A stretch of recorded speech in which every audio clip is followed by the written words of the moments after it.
Okay, so great guys. Let's get started. So while I'm explaining things, okay, while I'm talking, if there's any disturbance, if there's any issue, if you have any question, if you have any doubt, please ask me, guys. There's a message chat box here. Write it in the chat box, and I will reply to your questions. Okay. See, I'm not here just to quickly do a 10 to 7 and get rid of you guys. Okay. I am actually here to give my time to you guys so that you guys actually gain some value from this. Okay? We're all not here just for time pass. We're here to actually learn something and gain some knowledge. Okay? I want you guys to leave here with something good. Right? So anything that you're not understanding, guys, please ask me. Okay? Because if you don't ask me, I'm not going to know whether you're understanding or not. Okay. And don't think any question is stupid or silly. Okay, no question is silly, guys. Right? It's fine. If you're not understanding anything, you're not understanding it. It's absolutely fine. Okay. And that's what I'm here for. I'm here to clarify any doubts or questions you have. Okay, so don't feel shy. Anything, please put it in the chat box. I will reply. Okay, so let's get started.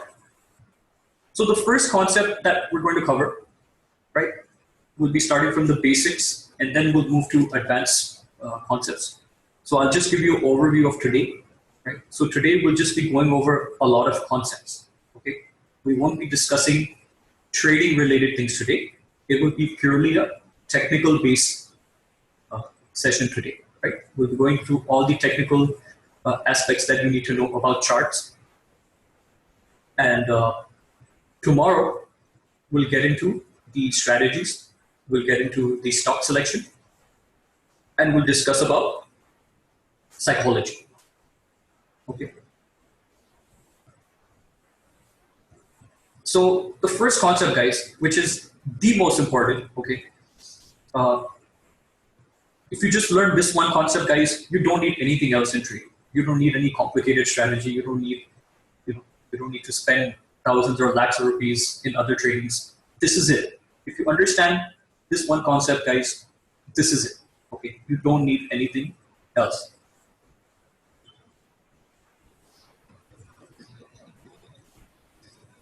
Okay, now I don't use the most common way of teaching, which is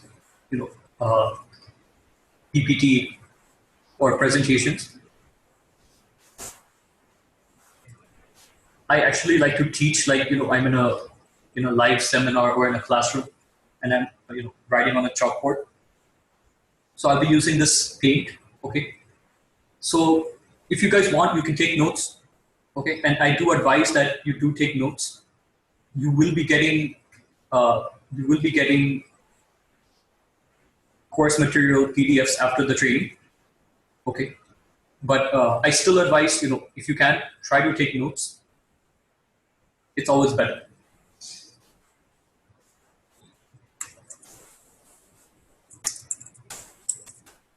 Okay, so I think most of you here are new to charts, new to trading, new to the markets. Some of you may know a few things, some of you may not. Okay, but regardless, we're going to cover everything, guys. Even I had some traders who were quite experienced, but yet they didn't know a few of these things. Okay, so we have to brush up on our basics. Okay, we have to create a base, a foundation, right? And that starts from the basics. Okay, and so when we're talking about charts, right, it's nothing but support and resistance, guys. Okay, if you want to become a good trader, then you have to master the subject of support and resistance. Okay, all the secrets or all. Okay, so Kannan, you actually didn't miss anything, right? We were just still on the intro part, and now we're just starting, right? We're getting started with our first topic, which is support and resistance. Okay, so there are 4 ways, right? Whenever we're looking at a chart, what things do we need to analyze? Okay, so I'm just going to label them for you, and then we'll take them one by one.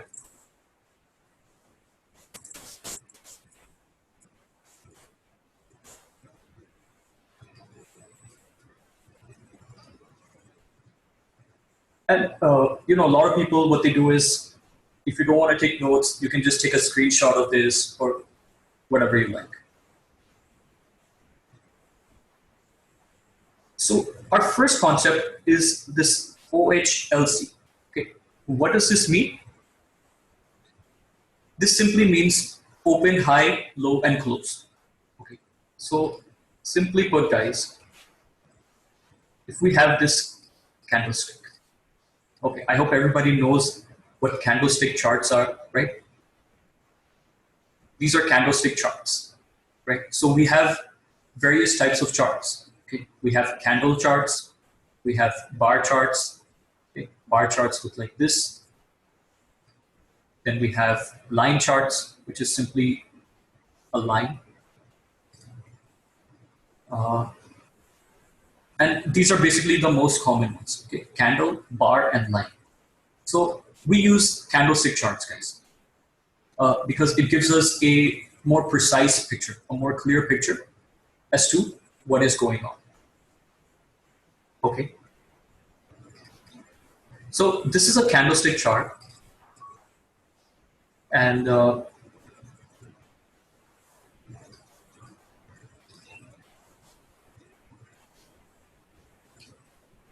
let's draw it like this. Okay. Now, I'm quickly just going to go over this. So if you know this, please just bear with me. This left corner, this top left corner, is the opening price, right? That's where price opens. This bottom right-hand corner is the close. This bottom line, okay, this line, very obvious, right, guys? That's the low price. And what do you think this is? Simple, right? The high. Okay? Very basic, guys. I'm not going to go more basic than this. Okay? I just want you to understand this. Okay? Clear? Now, this is a red candlestick, right? Means this is a bearish candlestick. Now, if I make this green, okay, so now my dynamics change. Okay, now this bottom left corner, this corner becomes my opening price. And this top right hand corner becomes my closing price. Okay, see, so what is this telling me? Price opened below. Let's say price opened here at 100 rupees and it closed at, let's say, 105 rupees. Okay, so it closed higher than my opening. That's why it's green, means it's a positive candle. Okay, and the high and the low remain the same. Fine. Okay, so I hope we're all clear on this. Now, I want to get to this open, high, low, and close concept, right? Now we know that a candlestick has four things: a open, a high, a low, and a close, right? OHLC.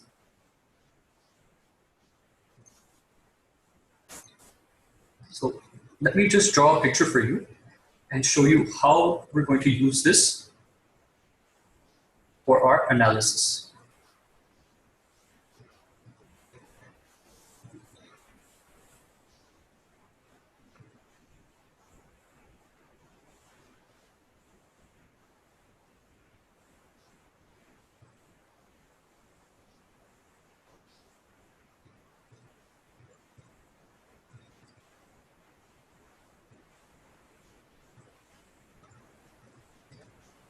Okay, and I'll just give it some random colors. This is just for a demonstration. Now, what this concept tells me, this open, high, low, close concept, okay. First of all, I want to use it on the monthly time frame. Now, if you guys know that charts, whenever we look at a chart, okay, this is the chart of Nifty 50, right? Our index Nifty. And this is the spot chart. Now we have a futures chart and we have a spot chart. Many times you might have seen on my charts, I say Nifty spot, okay? I'll get into this later, what the difference is. But this is a Nifty chart, okay? And this is the monthly time frame price. So if you see here, you'll see 1 month, you'll see weekly, you'll see daily, hourly, 30 minutes, 15, 5, 3, and 1 minute, right? These are all the different time frames that we have on a chart, okay? So for this particular concept, this OHLC, we're going to be using only the monthly time frame, okay? It gives the most precise levels.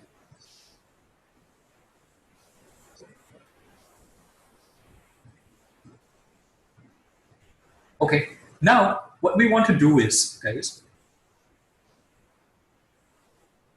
we want to start from the most recent candle, the most recent month. Okay, so if you see this candle, what does the monthly time frame mean? That this entire candle is of 1 month. So we are in what? We're in October now. Let's say this is the month of September. Okay, so what happened here? Price opened here.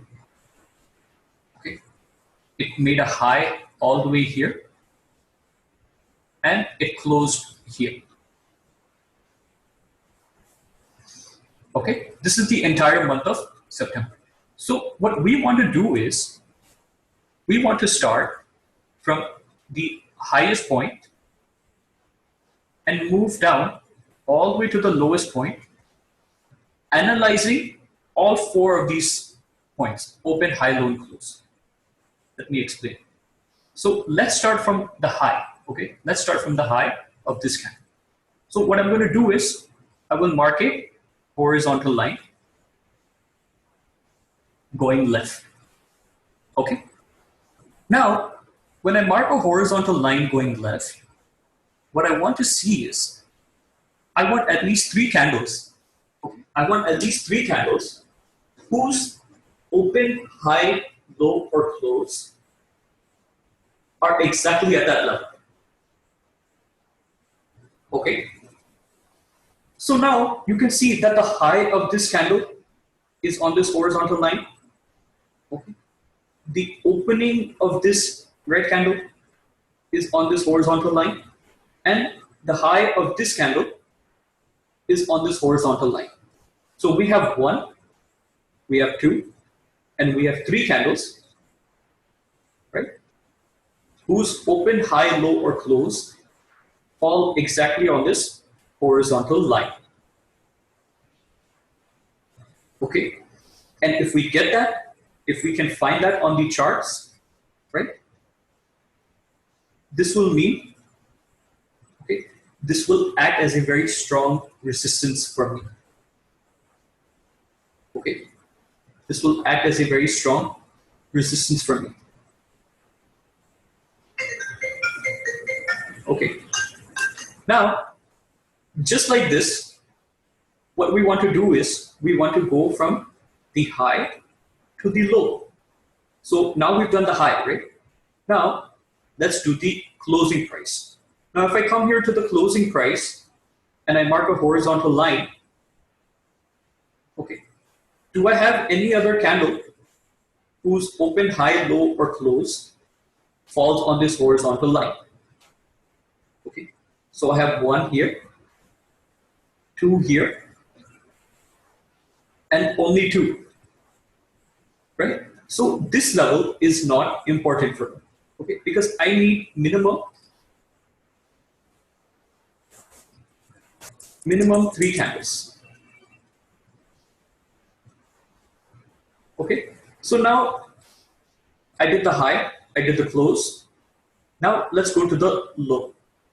And now if I mark a horizontal line, then there's only one candle. Okay, so this level is also not important for me. Now, let's say this is like this. Now let's come to this candle. Okay. And if I mark the low, you can see that the low of this candle, the low of this candle, and the low of this candle, they all fall on this horizontal line. So what is that telling me? That this line will act as a very strong support going forward. Okay. Now let me just quickly explain to you the concept of support and resistance.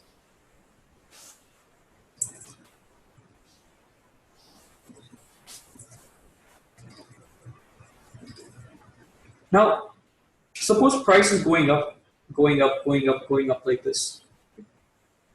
And then price turns from here. Price turns from here.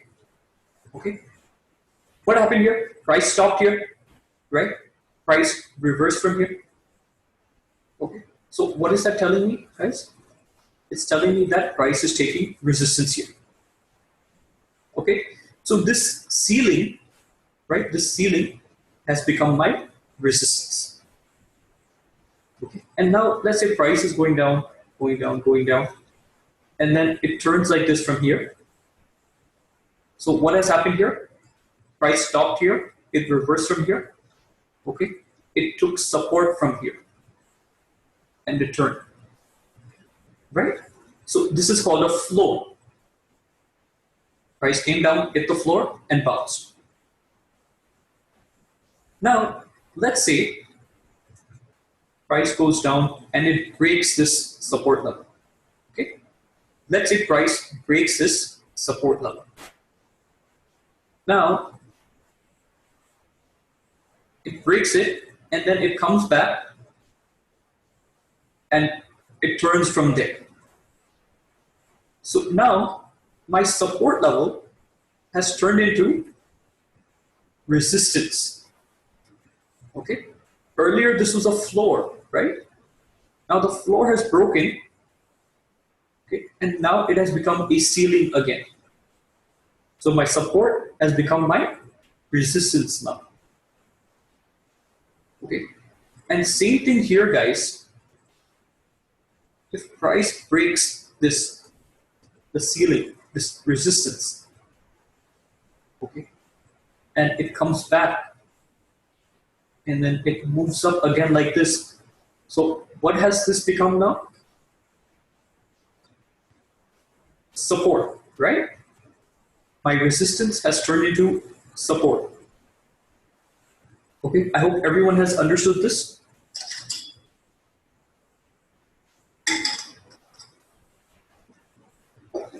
Okay. Okay. Right, everybody with me? Okay, guys. So this is as basic as I'm going to get, okay? Now we're only going to be moving upwards from here. Now let's go to the charts, okay? Taking this OHLC concept, let's go to the charts and apply this. Okay, so missed the green candle, which with OHLC. Okay. Yeah, this green candle.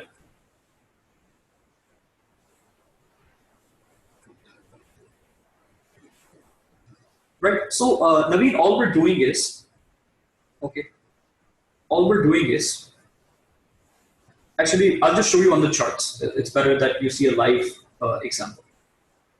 Okay, so I'll just explain that. So guys, whenever we come to the charts now, let's say, you know, it's a chart of Nifty or Bank Nifty or any stock, okay, or even any commodity you can take. right? First thing, go to the monthly time frame, okay, and just zoom out. If you zoom out, you'll get a very clear picture of what is telling, right? You'll be able to see the entire story. And this is a chart of Nifty. And you can clearly tell that Nifty has been in a nice uptrend. It's been in a very, very strong uptrend, guys. Okay, over the course of time, it's just been going up. Yes, there are times when it goes down, it goes down, it goes down, but overall, it's in an uptrend. Okay. Now, seeing this picture, we want to apply these 4 points. Okay, this OHLC, price patterns, trend lines, and price action. So we'll take it step by step. Okay. So let's start with OHLC, right? Our open, high, low, and close.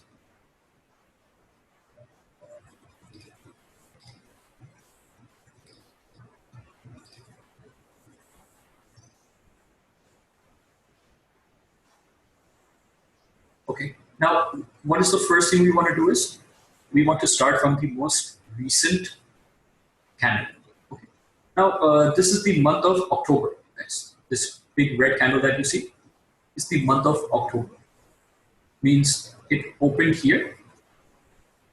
Okay. It made a high here. It made a low here. And as of now, it's here. This is the closing price as per yesterday. So what do we want to do? We want to start from the high and move towards the low. Okay. Keeping in mind our OHLC. So what I will do is I will mark a horizontal line like this. Okay, I've marked a horizontal line at the high of this candle. Now, I want to look for at least 3 candles whose open, high, lower, close fall exactly on this horizontal line.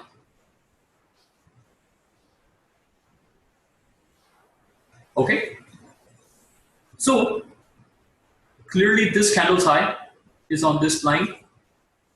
Then if I move left, if I go towards the left, right here, see this candle's opening price. Okay, this candle's opening price is exactly on this horizontal line.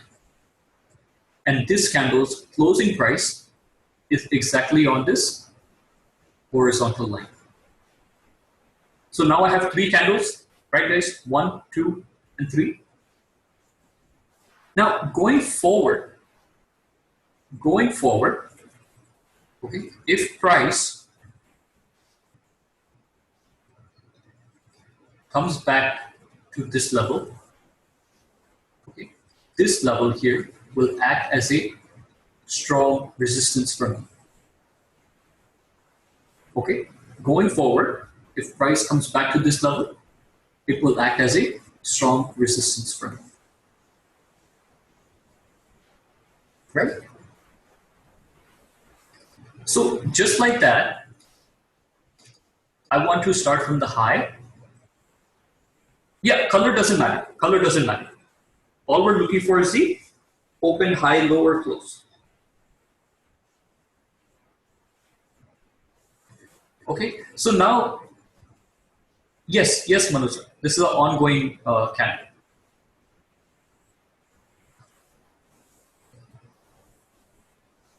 Yeah. Okay, so we've done the high. Now let's move to the open. Okay, right? This is the opening price. Now, I have 1 candle here. Now see this candle. See the closing of this candle. Right? The closing of this candle is on this horizontal line. Now see the high of this candle. Right? Can you guys see that? The high of this candle. So guys, we have 1, 2, and now 3. Okay? So this level will also act as a good resistance going forward. So we have good resistance in this area, guys. right? So this area or this zone will act as a good resistance for me going forward. Okay, so we did the high, we did the open. Now let's do the closing.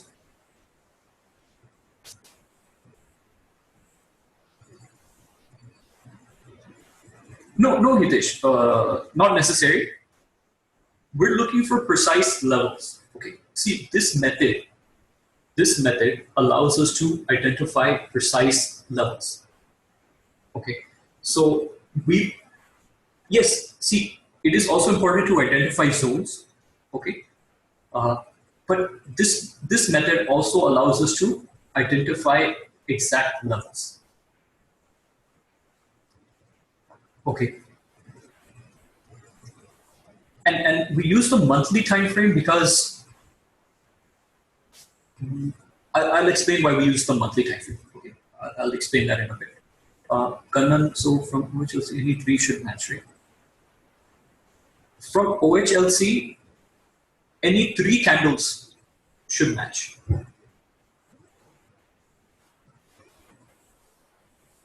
Okay, right? So, like we saw this one, like we saw this one. This candle's high is on this line.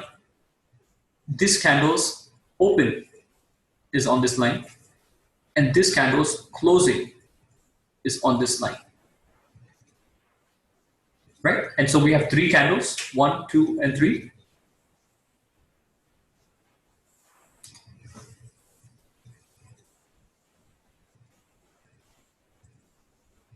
What value variation is okay? See, Nifty is a 11,000, number. So 20, 30 points here and there is fine, right? 20, 30 points here and there is fine. Okay. Now, understand one thing, guys. I'm not giving you a strategy here, right? A trading strategy. Meaning, uh, if price comes to this resistance level, it doesn't mean that we're going to sell. Okay. This method is purely for you to know that, okay, if Nifty is coming to this level, then there are good chances that it will either take support or it will take resistance there, right? Meaning price will stop at that level. Okay. Now, how to trade based on this, we'll get into later. Okay. But right now, it is important for us to understand how to identify these important levels.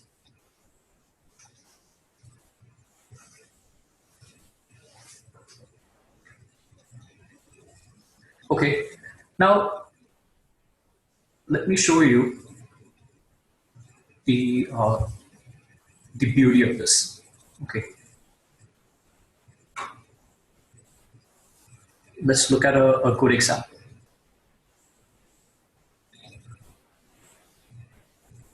Let me look for it.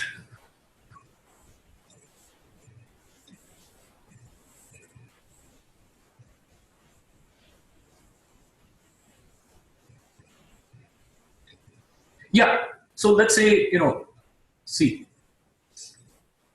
let's come to this candle, this big red candle, okay, the month of September. So let's mark the low here, okay? And guys, we have to just look towards the left, right? We never look towards the right, okay? So let's say now, this is the month of September. So we have to look towards the left, right, for any analysis. Now I've marked the low here. I'm just getting the high here of this candle and the low here. So I only have two candles, right? I don't have the third candle that's falling on this horizontal line. So this level is not significant for me. So I'm going to avoid it, right? Then I'll go to the next level.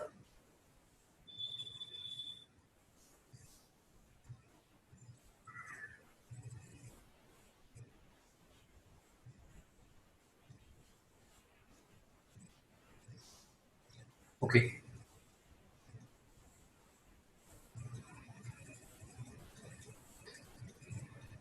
Now let's look at this.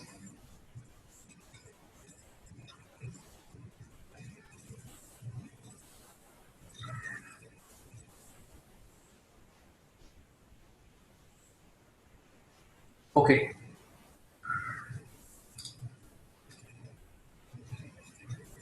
Now, if I look at this picture guys here, okay, can you see the high of this candle is on this horizontal line? The opening of this candle is on this horizontal line, and the high of this candle is on this horizontal line. Fine. So we got 3 candles, 1, 2, and 3. Okay. So what is this level telling me now? That this level will act as a very, very strong resistance going forward. Okay. Why resistance? Because price is below it, right? So this has become my ceiling. Okay.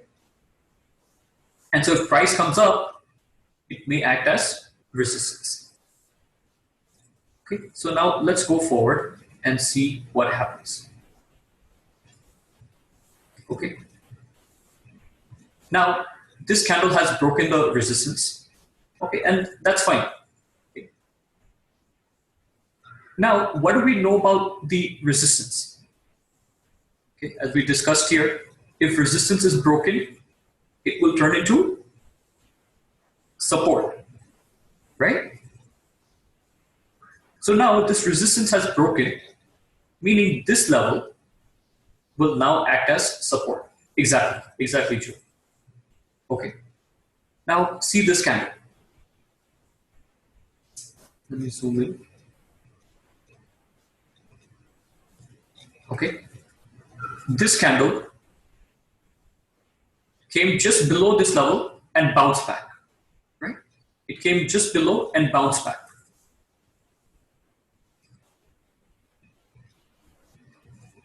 See this candle. See the low, right? See the low of this candle. It's exactly on this horizontal line. Okay. Now, if you see the next candle, right? It came very near to this area, this line. It bounced and took support. Now, before we proceed, I'll mark another horizontal line here. Now you can see the high of this candle. You can see the closing of this candle and the opening of this candle are all on this horizontal line. Okay, so I have 3 candles. Okay. Now, what does price do?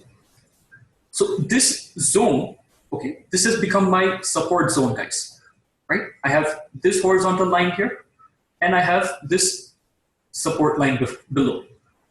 So this has become my support zone.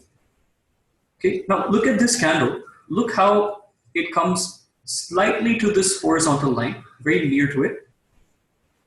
It bounces, takes support, and moves up. Okay.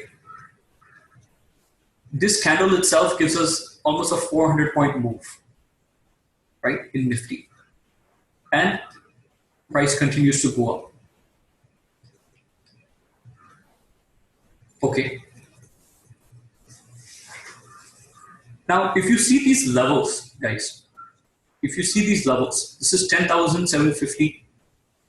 This is 10,550.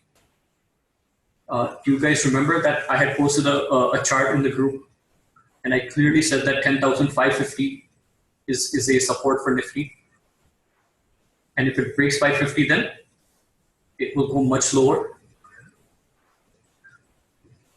So how do you think I identify these levels? Right? This is it, guys. This is the method. Okay. Now, the reason we use the monthly time frame is because we can get strong levels. Okay. So one thing about time frames, the higher the time frame, the stronger the level will be. Okay. Or the stronger the pattern will be. Okay. So we always use the higher time frames for a broader analysis. Okay. To get an overall understanding. Now, Nifty was falling like anything the past week, past 2 weeks, right? So the smaller time frames weren't working that well. So I went to the larger time frame, the monthly time frame, and it gave me a very clear picture as to where Nifty will go. Okay. So are we getting a clear understanding of this open, high, low, close concept? Right? We want to start from the most recent candle and then work our way backwards, candle by candle. Okay.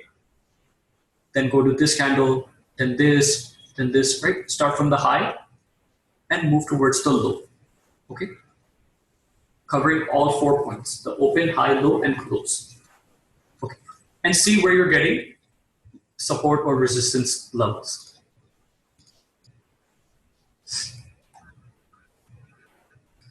Okay. Are we clear on this, everybody?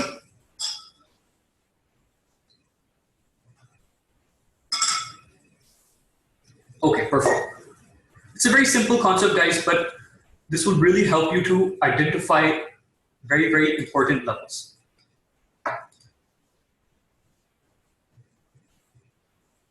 I don't want to consider the low. No, of course, Joe, we have to. All 4 points, open, high, low, and close, right? So we start from the high, okay, then we move down, go to the open, then go to the close, and then go to the low. Okay, all 4 points we have to consider.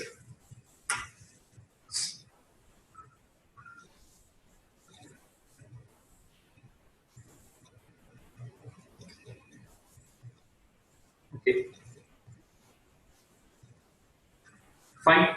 So this can be applied to your index, like Nifty, Bank Nifty. This can be applied to any stock that you want. Suppose you're doing a stock analysis and you want to start investing in it and you want to find the next support level, right? So you can use this method. Ongoing month, we can consider the low. Okay. So let's mark the low.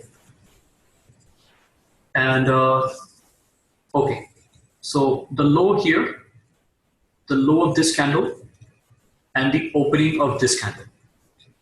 Okay, so I am getting some significance here. There's also this 20 moving average, which we'll discuss a bit later. So yes, price is taking some support here.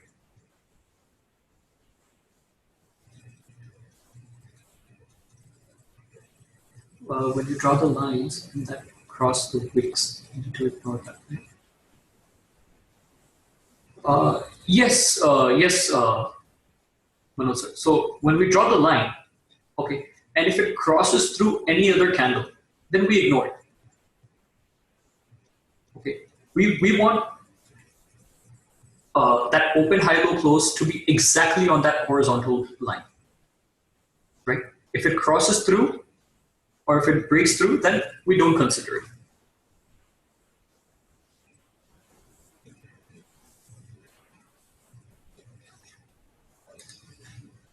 Fine. So this is our first step to start analyzing charts. Okay. Whenever we're looking at a chart of a stock or anything, this is the first thing that we need to do, guys.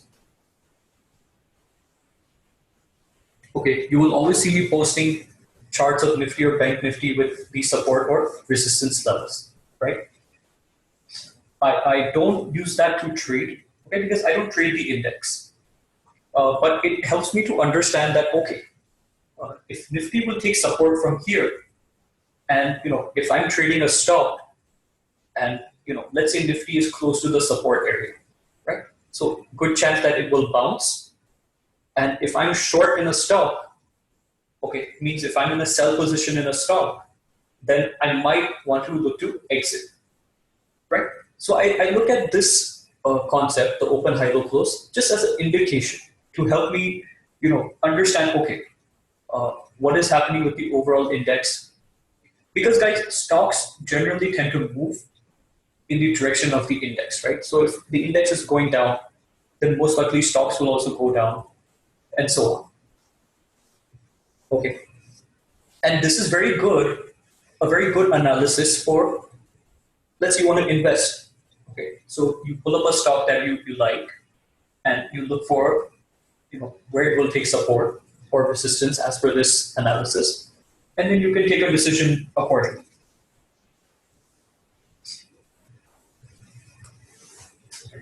Right? It will really help you get good levels. Like, just a bit off track, if we look at BPCL. Now, I couldn't give this to you guys because it was too fast, but it was right in front of me, and it was right, it was clearly on the charts, guys. Okay, now, let me just open it here. Okay, now BPCL was falling like anything, right? It was 20% down yesterday. So what I did was I went to the monthly time frame immediately. And I just marked a horizontal line here. Why? Because see the low here of this candle? See the lows here? A lot of open high-low close on this horizontal line. Okay. And by the time, I was analyzing it and I was creating the chart, price had already come here and bounced. So that day, guys, yesterday, I didn't even know this level, right? I didn't even know that level. Okay. I just looked behind and I saw, okay, there's some good support here. So most likely BPCL should bounce from this area, around 240. So by the time I could even give it to you guys, it touched 240 and immediately went to around 270, 280 from there. Okay, that's 30, 40 points within minutes you could have gotten, right? Just by knowing some of these concepts. Right. Anyways.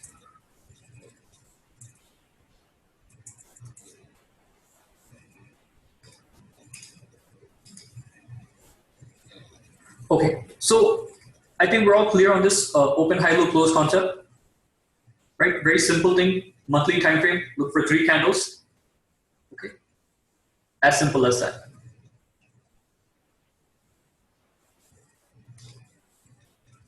Now let's get into trend lines.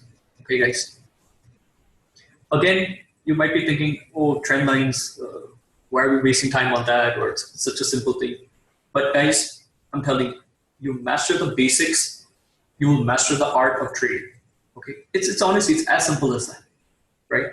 And I know right now, all of this might be sounding like, this guy doesn't know anything, or I don't know what he's talking about. But trust me, when you actually start applying all these things, when you start learning more knowledge, you will come to realize that yes, it is all just about support and resistance.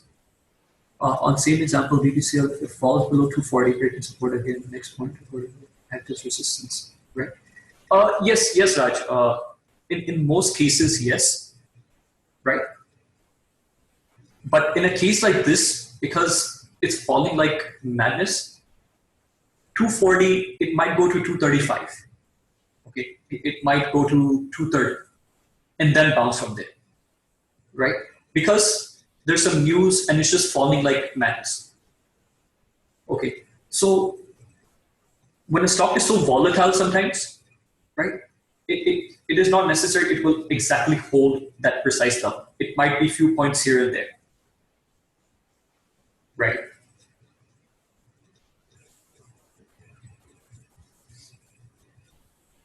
Yeah, and the stock was 25% down. Okay, now if a stock is 25% down,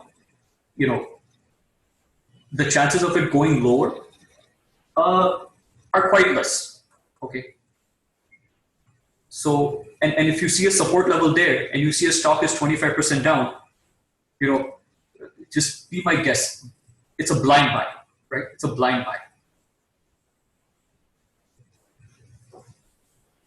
But to be honest, I would not even touch such stocks. Okay, I would not even trade because it's all manipulated, right? It's all operator based. So if a stock is falling like that so much on news, then it's probably best just to avoid it. Because yeah, that 25% can also be 50%. Okay, we don't know, right? Like Infibeam we saw the other day was 70% down. That's insane. That's ridiculous. So it's probably best just to avoid trading such stocks. But I'm just showing you guys an example. Knowing this concept, actually it will hit no circuit more than 10%, right? How do we fall 25%? So every stock has a different circuit cap. Okay. And what happens is, let's say it hits, yeah, exactly. So F&O stocks, they don't have circuits. Okay. And Joe, what happens is, suppose a stock has a 10% circuit. Sometimes it will hit that. It can even break the circuit and go high. Okay. So it's different for every stock. Like Infibeam was 70% down, right? You think how will it fall 70% down? So, and like Hitesh said, F&O stocks don't have circuits, right? I don't trade F&O, so I'm not too sure on that end. But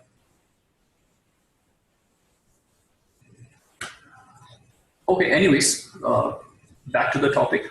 Let's get into trend lines now, guys. This is one of my favorites because if you can understand this, you can be a king at trade. Okay. Now, what are trend lines? It's nothing but these lines, guys. Okay. The left one indicates a upsloping trend line. The right one indicates a downsloping trend line. And this bottom one is a flat trend line, sideways. Okay. Now, how do we? You might look at a stock and you think, okay, fine. I can draw this trend line like this, or I can draw this, but this is all messy, right? What will you get from this? Okay, so how do we draw precise trend lines, right? To get the perfect levels to know that, okay, this trend line is right. Very simple, guys. For upsloping trend line,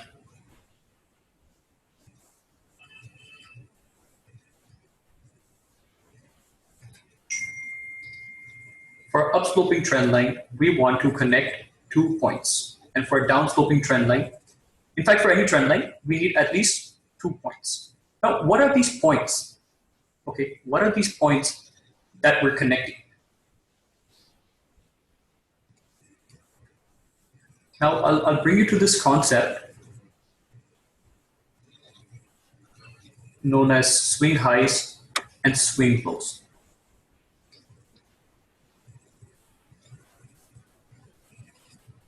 Okay, some of you might know it, some of you might not. Let's go through it anyways. So guys, let's say price is going up like this, going up, then it turns from here. Okay, and then again it turns from below and starts moving up. This point here, where price turned from, is my swing high.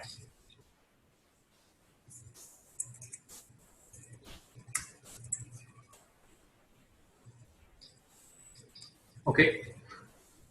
Now again, price starts moving up, then it turns.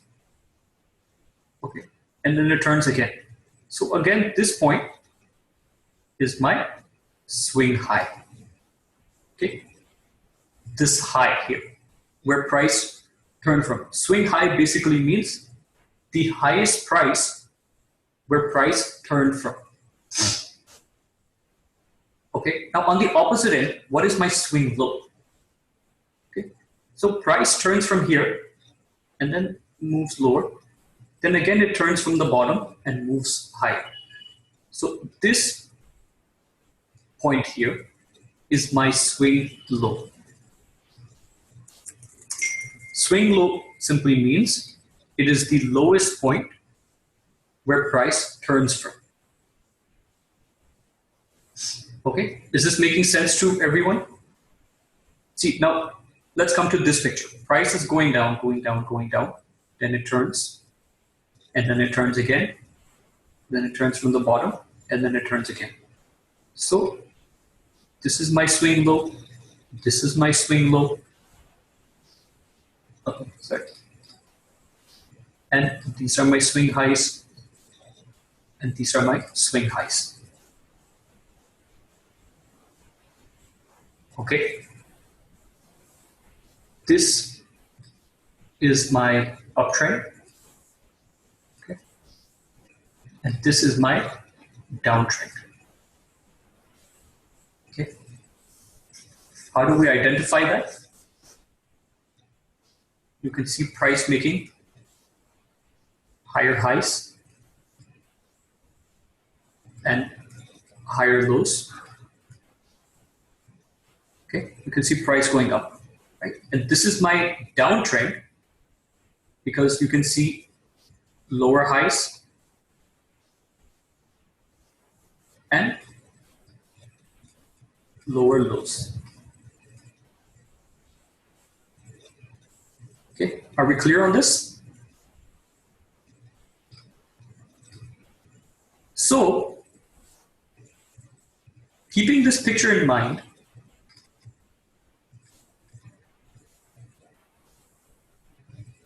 let's say we have something like this. Now, how do I draw a trend line on this, guys? This is my swing low, right? This is my swing low.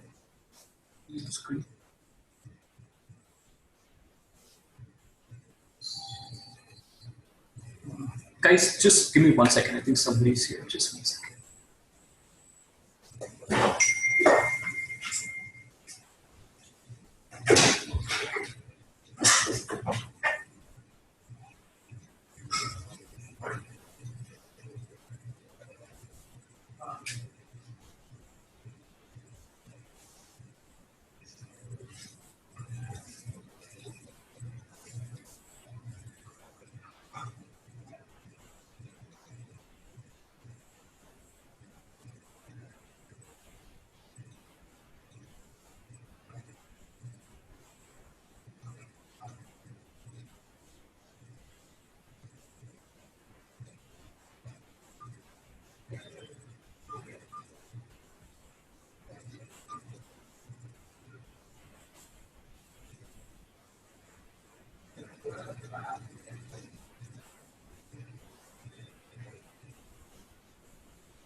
Okay, sorry about that, guys. Somebody had come. Okay, so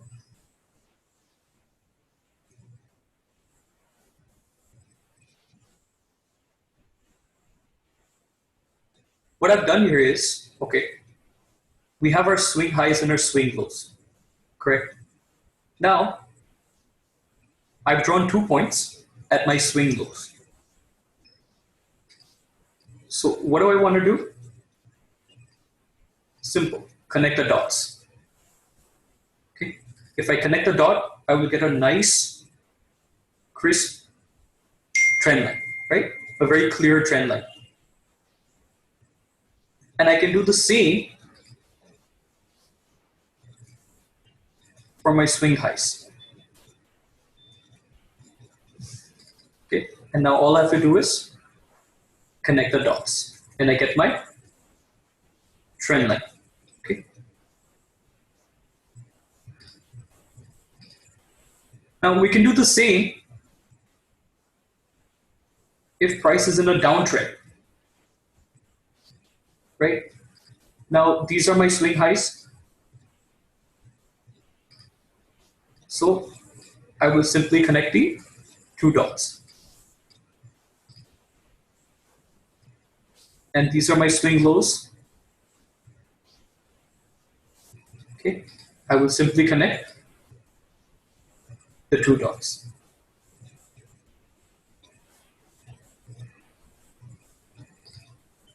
Right, and now I can also have a sideways movement.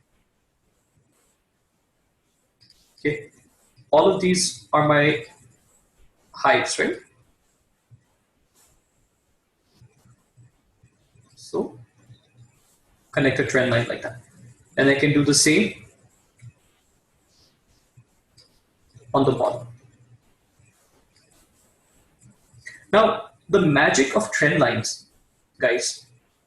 Okay, what trend lines allow us to do, well, first of all, they act as support and resistance. Okay, let's clarify that trend lines.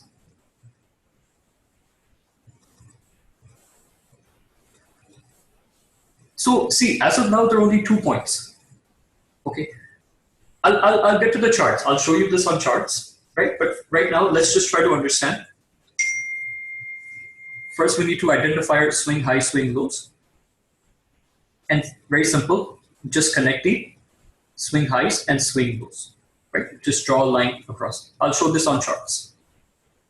Now, the beauty of trend lines, guys, right? Like I said, first of all, they act as support and resistance. Okay. Secondly, we are able to project the future price movement based on trend lines. Okay. Now let me show you with an example.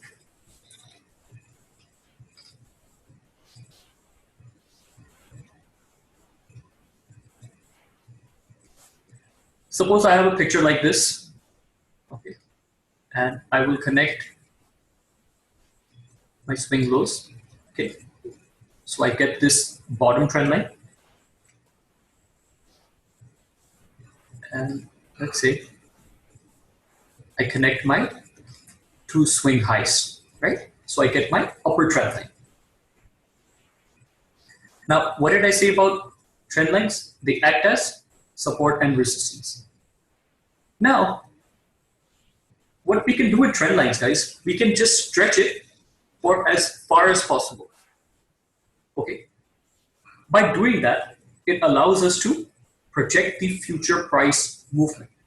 Okay. Now, if price is down here, right, and it took support from this trend line, and let's say price is going up, most likely price will take resistance at this trend line and turn from there. And now let's say price comes down. Most likely price will take support at this trend line and turn from there, right? So we didn't even know this picture, guys. See,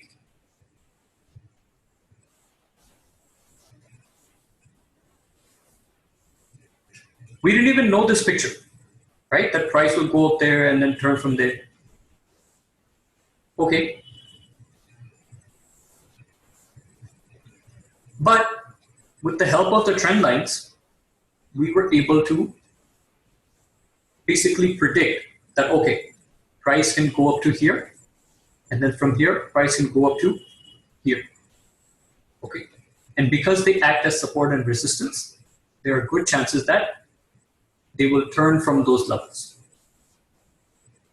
Okay. I hope everyone is with me. I'll show you this on the Nifty chart, right? So our first point was OHLC.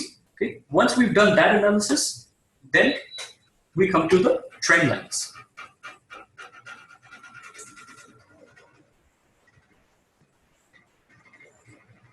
Now, first thing we want to do is identify our swing highs and swing lows.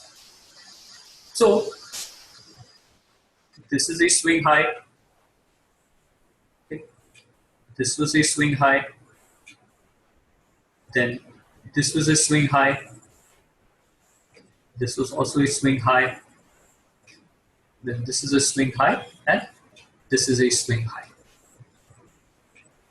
Now let's connect these swing lows. This is a swing low, right? These are all swing lows, swing low, swing low, and swing low. Okay, guys, swing highs and swing lows are nothing but, okay, a swing high is the highest point, right, where price turns from. Can you agree with me that this was the highest point where price turned from, and then it moved lower? Then this was the lowest point where price turned from and then moved higher. Then this was the highest point where price turned from and moved lower. Okay. Are we beginning to understand that? Now, all we have to do is connect our dots, right? As simple as that, guys. So I will connect these dots.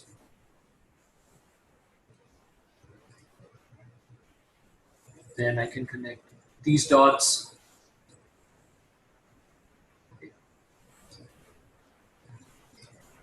Then I can connect this dot. Now let's take it step by step, right?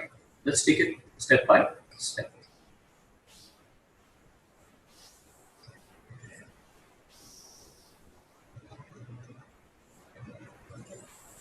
Now I have, so for trend lines, we need minimum 2 points to connect, right, guys? We need minimum 2 points. So I have one swing high here, one swing high here. I'll just connect like this. We just need 2 points. And then I have this swing low. We can connect these swing lows.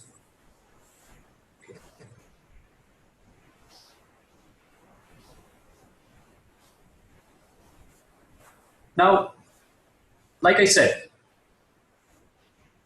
trend lines act as support and resistance. Okay. And if I have 2 points, I can extend the line for as long as possible. Okay. And if I have 2 points, I can extend the trend line here for as long as possible. Okay.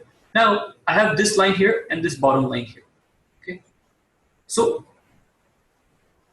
this upper line is telling me that this will act as resistance. And this bottom line is telling me that it will act as support. So you can see that price was continuously taking support along this bottom trend line, and it was continuously taking support at this resistance at this upper trend line. And eventually what happened? It broke the resistance, okay, and price started to move higher. Now I have my next swing high here. So what I will do is I will connect this swing high to this swing high. And guys, you can see that this bottom trend line, right, as I said, you can project it for as long as possible. So let's project this for as far as possible. Okay, now see this picture, right? I connected this bottom trend line, okay, to these swing lows, and I'm just projecting the trend line, right? I'm stretching it into the future, okay? So what does this bottom trend line tell me? That if price were to ever come back to this trend line, there are good chances it will take support and bounce, right? Because what do we use trend lines as? As projections, right? Into the future. We can project the price. Now, just see the magic, okay guys? See the magic. What happened here? Okay. Did we know that price is going to come to this trend line? We didn't know, right? Nobody can know. But because we knew that we have this trend line going from the bottom, right? We know that if price comes back to this trend line, there are good chances it will take support and bounce. And did that happen? Right? That is exactly what happened, guys. So had we known this picture and had we seen this coming, we could have been ready with our trades. We could have, this is a trade, guys. You might have heard that saying, sell your house and go all in, right? This could have been one of those trades, right? These are called small risk to reward trades. Okay, if you lose here, your risk is very small, but if this trade works out, right, you can see how it can work out.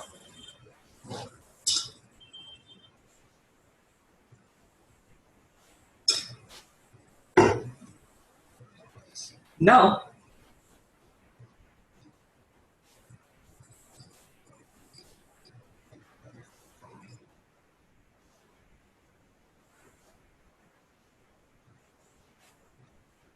we have this trend line going from the bottom.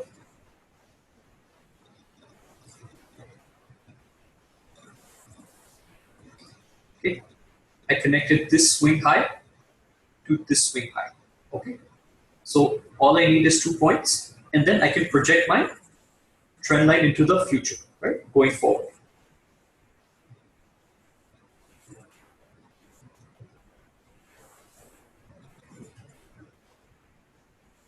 Now, right, we had something like this. This swing high, this swing high. Now, what do we know? That if price comes to this level, it will take resistance, right, at the top. So see where price exactly stops. Okay, price stops exactly at this trend line, guys. Okay, but now because the trend was so strong, okay, it eventually breaks this trend line and moves higher. Okay. Now, guys, this trend line that we have, okay, earlier it was our resistance, right? Earlier it was our resistance. But now, because price has broken this resistance, it has now turned into support, right? So you can see here, it broke out, then it pulled back, it took support at this trend line and started to move up. Okay. Again, it pulled back, it took support here, and it moved up. Okay. Now, let's see one more thing.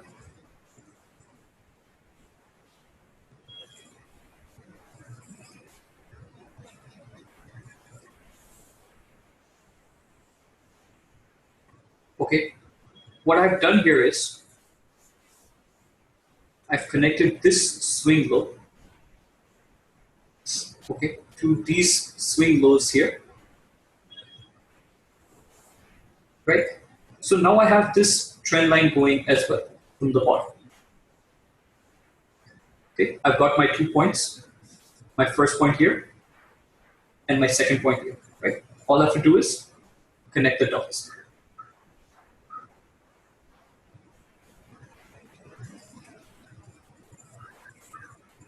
Yeah, right. I'll just get to that. I'll just show you in a second.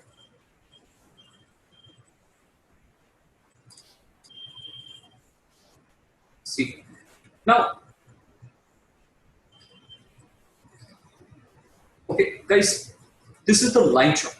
Okay, everybody's clear with that? This is the line chart. The line chart basically shows you the closing point of each candle. Okay, so this is the monthly time frame, right? So line charts will show you the closing price of each month. Okay, and it connects the closing prices. Okay, so there's no open, high, low, close in line charts. Right? And line charts gives you a very clear picture of the swing highs and the swing lows. Right? You can clearly tell this is the swing high, this is the swing low, this is the swing high, okay, this is a swing high, this is the swing low, and so on. So now I'm going to connect this swing low to this swing low.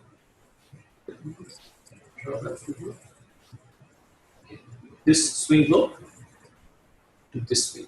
Okay, I'm just going to connect these two dots.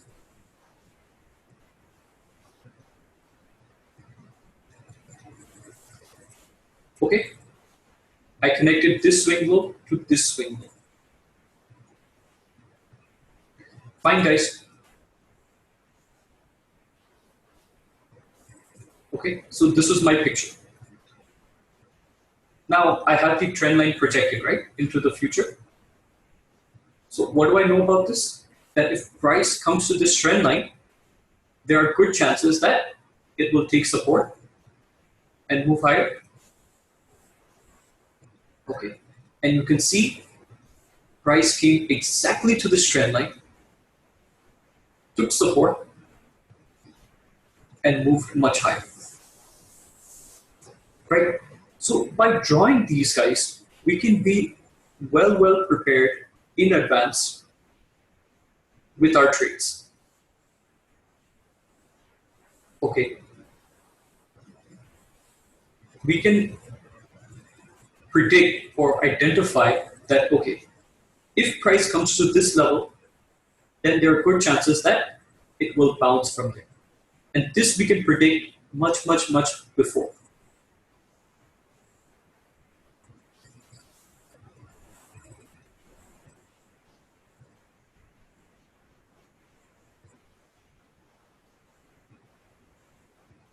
Okay, now see where we are. See what I've done here. I connected this candle low to this candle low and see where price has come to.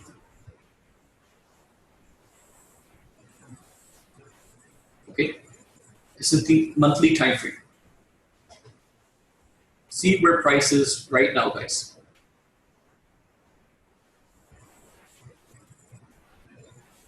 Right? It's taking support exactly on this trend line. And remember, this is the monthly time frame. So if this trend line breaks and price breaks this level, then we need to look for our next support levels as to where price will come and stop.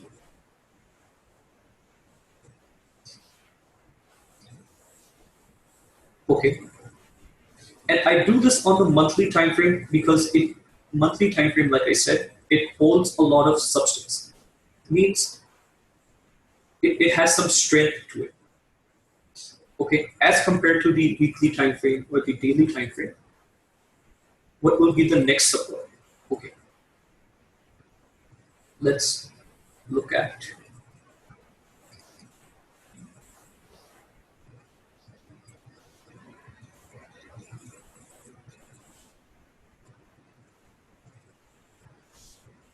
this will be my next support level, guys. 10,100.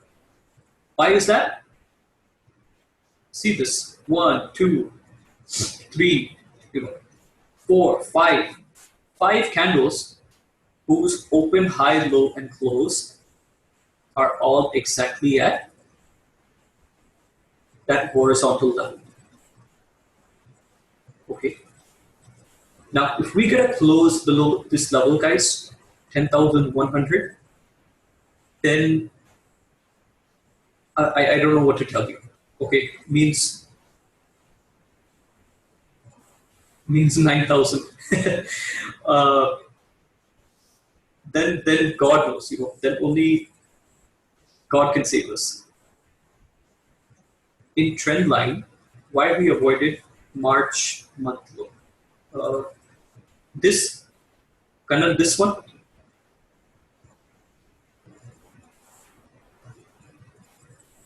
Okay. See, we didn't avoid it. See, I connected this low to this low. Okay, and so I'm just projecting it forward, and that projection comes right till here. Now, you brought up a good point. Now, what I can do is I'll connect this swing low, right, to this here.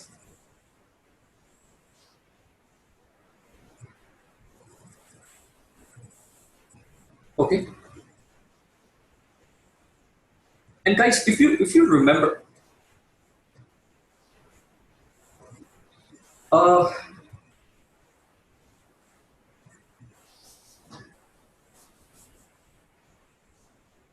if you guys remember, I shared all of this with you, right? I had drawn all these trend lines and given it to you guys. Okay. Now, if you look at this weekly one, you can see here. Can you see this trend line? Can everybody see this? Right? That's the same trend line, guys, that Kannan just mentioned, that March low. Right? So that's the same trend line that I just drew. This one, this red one. Okay. And I clearly said that if that trend line, which is this, which is an 860 level here, near 860 levels, right? If that breaks, then we will go straight to our next support, which is 790. Okay, which is because it's that 200 EMA. I'll get to that later. So those levels clearly broke, guys, right? That trend line clearly broke. And so now I said it can take it lower to 10,100, right? Now, how am I getting 10,100? Right, as I drew right here.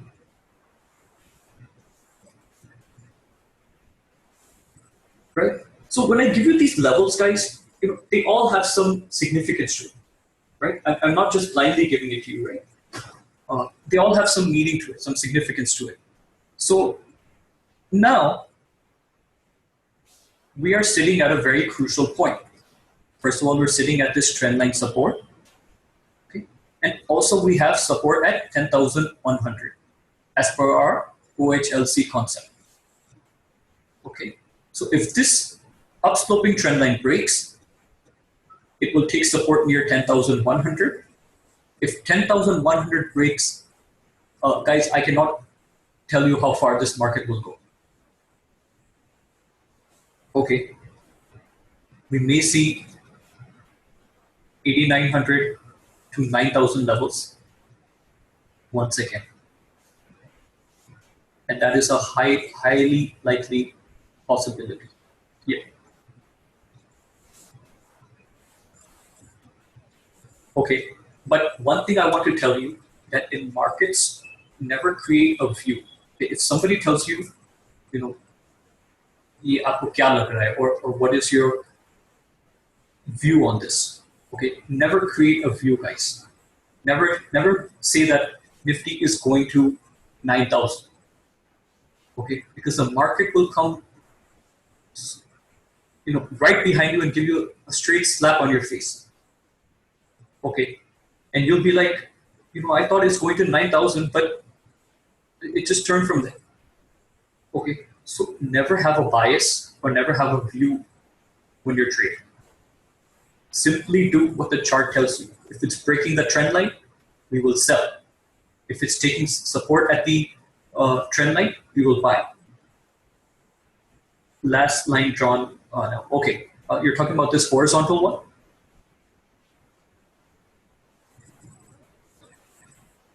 Yeah, OHLC. OHLC. See the high of this candle, see the high of this candle, see the high of this candle, high of this candle, right? We have 4 candles. So this will act as a good support from you, right? OHLC. Clear?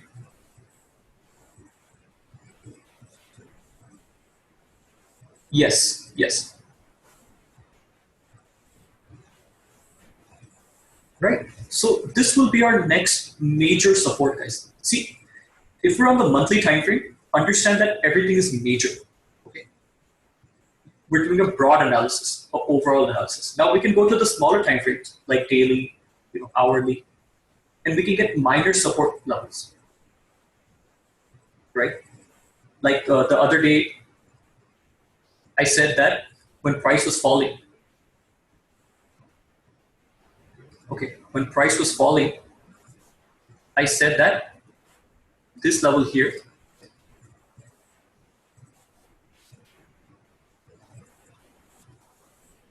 this 550, right, will act as a support. Okay, and I mentioned it before it even came. Okay, how did I know that, guys? I came to the daily time frame, right, because I was looking for minor support levels, maybe to get a quick trade, right? Yes, exactly. So see here, see the multiple bounces, see the low of this candle, it bounced, see the low of this candle, then it bounced, see the low of this candle, it bounced. So what is this telling me? That this level is acting as a good support, right? We are seeing some buying happening there. And so what might happen going forward? That day, the low was 547. Okay, I said 550 is the support. It made a low of 547. Okay, and it bounced, I think, some 50, 60 points from there.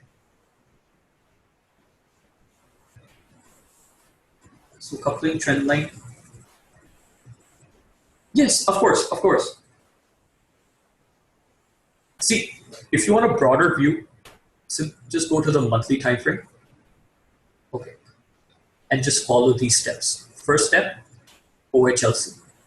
Second step, let's go to trend lines. Okay.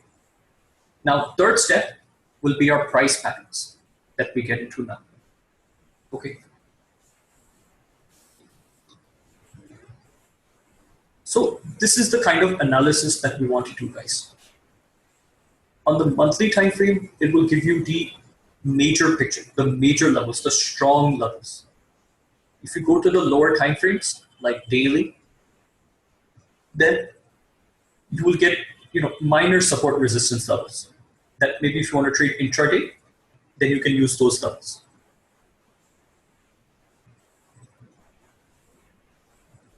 Okay. So are we clear on trend lines? How to draw them, how to connect the 2 points, right? How to project them in the future. And we'll be showing a lot more examples, guys, because I'm telling you, my whole analysis is just around these few points. And soon enough, you will also start to see the beauty in all of this. Fine? Great, guys. Now we'll be going into price patterns. Price patterns meaning, these breakout patterns. Many times you might have seen on my charts, I mentioned head and shoulders or a triangle pattern or flag pattern. This is very, very crucial, okay? And we must know this as technical analysts. because knowing this, we can get fantastic trades, right? So before we get into that, guys, let's take a quick break. Okay, let's take a 10-minute break, and I'll see you guys back at 12.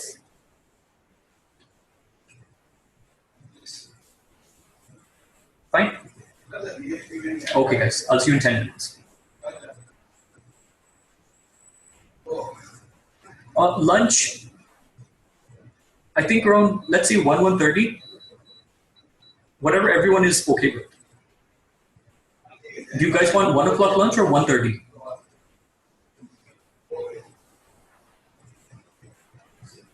Okay, 1:30, 1:30. Okay, guys, so let's stick to 1:30 for lunch.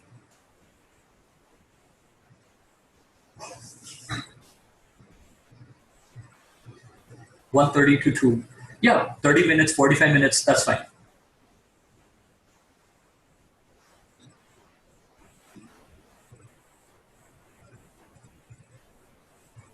Fine? Okay, guys, I'll see you back in 10 minutes.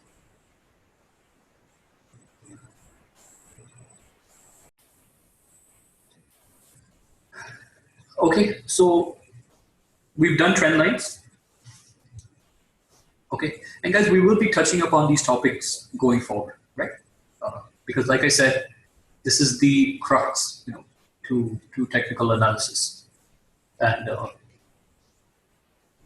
we will keep revisiting these same topics over and over again, right? Now let's get into price patterns. You can also call these, our breakout patterns.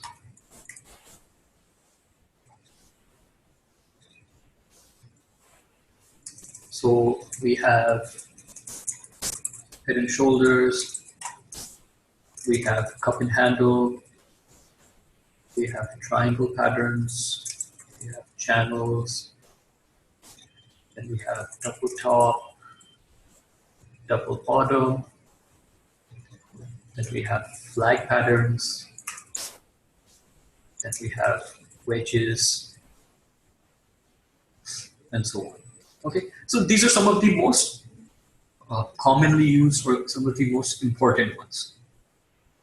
Okay, and guys, many of you might know these patterns, many of you might not. I have a full PDF document made on these patterns, okay, with full details and so on. So in case you need to refer to this again, you could refer the document. Okay? And so even if you don't take notes, it's fine, right? But I want you to pay attention. Now I'm not just going to draw the pattern for you and just give you the very brief of the pattern, right? I want you to understand the underlying meaning. Okay, first of all, why is this pattern being created, and why is it so important, right? Why is this so important to us? Why do these patterns work so well? Okay, like when you see a head and shoulders, it usually tends to give a very nice move after that, right? Why does that happen? So we want to understand the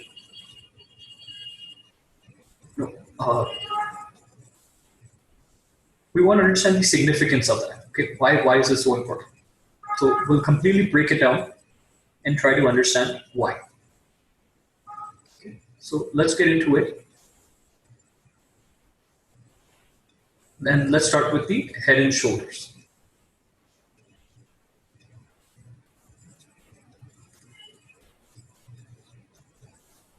Okay, a head and shoulders is nothing but a pattern that looks like this. Okay. This is the left shoulder, right? This is the right shoulder, and this is the head.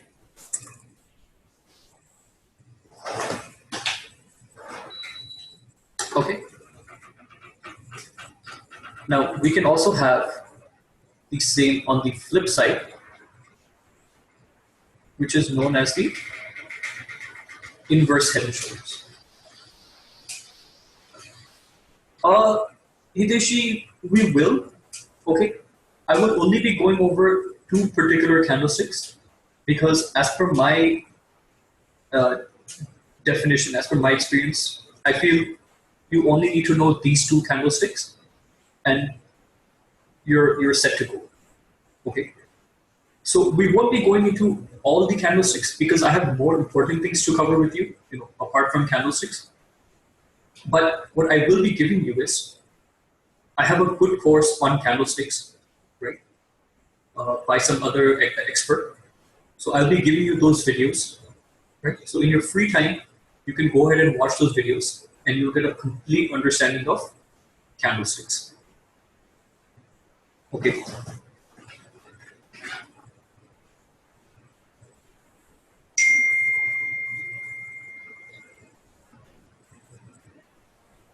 So as I was saying, this is the head and shoulder, and this is the inverse head and shoulders. Okay. The head and shoulders is a bearish pattern, right? And this inverse head and shoulders is a bullish pattern. Okay.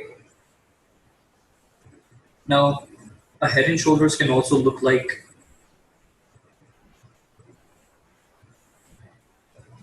this, a sideways. It can also look like this.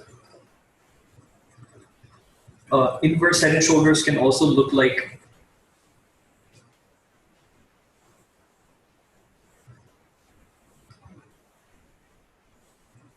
okay.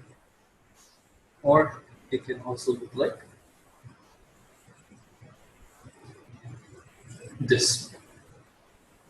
Okay, they don't necessarily have to be in this format, right? They can also be sideways.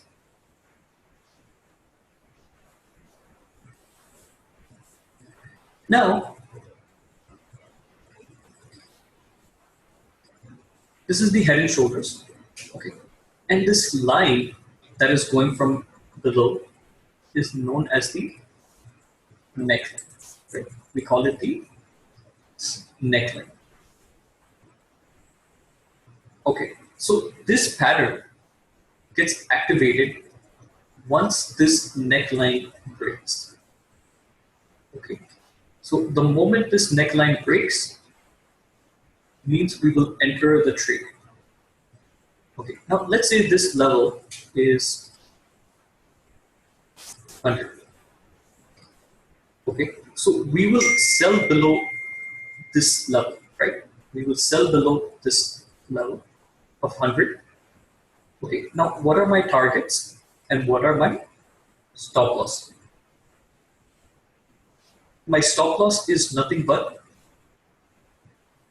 the high of this shoulder. Okay, my stop loss is the high of this shoulder. So let's say that is 110, 10 rupees, right? Or 10 points. Okay. Now, if that is my stop loss, what are my targets? Okay, my first target is the distance from the neckline to the right shoulder. Okay, distance from the neckline to the right shoulder.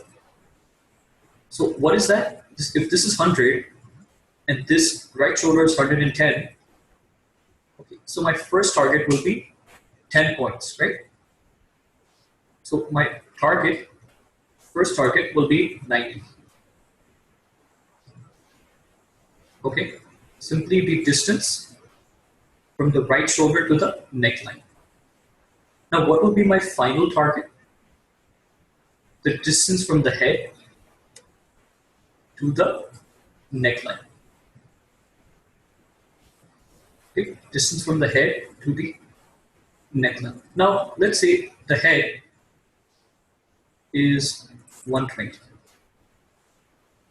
Okay, so what is the difference? 120 minus 100, 20 points. So my final target will be 80. Okay, are we all clear on this?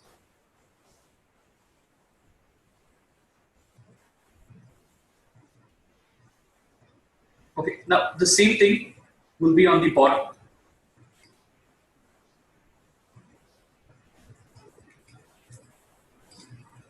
On the bottom, let's say if price breaks this neckline. If price breaks this neckline, I will buy once it breaks this neckline. Now let's say the neckline is 100 rupees. So I will buy above this 100 rupees. Guys, trade execution, right? How to execute trades, how to place trade orders will be discussed tomorrow, right? After we discuss all the trading strategies. Okay, so don't worry, I'll get into that. Right now, just try to understand these patterns.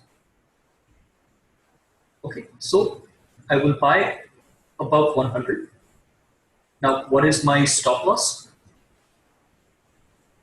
The low of this shoulder, this right shoulder. Let's say that is 90 rupees. Okay. Now, what will be my first target? Right? That is the distance from the neckline to the low of the shoulder, which is 10 points. So my first target will be 110. And my final target will be from the neckline to the head. Okay. Let's say this is 80 rupees. So my final target will be 120, right? 20 rupees. Okay. I have all of this listed, guys, in a PDF document. So for your revision, you can get that. Okay, now let me explain to you why this pattern is so important and what is the significance of the head and shoulders.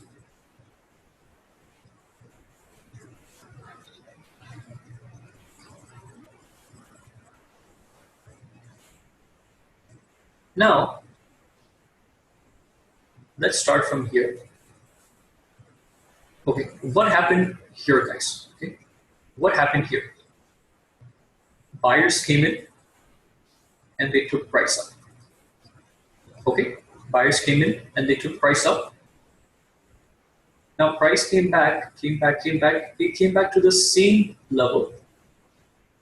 Okay, what happened here again? Buyers came in and took price up. Okay, now price came back down. It came back to the same level. Then what happened again? Buyers came in and took price up. Okay, so 3 times when price came to the same level, right? Buyers entered and they pushed price up. So one thing is very clear to me, that buyers are very interested at this level. Meaning, there are a lot of buyers sitting at this level, right? Or you can say bulls are sitting at this level. Because each time price comes here, right, the bulls enter and they push price up. So guys, what is this level becoming for me? It's becoming a support level for me, and a strong support level. Yes, exactly. Because each time price comes there, it bounces. Okay? So it is very evident that a strong number of buyers are sitting at this level, right? They are safeguarding this floor that we can call this level. Now, let's try to understand one more thing. Okay, so first thing is clear that this level is acting as strong support. Now, second thing, price went up from here to this level.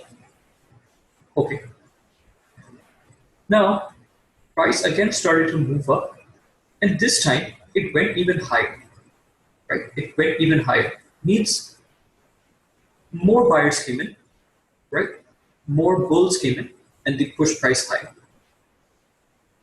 Okay, so this is showing me that there's good strength coming in from the bulls. Now, if you see again, price came back exactly to that level and they tried to push price up. Okay, but this time, guys, price was not able to go all the way up to here. Price stopped here at this level and then it turned from here. Okay, so when we're looking at the picture, what is it telling the bears? Right? What is it telling the bears? The bears are getting a sign that the bulls are losing their confidence. Right? The bulls are not as strong as they were before. Right? Bulls are becoming weaker because they don't have the strength or the numbers to take price all the way up to this level. Right? They stopped somewhere here. So the bears will see this and they will say, hey, we can see that the bulls are losing their confidence. This can be a good time for us to come and dominate, right? For us to come and take over, right? See, if you guys understand one thing, charts are nothing but a fight between the bulls and the bears, right? It's nothing but a fight between the bulls and the bears. See, here the bulls are winning, here the bears are winning. Here the bulls are winning, here the bears are winning. Right, guys? Here the bears are winning, here the bulls are winning. Right? So it's a continuous fight between the bulls and the bears. And that's what's happening here. So the bulls are giving the bears a sign that they're becoming weaker.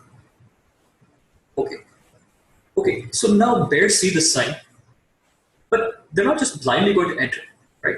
Bears are not just blindly going to enter. Where will they enter? Right? Once price breaks this level. Now, what do we know about this neckline, this horizontal line? That it's a strong support and that a lot of buyers are sitting at this level, right? They're protecting this area, this level. Now, tell me one thing, guys. If this level gets taken out, or if this floor breaks, or this support breaks, what is going to happen? Okay, all the buyers that are sitting here, they will get taken out. Okay, now understand one thing. Everyone sitting here, they're in a buy position, right? They've bought some stock. Now, if price goes below their buying level, right? They're gonna think, hey, price is going down, let me exit, right? So now all their stop losses will get triggered here. Okay, their stop loss will get triggered here, meaning from a buy position, they will come into a selling position. And guys, if these guys start to sell, what is it going to do to price? Right? If all the buyers here are squaring off their position, meaning if they're booking losses, right, price will tank. So this head and shoulders is very, very important because it completely tells us the picture before it even happens, right? It clearly tells me that if this level breaks, all the buyers here will get taken out. Bears will have full control. And when they have full control, they will love to take price down. Right? And this is why the head and shoulders pattern is so important. Okay. You can also see here that this is a higher high and a lower high. And when you connect these 2 points, it is clearly telling us that a downtrend might be coming. Right? This is a down-sloping trend line. Yes. So this indicates bearishness.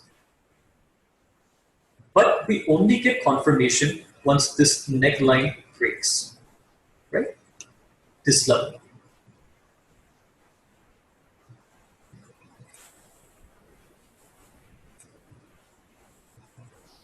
Right? So if you understand these patterns from this point of view, guys, right? If you understand what is actually happening in the picture, what is the picture telling me, then all of this will start to make a lot more sense to you. And you will have more confidence in your trading, right? Because like I said, it's just a fight between the bulls and the bears. And we have to understand that picture and be on the side of the winner, right? It's a battle between the bulls and the bears. So we have to be on the winning side.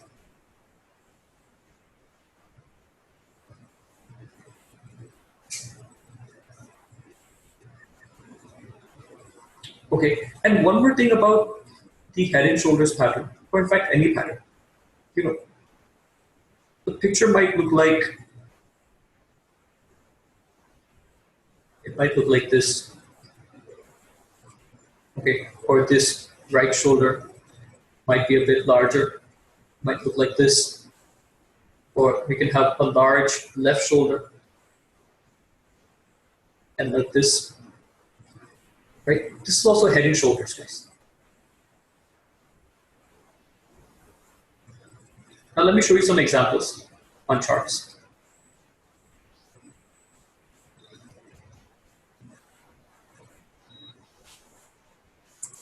I'll show you a fresh one that is currently in the making.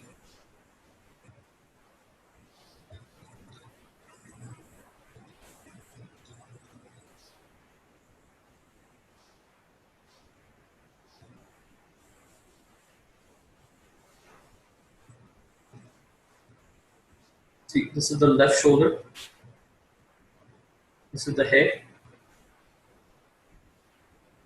This is the right shoulder. Right?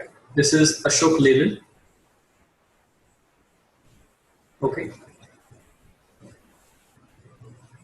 This is the daily time frame of Ashok Leyland.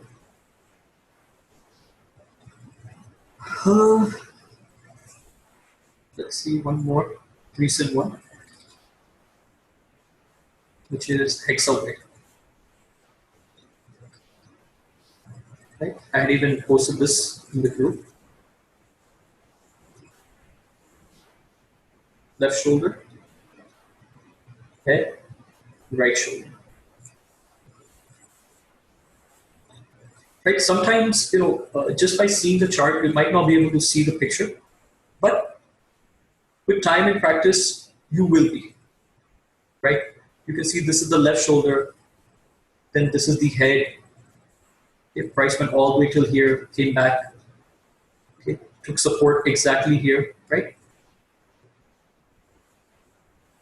And made the right shoulder. You see tighten.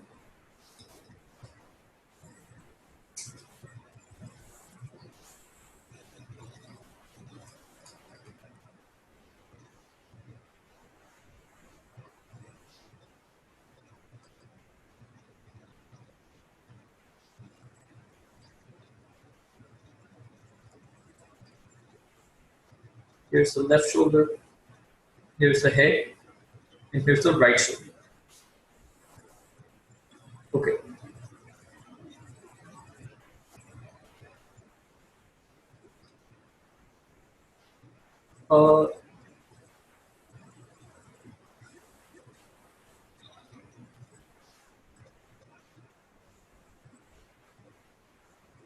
This is Shriram Transport Finance.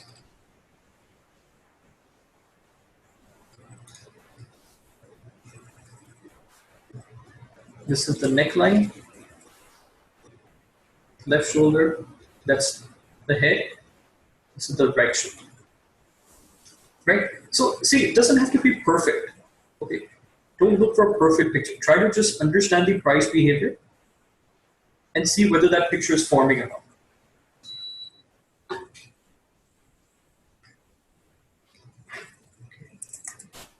Let's look at one more. See, this is Hindalco, and this was one that was made before. See, this is the left shoulder, this is the head, and this is the right shoulder. This is the inverse head and shoulders, right? And all the targets were met. How many points to touch neckline? At least 2 points.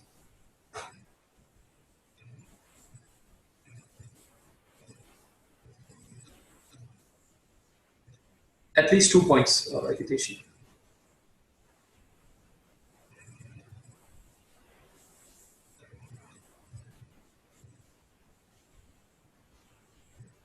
The first target will be this. So let's take this as an example. If we enter on the breakout of the neckline, okay, here, this is my stop loss, right? The shoulder low. Or you can also call this a swing low, right? This is also a swing low place. So this will be my stop loss.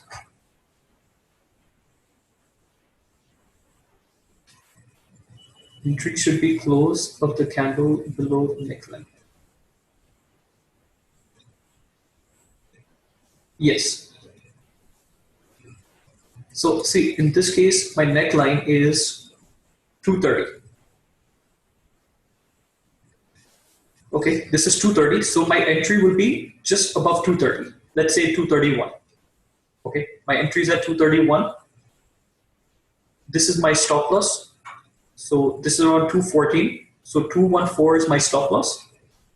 Okay, now what is 230 minus 214? That's 16 points. So my first target is 16 points.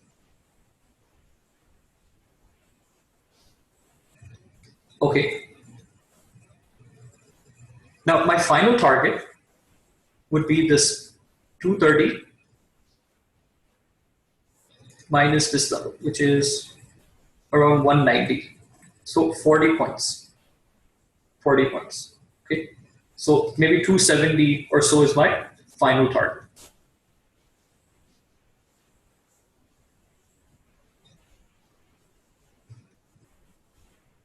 Fine.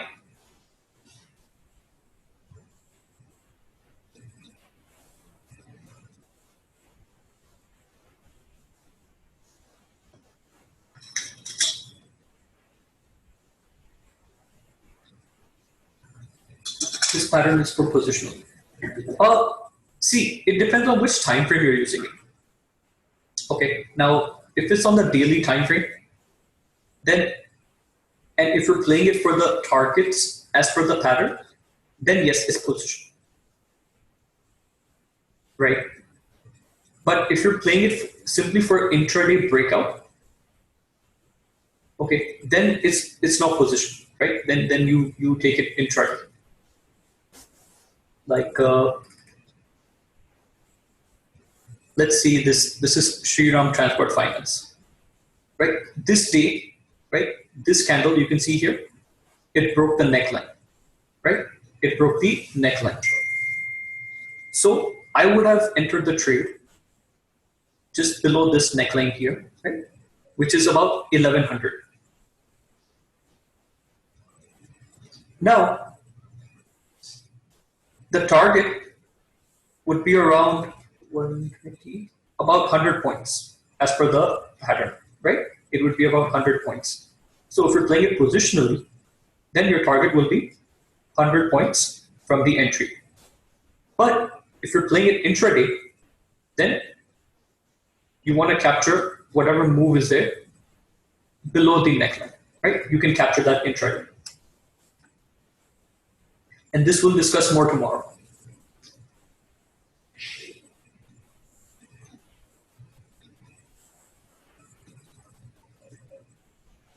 Fine. So I think we're all clear on the head and shoulders. We all saw some examples. Okay. Let's go on to the next pattern, which is the cup and handle pattern.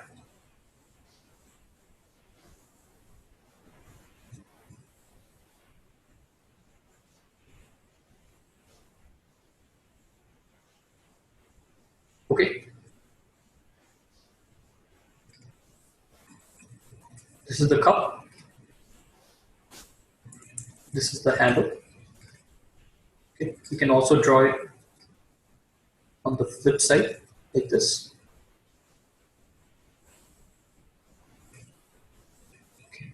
Cup and handle is a bullish pattern, guys. And same thing, this is our neckline.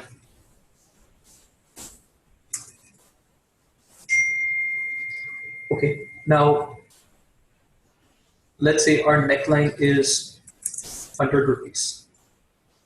Okay, my entry will be on the break of the neckline. Uh, Abhishek, on the monthly time frame, no, don't do that. Stick to the daily time frame. If you want to do it for intraday, then stick purely to the daily time frame. If you want to do intraday, the monthly time frame is too big. Yeah, even the weekly, I would say don't do. Simply stick to the monthly.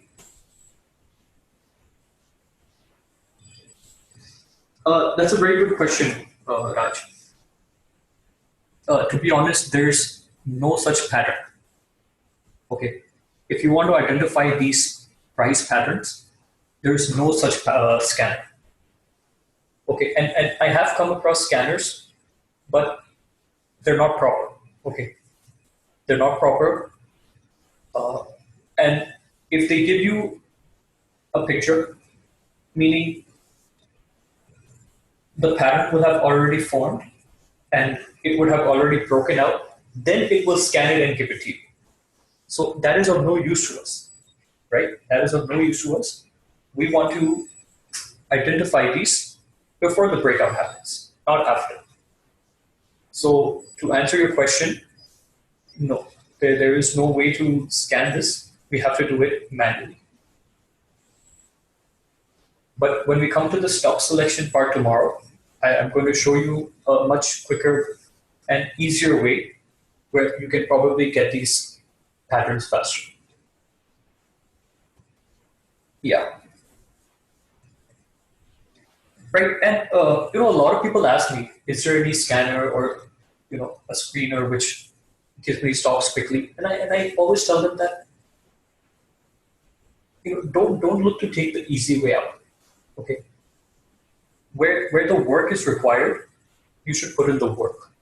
Okay, uh, see that doing that. Okay, putting in the work, meaning going through let's say 50 or 100 stocks every day. Doing that will help you improve your scanning abilities, your ability to identify these patterns much faster. Okay, so guys, every day, I go through 200 stocks every day. Before the market opens, I go through the Nifty 200 list every day. Okay, and I've been doing that since years. So now I go through all of them in less than 30 minutes. Okay, all 200 stocks less than 30 minutes. Because with time and practice, right, you become better, you become faster. And so I would suggest all of you guys that don't stick to screeners unless that strategy is specified for that scanner. Then that's a different thing. But to learn charts, the best way is to see as many charts as possible. How to find false breakouts? Uh, Hiteshi, there's no way you can identify false breakouts. Some expert will come and tell you use RSI, use volume. Well, let me tell you, they're all lying. Okay, even a breakout with good volumes will give you false breakouts. Even a breakout with RSI divergence will give you false breakouts. So that's all crap. Okay, the only way you can identify false breakouts is manage your risk. That's it. If it's going against your position, immediately get out.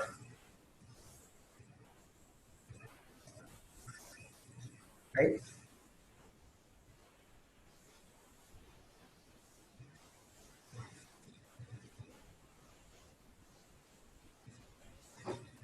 See, you will never know whether this trade is going to go right or not, right? All you can do is manage your position. Now, either it's going to go and hit your target, or either it's going to go and hit your stop loss. That's not in your hands, right? All you can do is manage your position, right?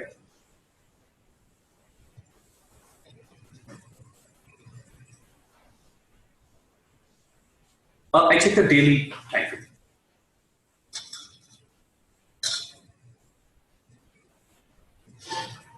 Because I'm looking for intraday trades, so I look at the daily time frame.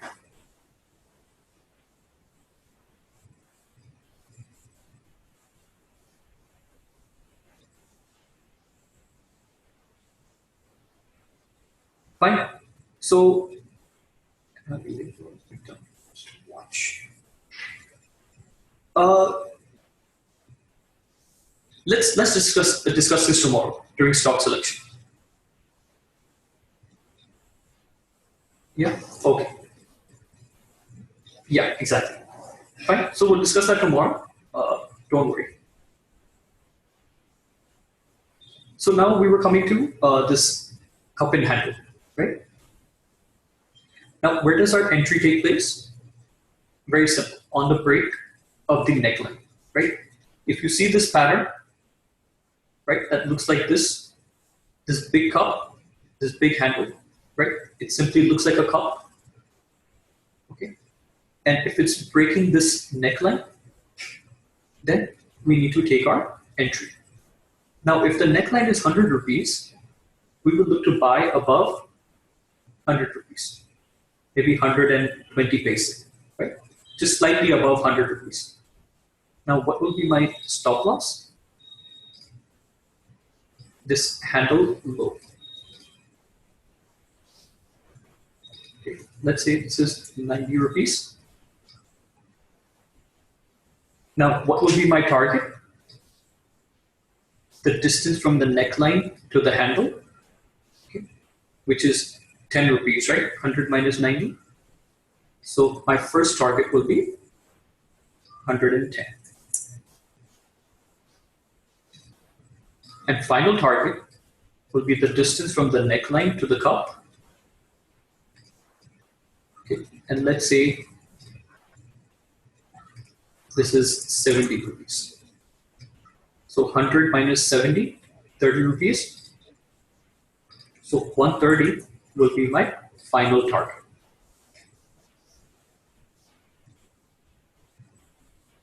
Okay, and same thing with the inverse cup and handle. We sell on the breakdown,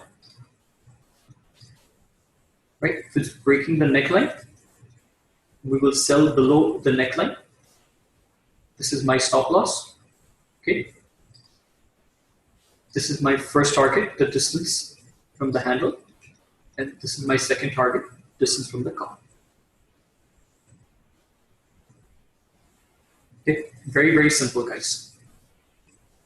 Now, just like the head and shoulders, let's try to understand. Yeah, so these are all positional targets. These are all positional targets. See, very simply put, okay, let's say this pattern, it started to form in March 2018. Okay, it started to form here, March 2018, and it completed, let's say now, in October 2018. That's about what, 7-8 months? Okay, that's about 7-8 months it took to make this pattern. Okay, now as per theory, they say as long as it takes to make the pattern, that's how long it can take for it to achieve its target. Okay, so when it breaks the neckline here, means from this point onwards, count 7 months forward. That's when your target should technically achieve, your final target. right? This final target. Okay. But generally what happens in terms of these patterns, the target achieves much before. So if this is giving me a time frame of 7 months, then it might achieve in 2-3 months, depending on the market conditions.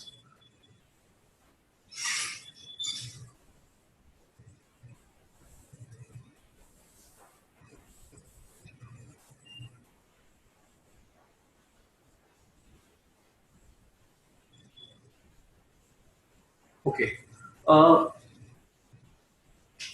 So Raj is basically asking, what is the probability of these patterns working out? In my experience, these patterns tend to work really well. Okay, they tend to work really well. But as from my experience, I will tell you that never wait for the final target. Never wait for the final target. If you're getting your first target, right, which is the handle low, the distance from the handle, book your full position there. Don't wait for the final target. Okay. In that case, you will have a higher chance of this working out and you making profits. Right. And this can come into discussion when we talk about position sizing and all that. Okay. But sometimes it's good not to be too greedy. Meaning, sometimes we get so arrogant that no, I'm going to wait till the final target comes. And the target is so big, it just might not come. So don't wait for that. You're getting the first target, book your profits, and get out. Right? That's if you're doing it positionally, guys. Now, if you're trading it intraday, then the success ratio goes up much. 105 number. 105 लिखा है. Thank you. Great. So if we're looking at this from an intraday point of view, then the whole ballgame changes. And this we'll discuss tomorrow. Right? How to look at these for intraday and how to trade them intraday.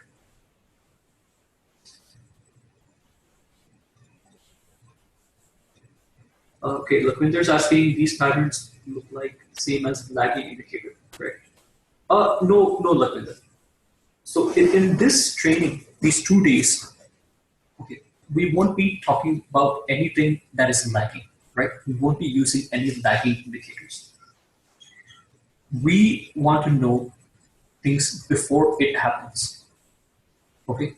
So that we can take advantage of it, right? What is the point of getting a signal after the price is already moved?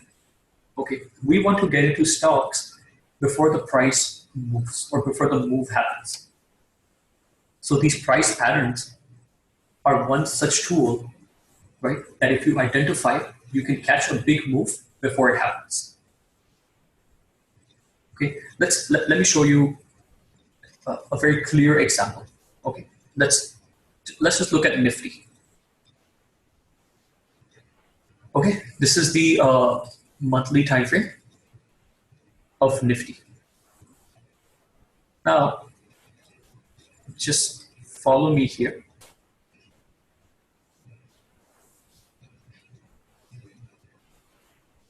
That's my cup. That's my handle. And boom, boom, boom. Final target achieved.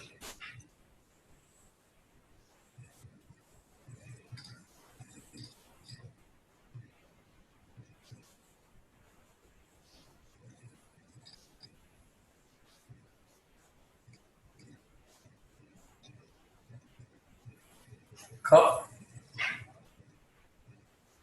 handle. What happened after the breakout? Boom, boom, boom. Final target achieved.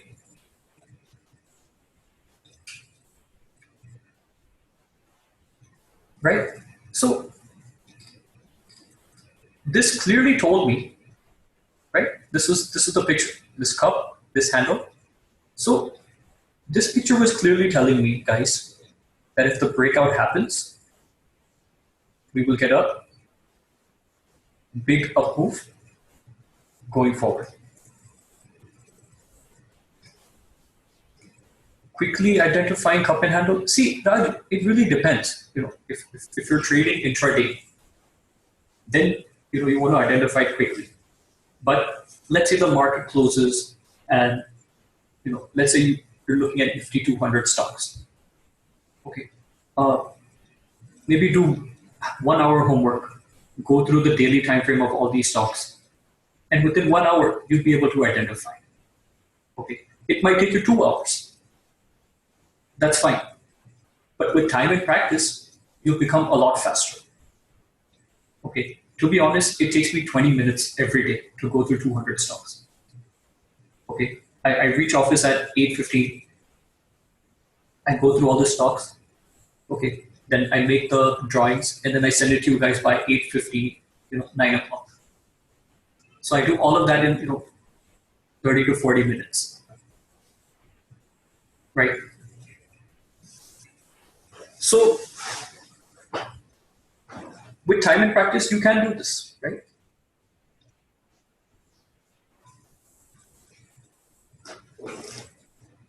And see, everything is not going to come easily, right? Just like generally in life, success, it comes with some hard work and dedication, right? So just like success in trading, you will have to put in some hard work and dedication, right? See, if it was that easy, right, or if you could do it so quickly, then everybody would be doing it and everybody would be millionaires today, right? So always think from that point of view. And I always think initially it's good to put in the work so that your future is easier, right? Even me today, I'm still putting in so much time and effort, right, into all of this because that's what it requires. And if you want to be a master one day, you want to be a professional one day, then you have to do that, right? And you can see by my trading, I get fantastic results. So what is half an hour, 1 hour of work every day? If we can in the future, if we can ensure you financial freedom, right, or freedom from your job, so then it's worth putting in the time, right?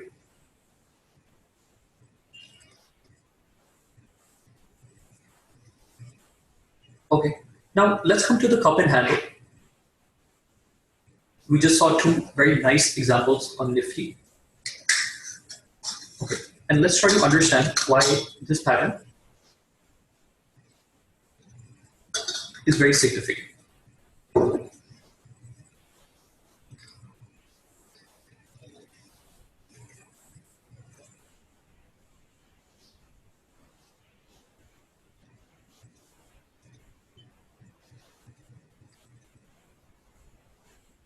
Okay, so this is my cup and handle pattern. Now, very simple, guys. What happened here? What happened at this move? Huge selling came in, right? Huge sellers. See, I can show you on the Nifty chart if you want. Let's try to understand it.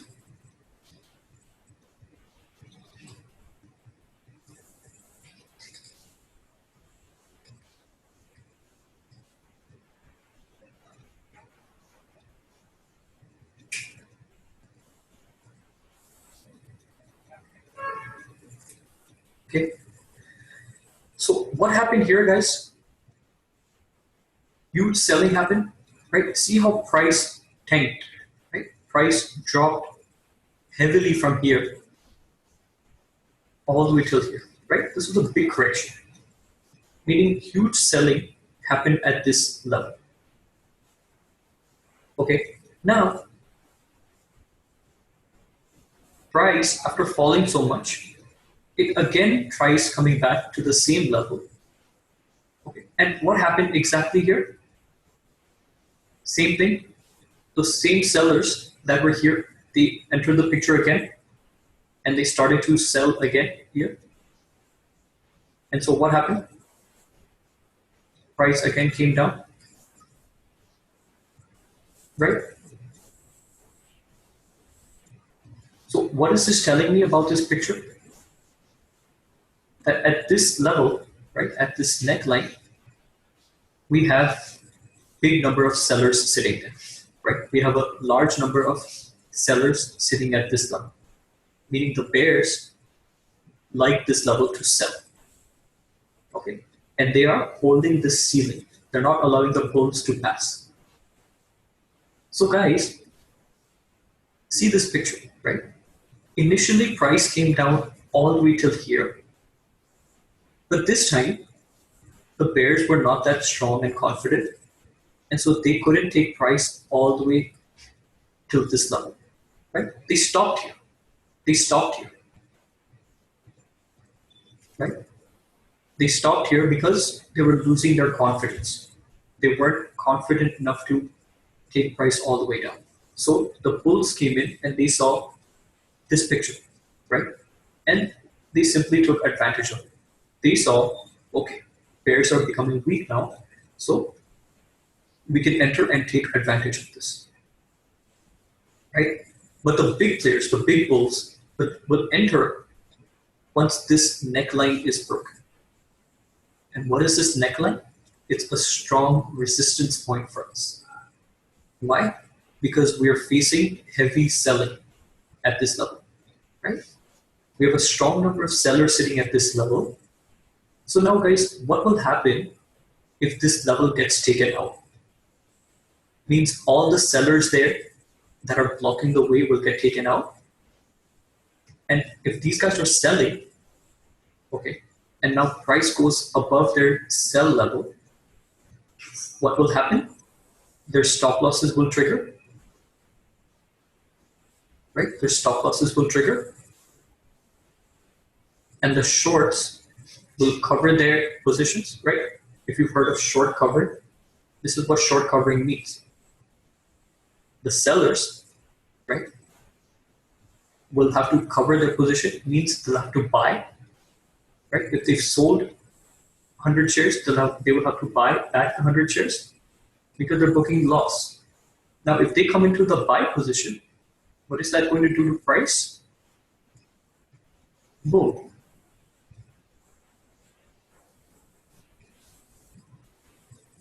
Right? So the picture tells us everything, guys. The picture tells us everything. Okay, we just need to be able to understand it. Right? And now slowly, as I explain this, things will start to become a lot more clear to you.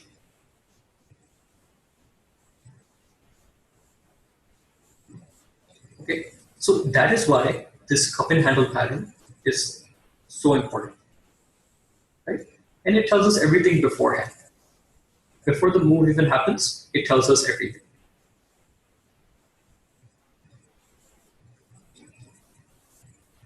Okay. So this is the exactly Lakwinder, right? This is the psychology part. See, a lot of people, they just look at the pattern and think, oh, this is bullish or this is bearish. But why? I want to know why. What is the reason? Right? And so by understanding these points, right, it gives us a clear picture. It gives us a clear understanding. Right? And it gives us that confidence. So that we can stay in the trade for long.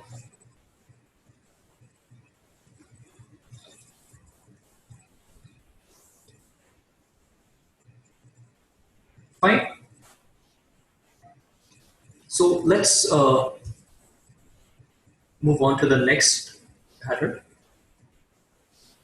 Let's go on to triangles.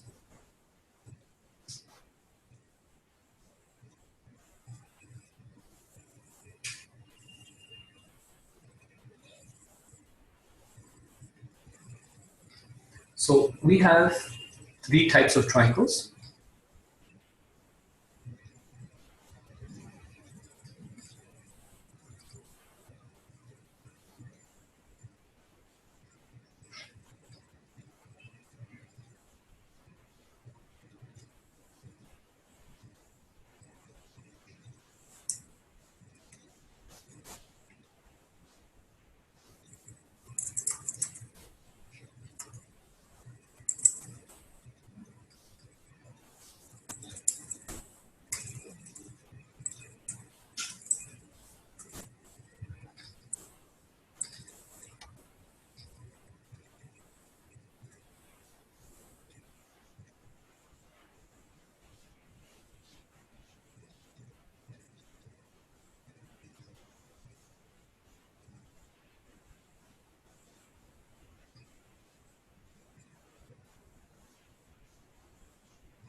Okay, so guys, these are the three triangle patterns. Okay, symmetrical, ascending, and descending triangle patterns.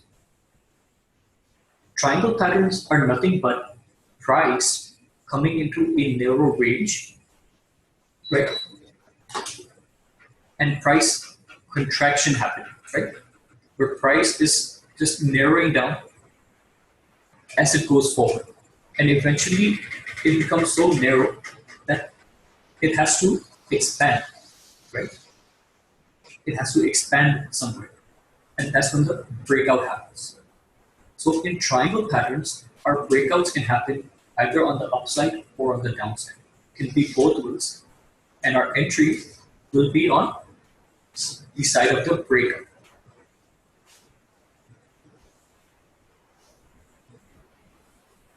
Okay, symmetrical triangle is basically, you can see a symmetry, meaning it's being formed in a very uniform manner. Right? Ascending triangle is basically where the tops are flat and you are getting higher lows or higher bottoms, right? With the upsloping trend line.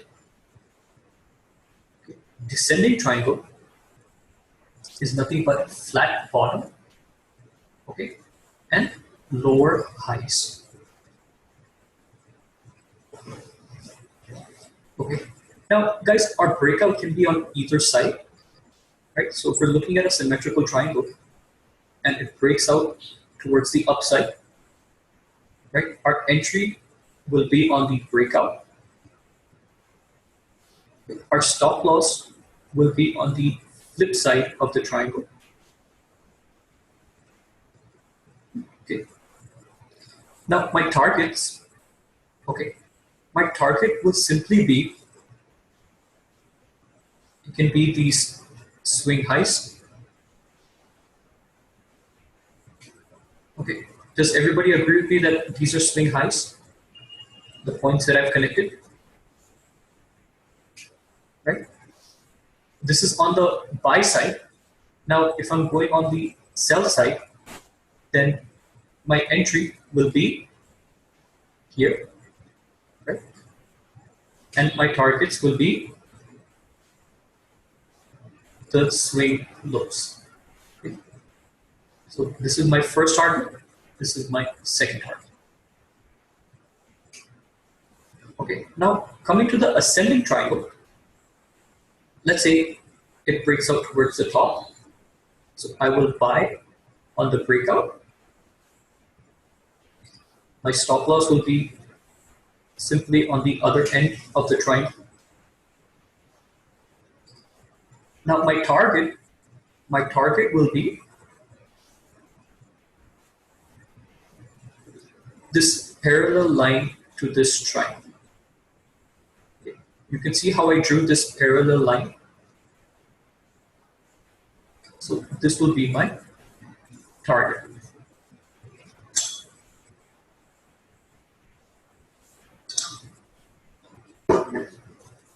Now, suppose this triangle breaks on the bottom. Okay, I will go short here, means I will sell here. Okay, and these swing lows will be my targets. Okay, first target and second target. Okay, and now descending triangle, same thing, guys. If it breaks out towards the top, I will long. Swing highs will be my targets, and the other end will be my stop loss. Now, if I go short, if it's breaking towards the bottom, then I will look to sell. Okay, I will enter on the breakout. And now, same thing, the parallel line. I will draw a parallel line, and that parallel line will be my target.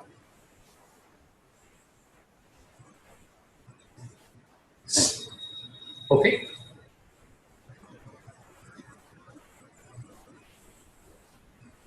Let's look at some examples. Okay, let's start off with Nifty.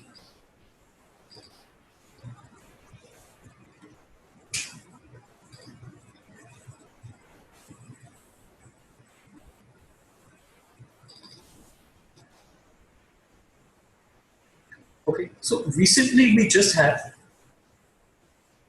a triangle.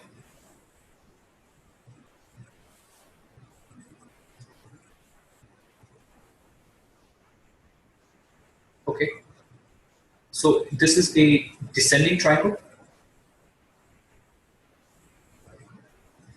right? Now, uh, this day it had gapped down. Okay, so it might have been tough to take a trade, but our target would be this parallel line, right? And see the low, guys. See the low of that day. It's exactly parallel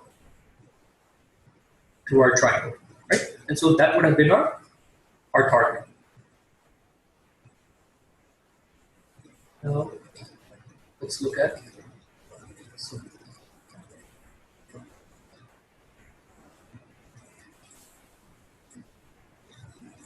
okay, this is a symmetrical triangle,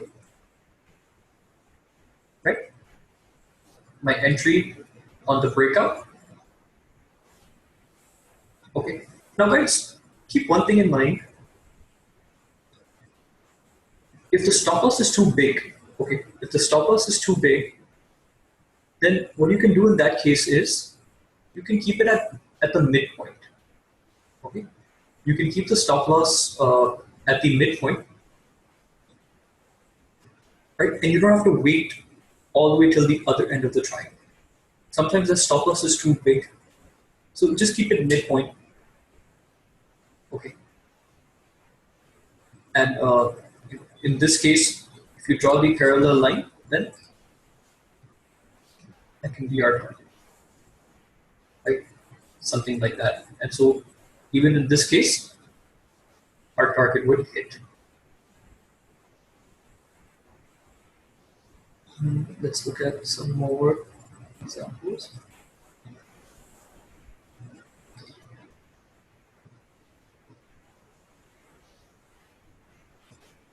So guys, if you go through my Telegram channel, okay, you'll find all of these patterns there, right? That will be a very good learning area for you guys. Because what I do is, I post all these charts, right? And usually I label like, okay, this is the pattern, right? Like hexaware, right? Head and shoulders.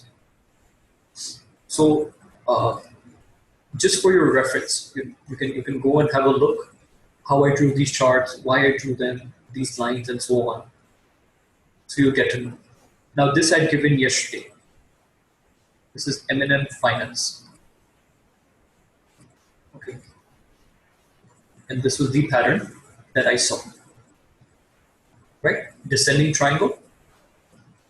And I said to sell below 385, which is this bottom triangle line.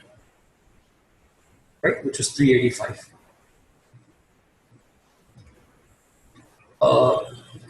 Let's draw the parallel line. Right? So this would have been my target, 358, 360. So from 385 to 360, right? And surprisingly, the target hit the same day, which usually doesn't happen, but because of the volatility and so on, it did.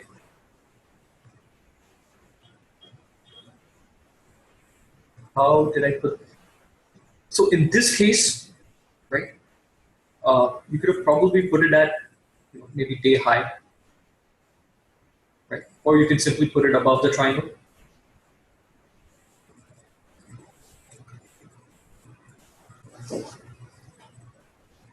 Yeah, that was intraday, Manoji. That is something different. So that will come to tomorrow. Yeah.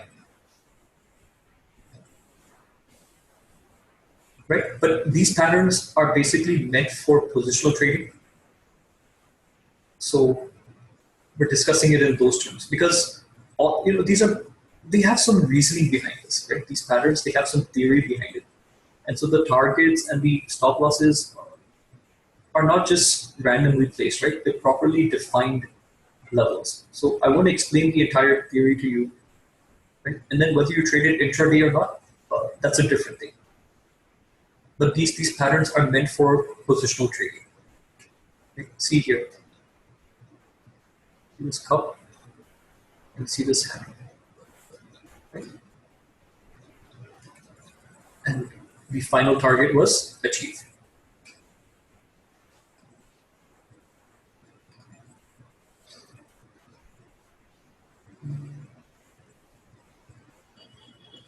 Right, so if you go through this, if you go through my channel, you'll find a lot of these patterns. Let's look for a triangle if I can get.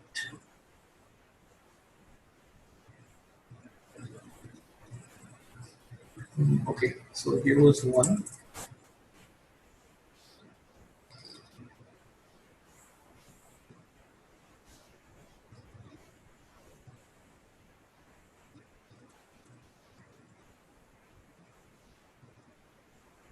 Right, so you can see this is somewhat a descending triangle.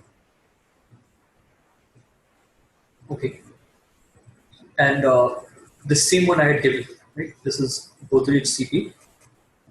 I said weak below 760, right? This level, and that's exactly this level, right? Right here, 760. Okay, and that same day, guys, from 760 it went to 715. From 760 to 715. That's almost 10%. Okay.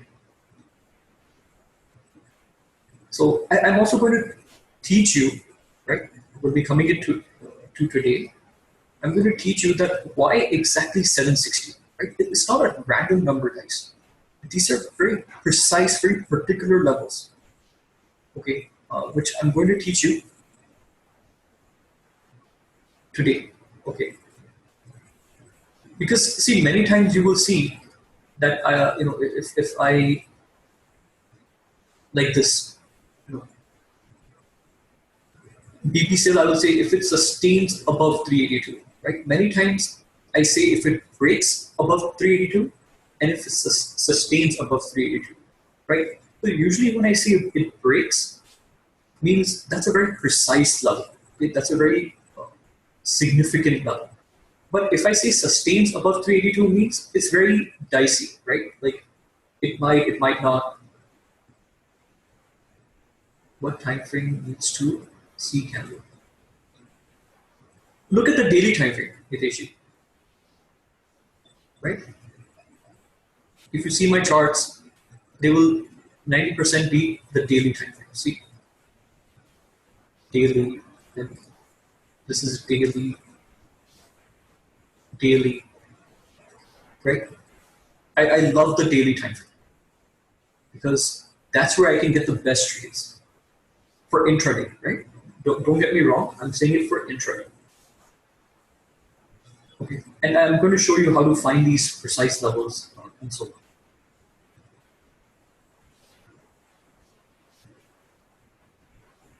Okay, so clear on triangles. Triangles are nothing but a contraction and expansion, right?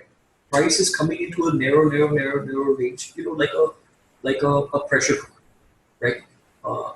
The pressure, when you heat it, right, the pressure inside increases so much that it has to go out somewhere, right? It has to be let out. It has to expand. So when that pressure gets so tight, it expands, right? The cooker goes off. So just like that in a triangle, the tighter it gets, like a spring, exactly. The tighter it gets, right, means the nicer the breakout will be. When you say above or below specific price, where to enter and exit? I'll get to that. I'll get to that. Right. So I'll get to that. I'll teach you how to identify those levels first. Then where to enter and all that we'll discuss tomorrow, right? During the strategy discussion and then the trade execution discussion. All of that we'll discuss tomorrow.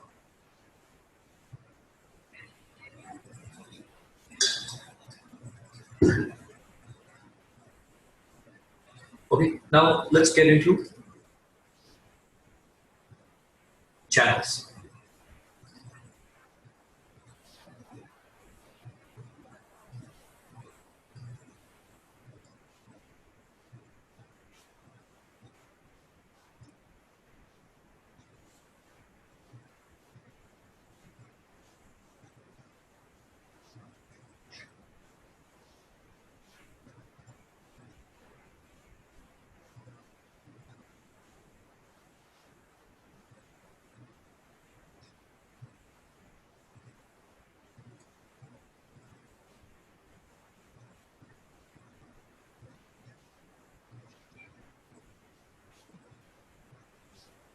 Okay, so we have three types of channels.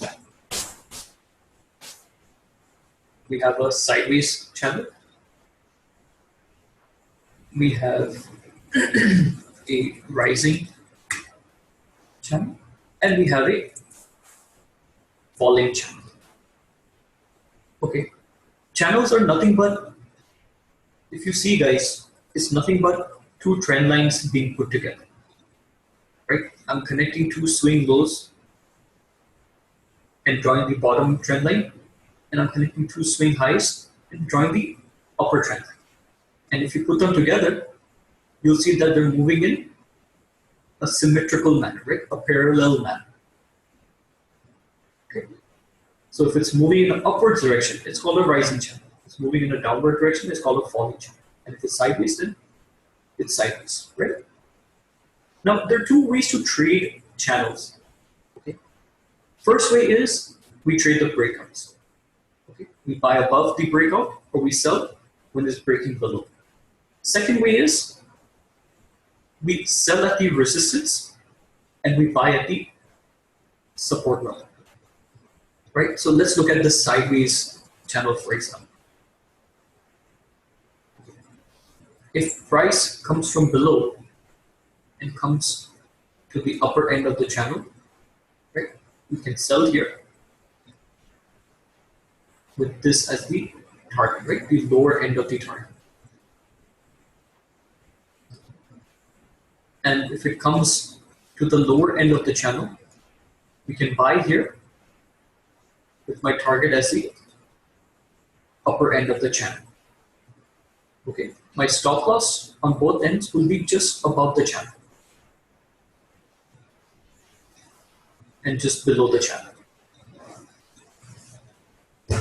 Okay.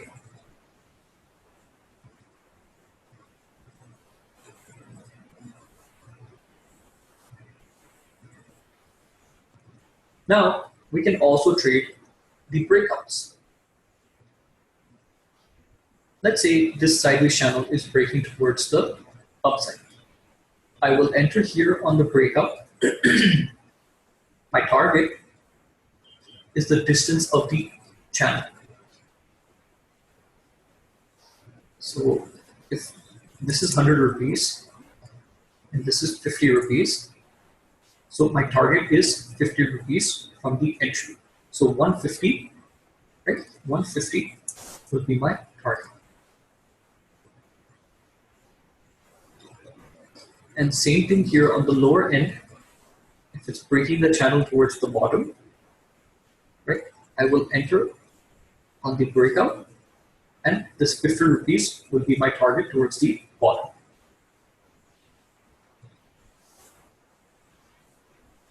Okay, so sideways channel is very simple to trade, and I'll show you some examples.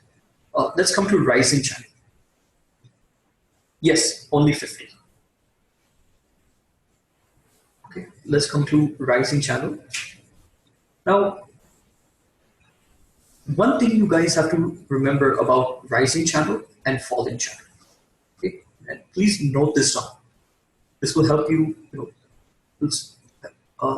help you from saving your money. In a rising channel, guys, if it's breaking out towards the top, okay, we do not want to take these kind of trades. In a rising channel, if price is breaking towards the top or breaking the upper trend line, we do not want to take these kind of trades. And in a falling channel, if price is breaking towards the bottom, we do not want to take these trades. Reason being, they tend to give a lot of false breakouts, right? Which we want to avoid. Okay, so coming back to the rising channel,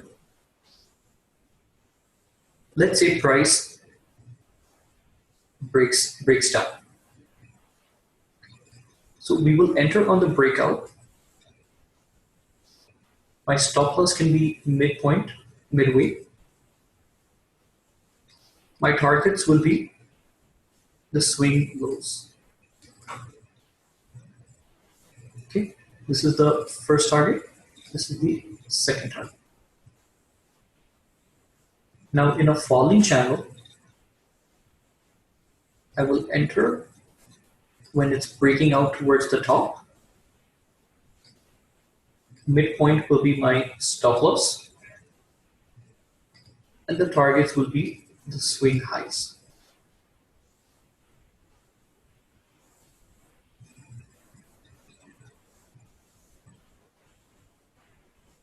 Okay. Now let's look at some examples.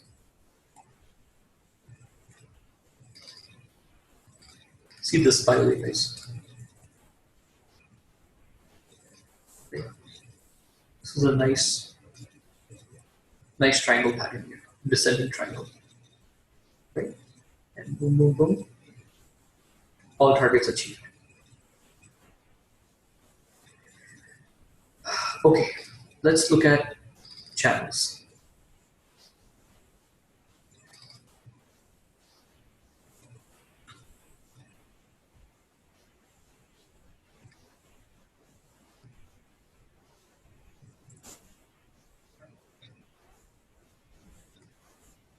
Okay, can we all agree that this is Nifty, by the way, Nifty daily time frame?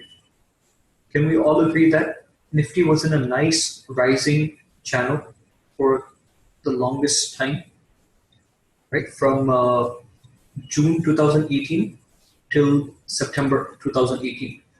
June, July, August, September, almost 3-4 months, right? In a nice rising channel. Then finally, it breaks the channel here. Okay. My stop loss can be that candle high here. My targets, swing lows. This is the first target. This is the final target. Right?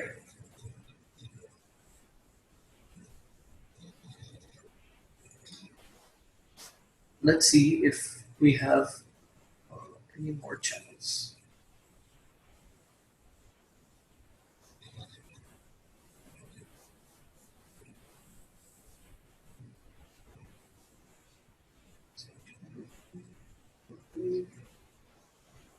There's one more.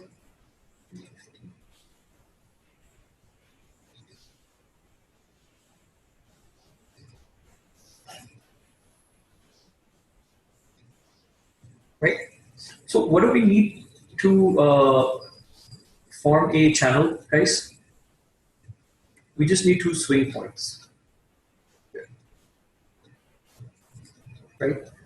2 swing highs and 2 swing lows. And now I've got my sideways channel. Okay. Now here it breaks out, right? You can put your stop loss midpoint.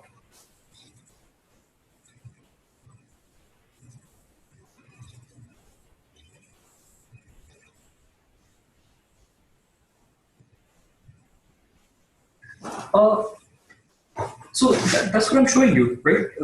That's what I'm showing you here. Connect swing highs and swing lows. Exactly. See. Now, let's say this is the current picture we're in. Let's say this is today. Okay, let's say this is today. I connected this swing high to this swing high and this swing low to this swing low. Fine. So now I've got my channel going. Clear? Now, where will I enter? On the breakout. Where will my stop loss go? You can put it midpoint.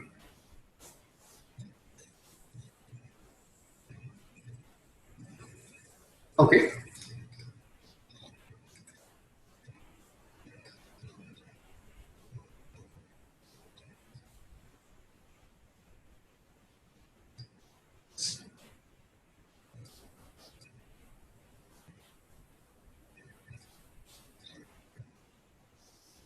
And eventually, all of your targets hit.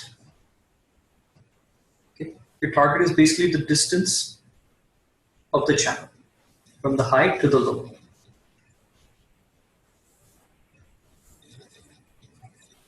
Right? So with time, you're going to have to practice. Okay. So this is just a trend line to be drawn for all these patterns.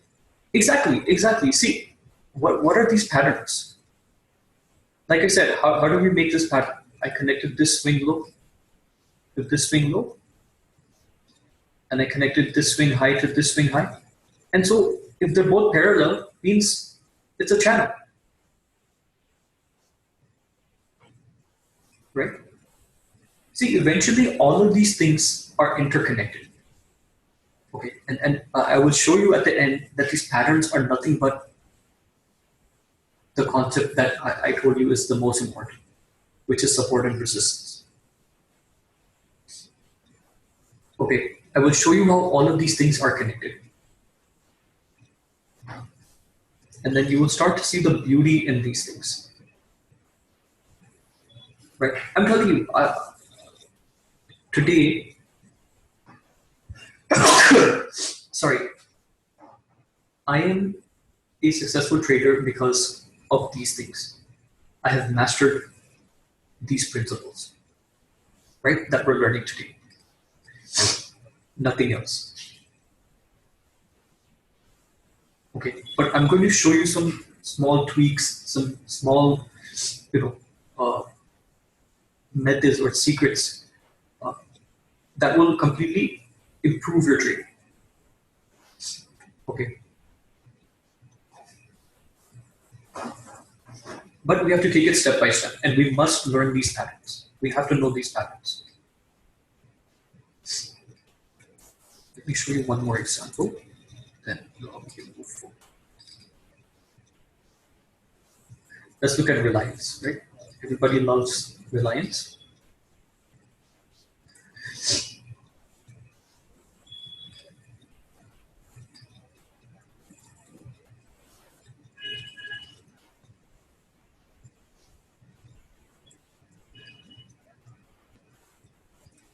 Okay, so guys, as you can see,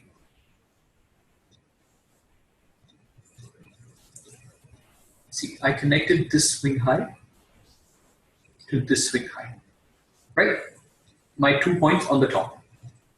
Then I connected this swing low to this swing low, okay? 2 points on the bottom, fine? And you can see that they're moving in a parallel fashion, right? You can see that both lines are parallel. So this clearly tells me that I have a channel formed now. I have a rising channel formed. Okay. Now, what does this tell me? If price goes to the upper end, means it will take resistance. And if it comes to the bottom trend line, means it will take support, right? That's how our channels work, right? That's how this rising channel works. Now let's move forward. See. Yes, Manoj. Parallel is the condition, right? Else it would be a triangle. See, if it wasn't parallel, let's say one line goes down like this, and then one line is going sideways, right? Then it would become a triangle. But for a channel, it has to be parallel.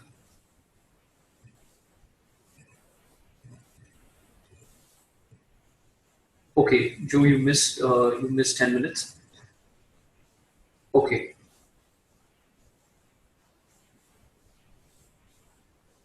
Okay. So not an issue, Joe. We were basically just discussing channels. Okay, and we were discussing this Reliance stock, right? And we were discussing this channel pattern in Reliance, right? So what I was telling everyone is, all I did was I connected this swing high to this swing high, this swing low to this swing low, right? Now I have two parallel lines, and now I have a rising channel pattern, right? And so what do we know about channels now, that the upper trend line will act as resistance and the lower trend line will act as support. Right? Took support here. Now it's going up, going up. Okay. It took resistance here. Right? Came down, came down, came down. And now, eventually, it broke out of the channel. Okay. It broke out of the channel. And then boom, boom, boom. Right? Now, if you guys remember, just yesterday I had given Reliance, right? And I said 1070 will act as support. Okay. And how did I get that, guys? Because of this previous trend line, right? Which was our channel. So you can see that it was acting as a very good resistance. So there was a good chance that it would come here and take support here. Okay, and it initially did take support, right? It came to 1075. It bounced, it went all the way back to 1100, and then eventually came back down, broke the support, and went much lower. Right? So channels also work beautifully, guys. Okay, sometimes it's tough to identify them, but which was that stock? BPCL.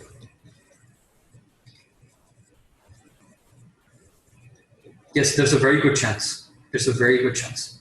Now, we can start to identify where our next support levels, resistance levels. Now, this will act as a very, very strong support for the stock. Okay. Why is that? Because this is where the breakout had happened. This is where the breakout had happened. Means a lot of buyers had come into Reliance here at the breakout. Right? So this can act as a very, very strong support. And you can see that on Friday, yesterday, it came and touched exactly that level, right? And that's where it stopped. So we may see a bounce from here, right? And if this support also doesn't hold, then this is my next level. Maybe 970, 980 levels.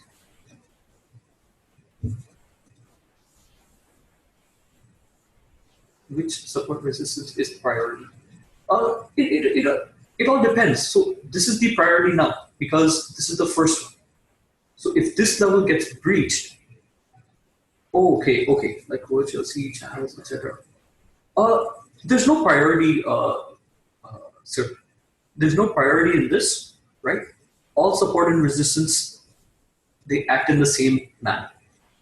What I do give priority to is, if let's say one of these things merge, okay, like if we have price pattern, plus if we have this OHLC,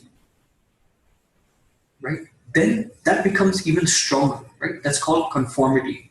Means we have a combination of 2 or 3 factors that are merging at the same level. And when that happens, right,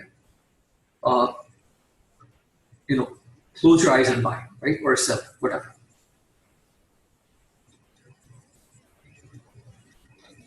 Anything can happen, sir. Anything can happen. Like I said, we do not want to predict. We do not want to predict, right? Now it's sitting right at support. Okay. Now I can do 2 things. I will either buy here, okay, with my stop loss just below this level, with a small risk, right? In case if it breaks it, I'll be out of the trade. But if it goes up, I'll get a jackpot trade. Okay, that's number 1. Number 2, I'll wait for this level to break. I'll wait for this level to break. If it's breaking this level and going below, then I will enter a sell trade. Right? So like I said, we do not want to predict, okay? We want to react, right? Now we see the picture. Now we understand the picture. So I'm going to react, okay? Now if I feel like, the market might turn from here, it might give a relief bounce. So then I will enter long here, okay? With a stop loss just below. So very tiny risk, small risk, huge reward. Right? How did I draw the support line? OHLC. This support line, okay, no, it wasn't drawn from OHLC. I'm taking this as a support line because this is where Reliance gave the breakout. This is where it gave the breakout from this channel. And see the next day, you can see how big of a move we got. So if it broke out from here, this is telling me that there are a good number of buyers at this level.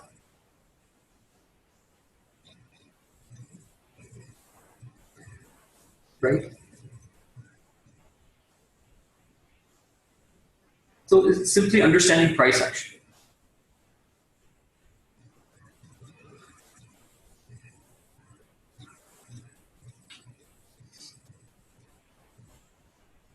If you guys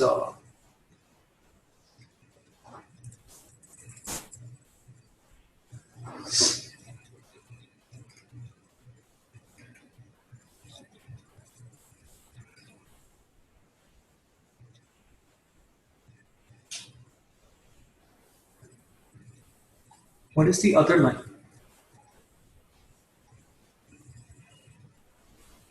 This is it. This is the channel, the two channel lines, and then this is the support line where Reliance had broken out from.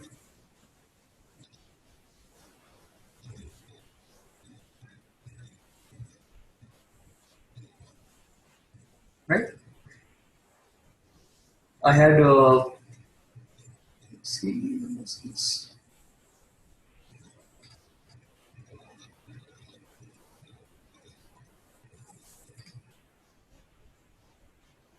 Yeah. See this, guys. When is this? This is in May. Okay. This is May some 20th or something. So I had mentioned, and even sent it in the groups, Reliance rising channel. Look for potential bounces from 915, 910 levels from here. Okay. Now,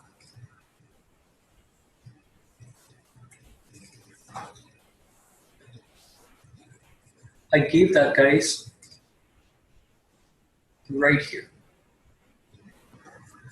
Right here. Okay. This is 29th May.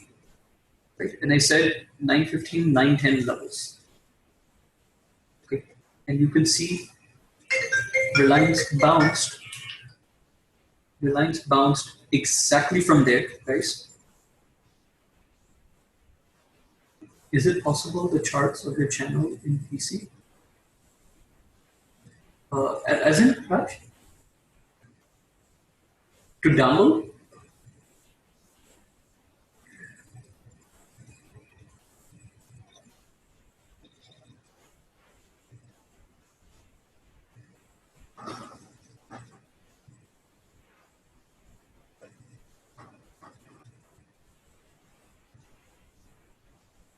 No, you can download Telegram on your PC. Yeah, they have a PC application as well. But then you can see it there. Yeah. Right. So I had given this in May, guys, right here, around 9:15, with this as the target, the upper channel. Right? And it worked beautifully. Okay. So these are the kind of trades we want to look for, right? Especially if we're a positional player, then identify these patterns and wait for the right moment. When it comes to your levels, enter there, guys. Enter there. See, your risk is super small. Okay, your risk is maybe 5-10 points, but my reward was more than 100 points. Okay, so we can get these kind of trades, right? We can get these kind of trades, but you have to know what to look for, and we have to wait for the right opportunity. Okay, and if we had just noticed this channel pattern in Reliance, then I could have shorted up here with this as a target. I could have bought here with this as a target. Just two fantastic trades, right?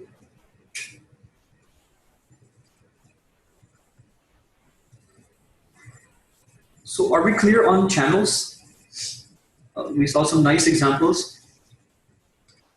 Again, it's a pretty simple pattern, guys. Nothing too complicated, right? And I'm telling you, the best source to learn for reference, just go through my Telegram channel. If you don't have the link, I'll send it to you. But you'll get a lot of good charts, and you'll start to understand, how I drew these lines and why I gave these particular levels and so on. Okay, this will be your best learning resource.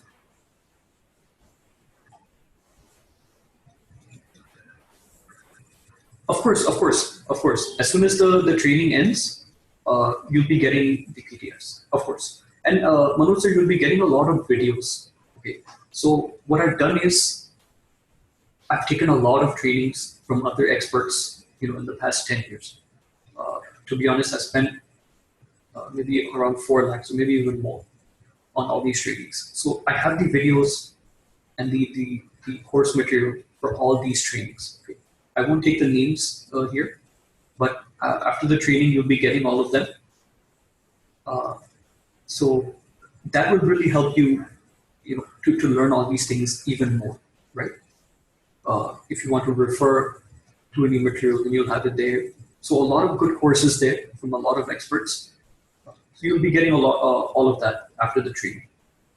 Okay. So guys, it's 1:40 now. We've clearly passed the lunch time. So let's break here now. Okay. Let's come back in 30 minutes or 45 minutes, whatever's suitable to everyone.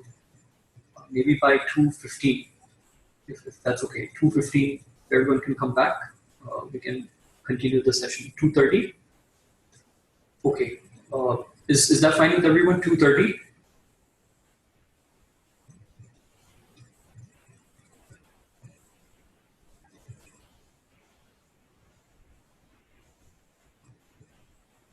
2:30. Okay.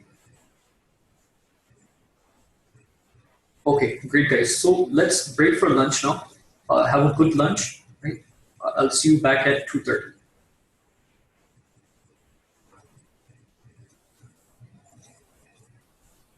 Raj, you were saying, can we run scripts on Trade Tiger? What do you mean by run scripts? You mean filter or scan?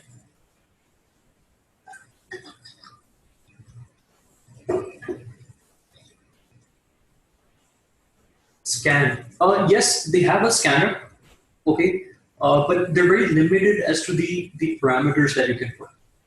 So, you might be able to scan for like stock at day high, or stock hitting 52-week high or low, and so on.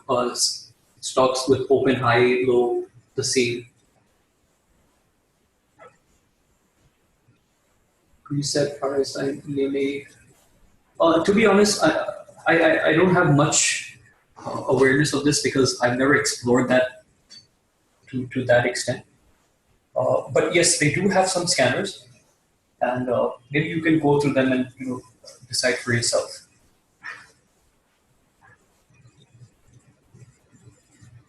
Yeah. Kite or Trade Tiger? No, they're very different, Naveen. So actually, I'll discuss this when everyone's back. So let all of us come back from lunch, and then I'll show you the difference.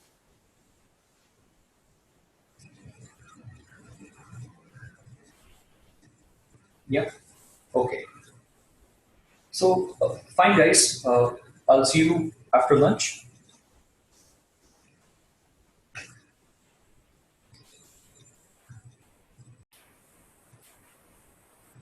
Okay, so let's move on to our next pattern, and let's get into double tops and double bottoms.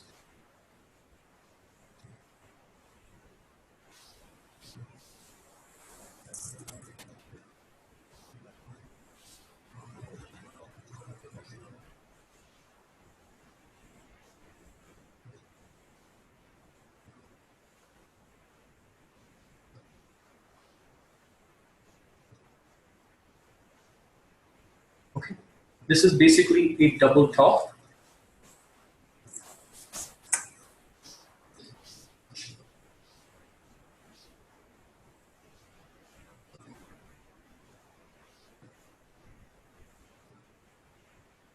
Okay, and these are double bottoms.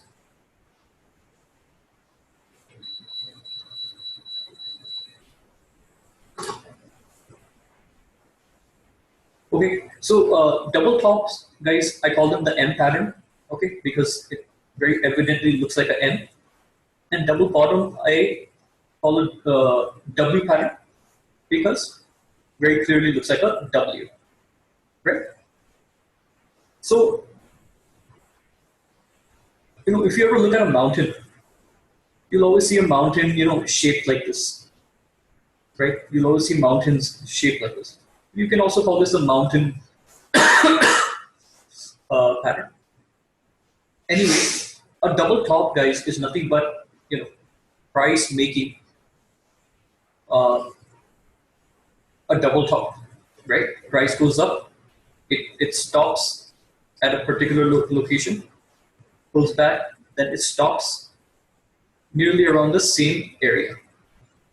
Okay, hence it is called a double top, and a double bottom is just the complete opposite. It's where price turns from one point and it looks to turn from the same exact point, right? Hence becoming a good support. Okay, so when this happens twice, it is called as a double bottom. Okay, these are usually reversal pattern, guys. So if you see this at the top of a trend, okay, then you'll see most likely you'll see a reversal of the trend. Okay, now what is our entry?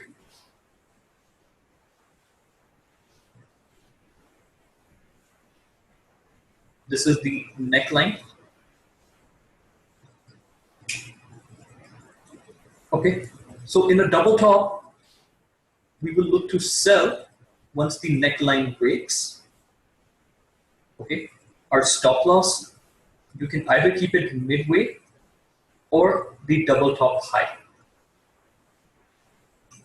Okay, and our target is simple 1:1. 1:1 meaning the distance of the stop loss, you can call it, or the double top high. Okay, so this is the distance, right? And this is our target, that distance.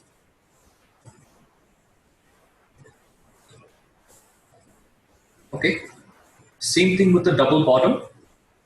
Our entry is above the neckline. We will buy above the neckline. Okay, stop loss is either midpoint or below the bottom. Okay, and that distance is my target. Very simple pattern.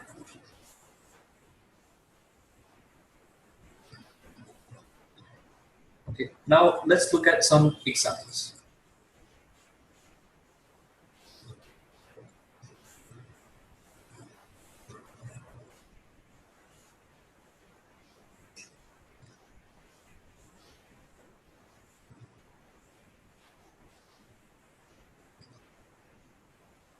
This is Maruti.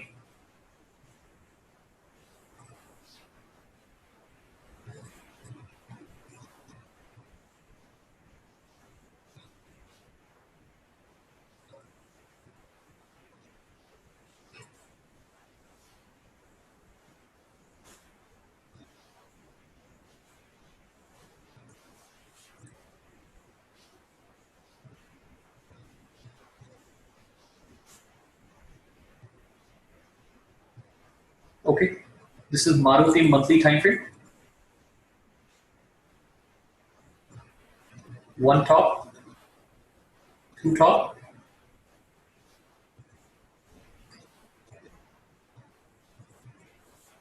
right? Our entry was below this neckline. Okay, and my target is achieved already. This happened rather quickly.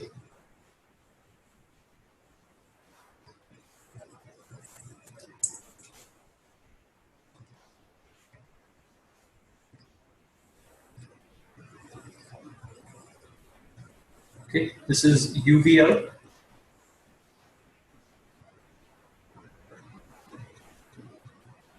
One top, second top.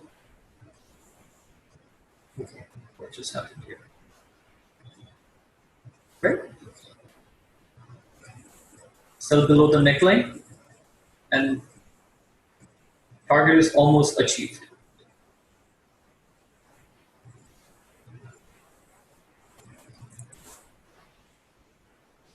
It's a very simple pattern, guys.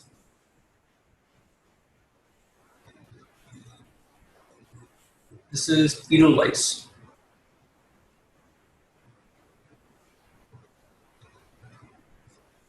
Right?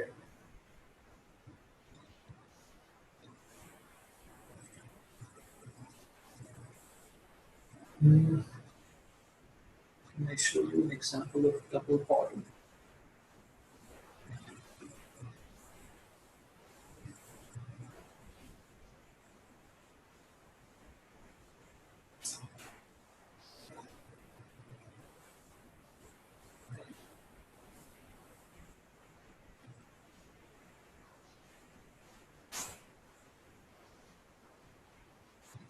So the rules are the tops can be the same, but it shouldn't be like this. This is not a double top. Okay, either the tops are the same or the right top is lower than the left top.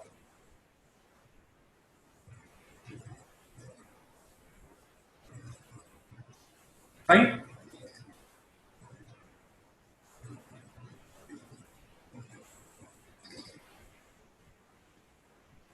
So here's an example of a double bottom.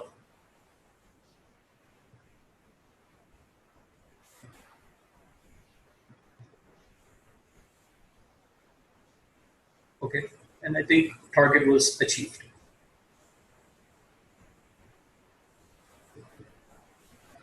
Here's one more.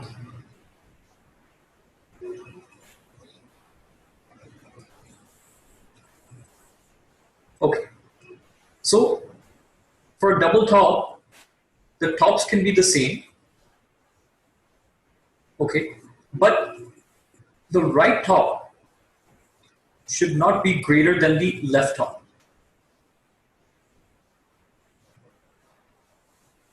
Right? This top cannot be greater than. My screen is lagging. Okay. Uh,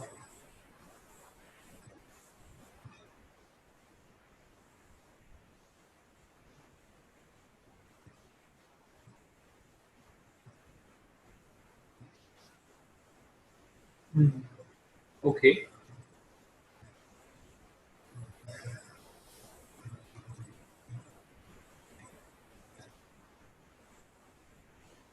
Left top should be greater than the right top. It shouldn't be like this.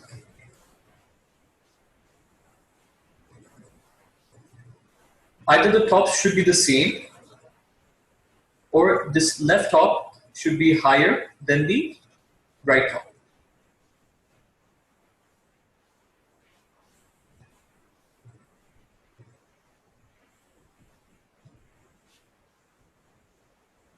Clear?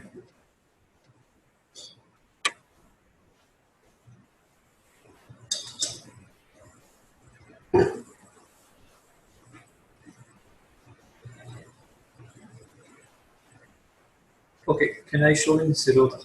Okay. Right, so this was Maruti. You can see this M pattern.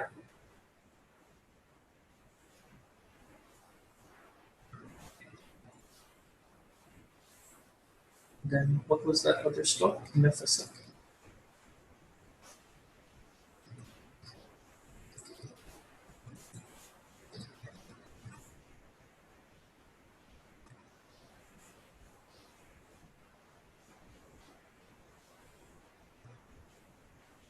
Okay, so this was MFSL, right? See this double bottom, right?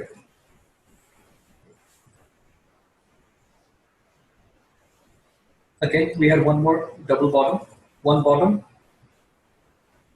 second bottom, right? Our W pattern. In this case, target is achieved.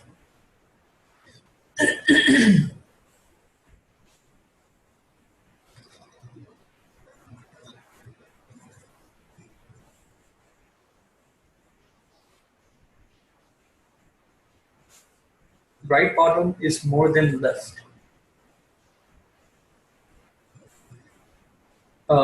Here in this,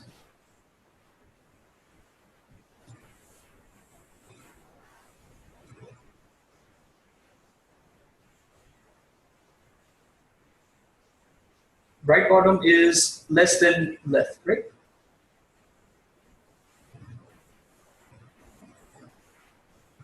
In both cases.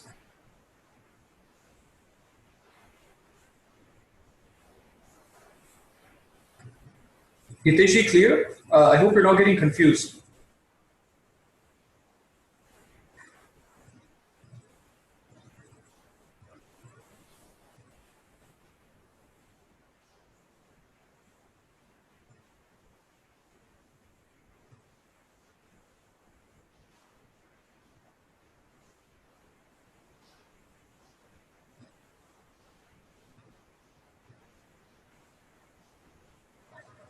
See this head and shoulders. Left shoulder, head, right shoulder.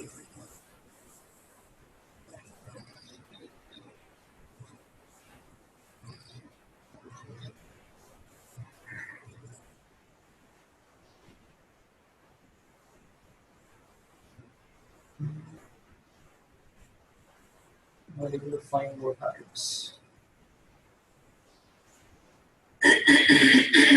Sorry.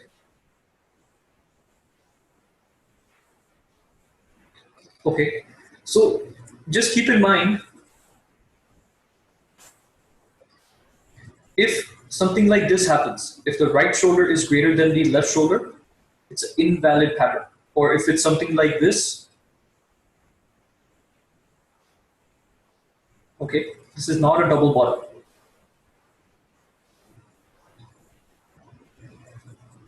Okay. So clear on this pattern? Very simple, right?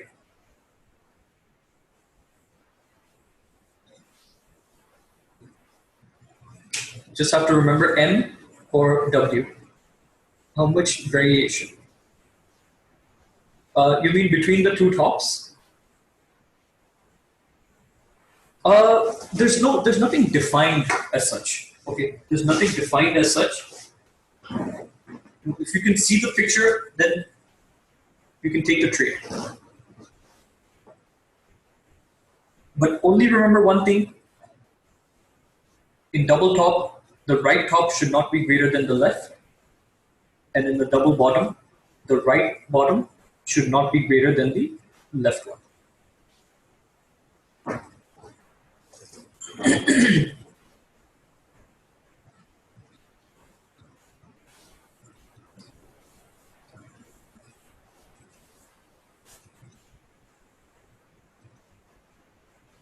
Okay, now let's come to flags. Right, or flag pattern. So I'll draw various types of flags, okay, that you can possibly see in stocks.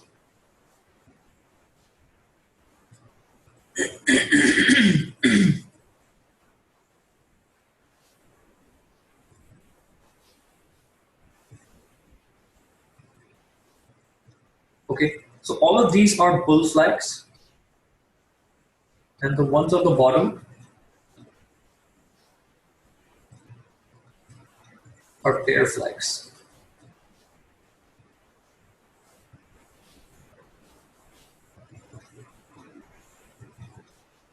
Okay,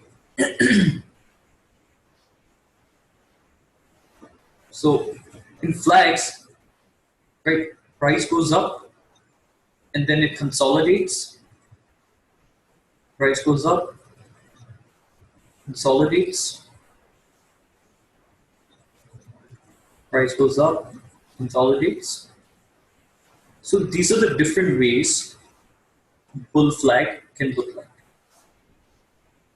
Okay, then price goes down, consolidates.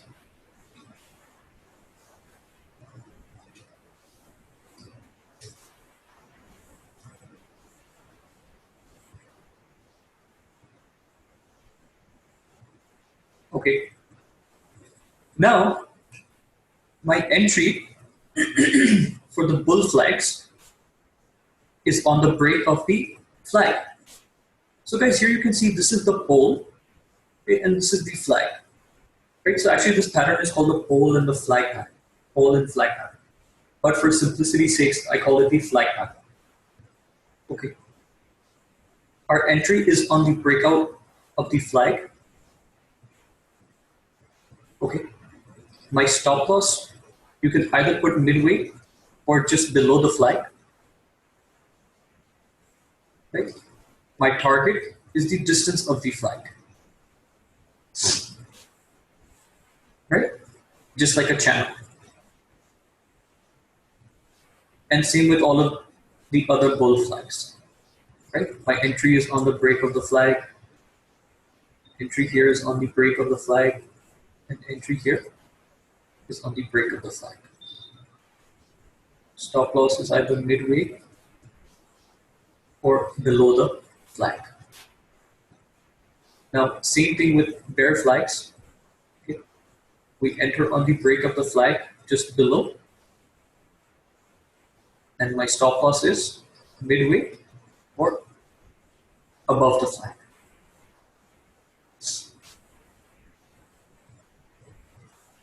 Okay, let me show you some examples of a flag.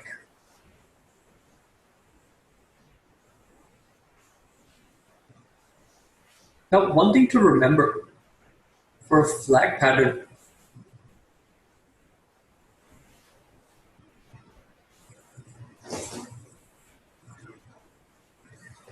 is that we want a nice impulse move. Okay, we want a nice impulse move. Now, what do I mean by impulse move? A nice straight move. Let me show you on height.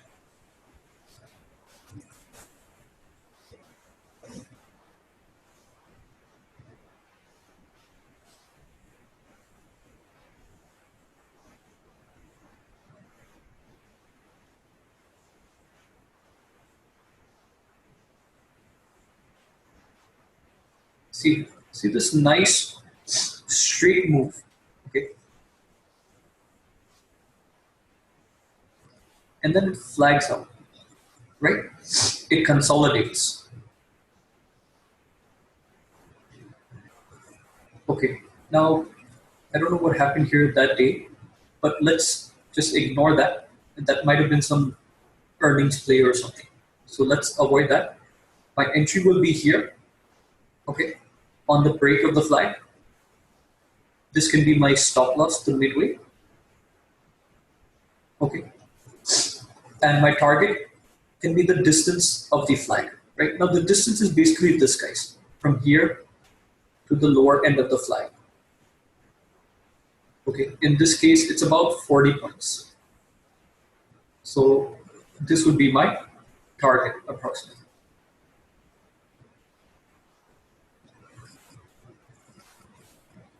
Okay. Now this can also be considered as flag.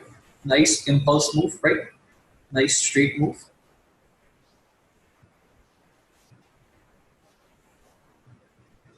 Okay. You enter here. Uh, you can either keep it midpoint or however you like. This can also be considered as a flag. Yeah, the pole is just a straight line. There's no points to connect. It's just seeing the picture.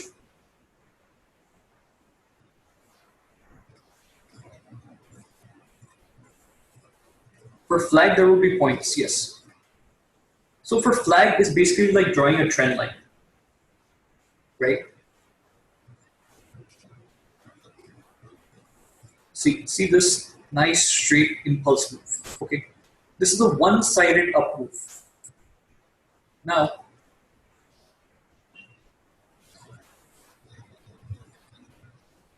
okay, you can draw this as a flag.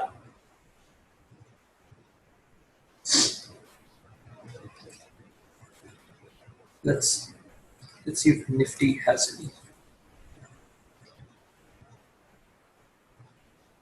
At least two. At least two.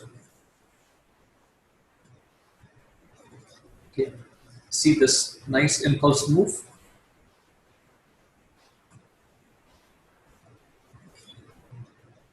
Right? See, everybody's getting this nice, strong up move, nice impulsive move, then followed by a consolidation, right? Consolidation. Okay. Followed by impulse move, Joe, is simply just see.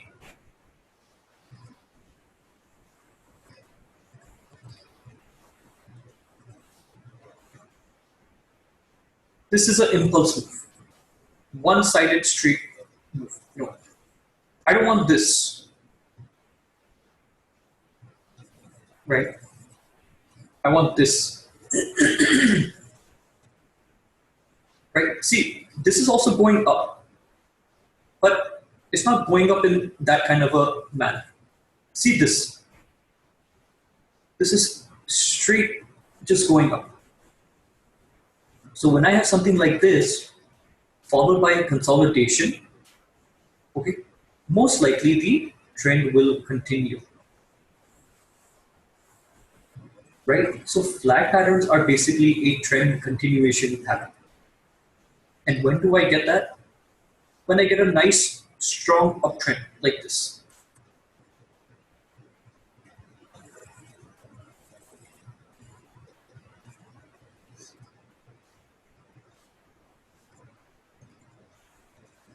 So you'll see this a lot in, uptrending stocks. Let's look at Bajaj Finance.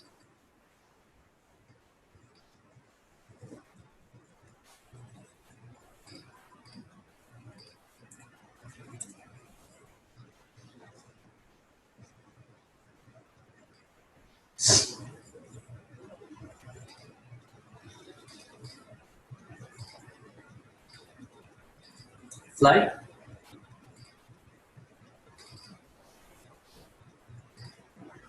flag,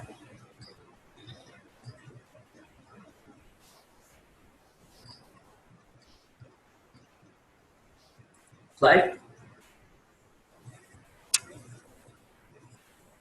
right?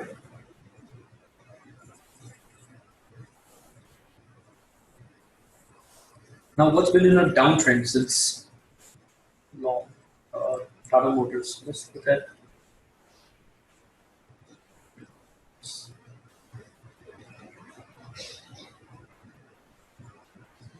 uh, okay. Do I see any flag pattern? This is a nice down impulsive move here.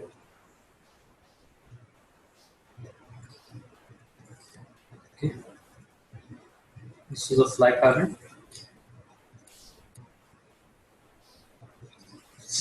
Then this can be considered as a triangle.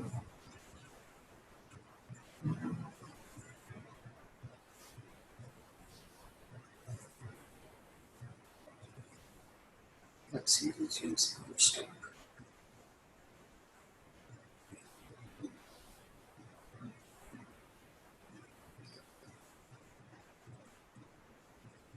Let's check out.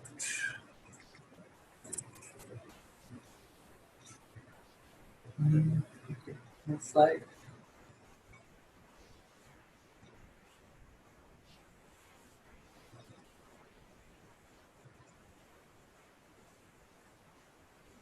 Uh,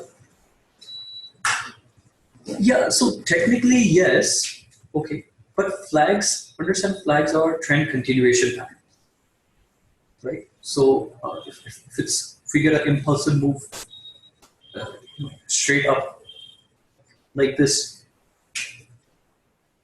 then we would prefer to take the trade on the upside. Now, if it breaks towards the bottom, then I might not be too interested in that trade, right? Because the impulsive, the pole was in an upward direction, right? So just remember, it's a trend continuation pattern. See this double top in Bharti Airtel.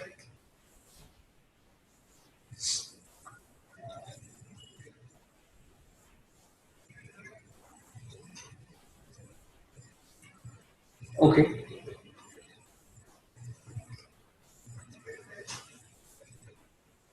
Just recently, I had, and I think I even gave a trade in it.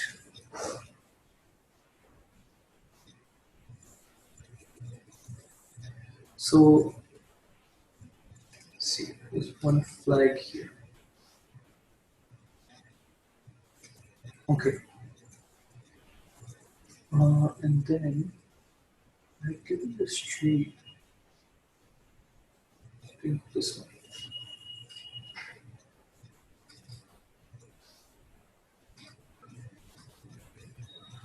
Right? Then this would have been a flag.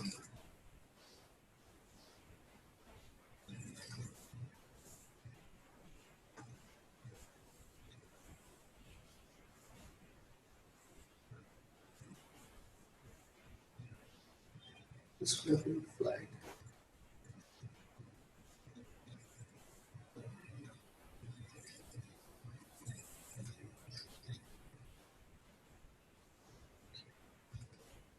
This was a flag.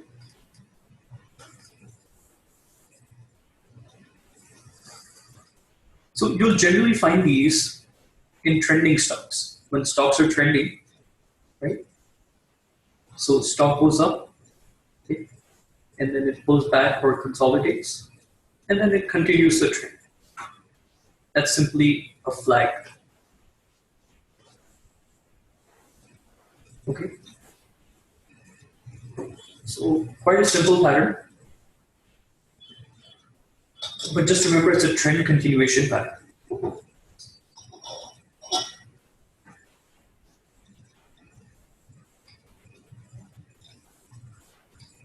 Okay.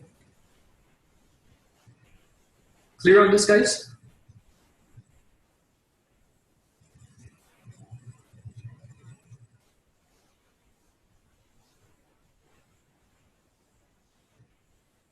Okay.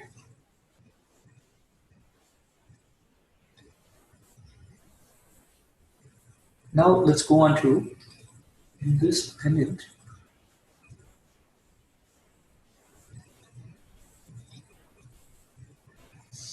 Uh, are you talking about the this one?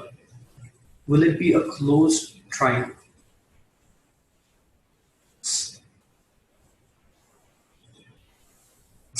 Will it be a closed triangle? Okay, okay. You mean like not a wedge, basically.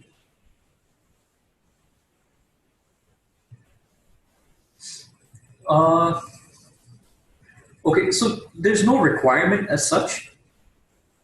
Okay, but like I said, like even in triangles, right? The tighter, the better. Okay, let's say we have a triangle like this, and we have a triangle like this. Okay, the breakout in this one will be much stronger than this one, right? So there's a saying, if it's tight, it's right. Meaning the tighter it gets, right? The tighter the range gets, the stronger the breakout will be. Guys, just 1 second. I'm just getting a phone call. Just 1 second.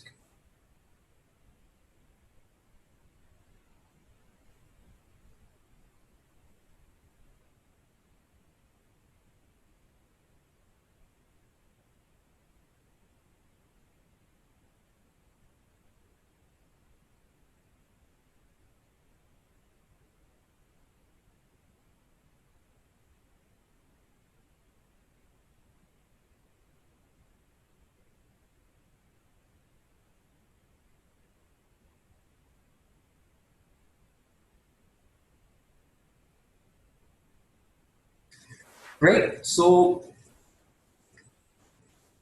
always remember that.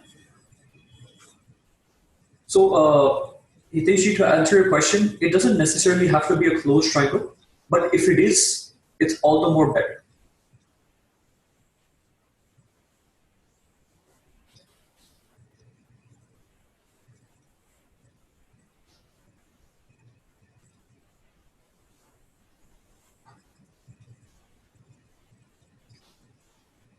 Okay, now let's come to wedges, right?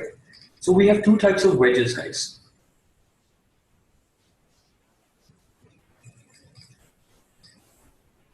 We have a rising wedge and we have a falling wedge. Okay, we can have a sideways wedge as well. Okay. I usually don't go over that, but it's fine.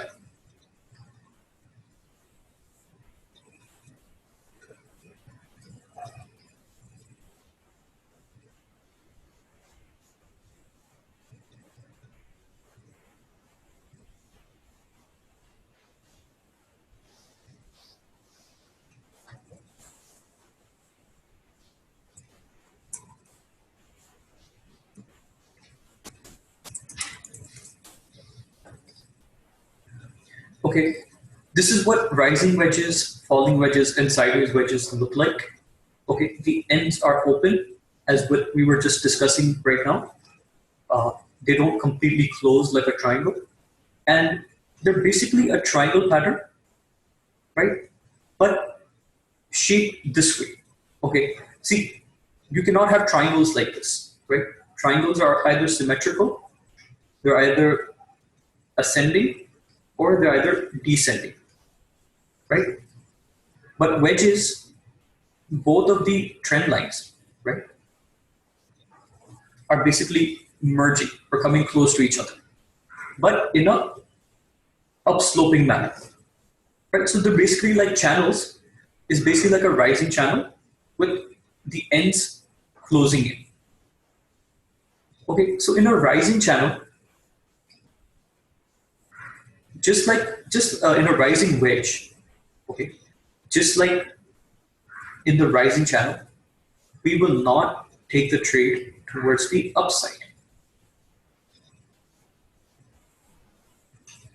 Okay, we will not take the breakout towards the upside. Right? For the same reason being false breakouts. Okay, now how to trade these? I'll show you guys. I'll show you. And in falling wedges, we will not take the breakdown.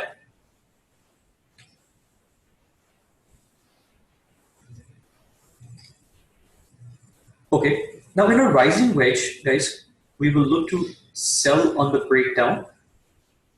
My targets, swing lows. Okay, stop loss, either above the wedge or midway. Okay. In a falling wedge, I will look to enter on the breakout, right? I will buy here, and my targets are the swing highs. Stop loss, right below. Now in a sideways wedge, you either sell if it breaks down, or you either buy if it breaks up, right? Stop loss on either side, and targets are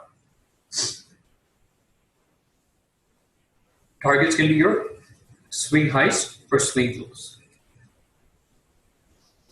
Okay. Again, it's a very simple pattern. Now, let me scare you guys, okay? Let me show you one picture.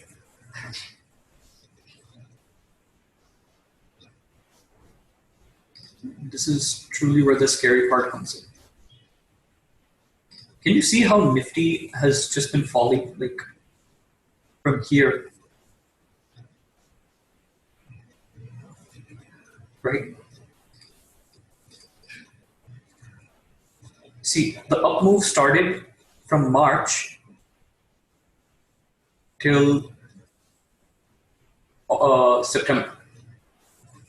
So 6 months, guys, 6 months up move, right? It took 6 months to move up. Now, the down move started in September, and it is what? October.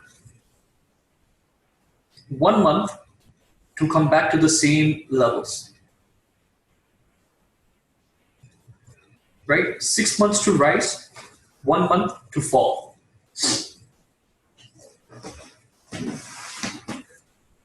Right? So that is the markets for you. Markets always fall faster than they rise. Always. Right? That's the force of gravity. And things always tend to fall faster than they rise. Okay, now coming back to the point, we're looking for wedges. Let's go to the monthly time frame. So what am I going to do? I will connect this swing high to these swing highs here. Okay. And I will connect this swing low to these swing lows. Okay. Now what pattern do I have? Rising wedge. Right? And where did it break out? Right here. So what is my first target? The swing low, which is right here.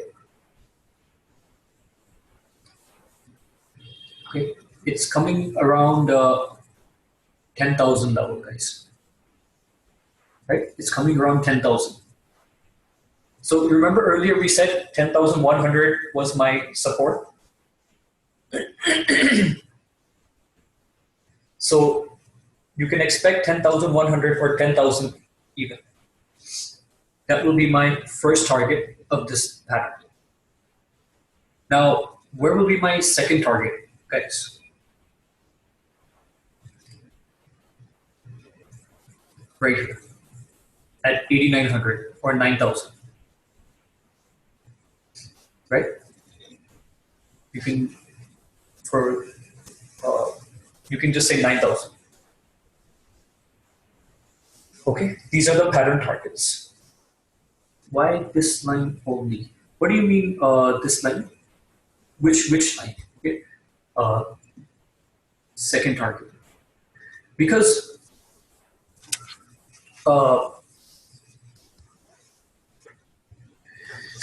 see, this was a major resistance earlier. This is the second swing low. This is the swing low. Okay, now see, sensibly talking, okay, do you think our markets, so see, this can be our third target, okay, if at all you want to keep, this can be our third target, right? But technically speaking, can our markets come all the way here? I mean, I don't know. There might be a possibility, right? But if I'm trading this, do I have the patience to wait all the way till here? Okay, right, exactly. Will I even have the patience to wait till here? I mean, I don't. I know I wouldn't, right? Some people do, but I know I wouldn't. I would probably exit everything here, right? But this is just as per the pattern. So in theory, these would be our targets,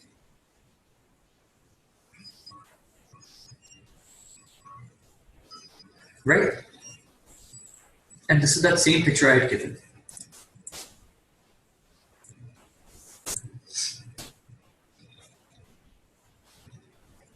Right? Can you guys see this monthly?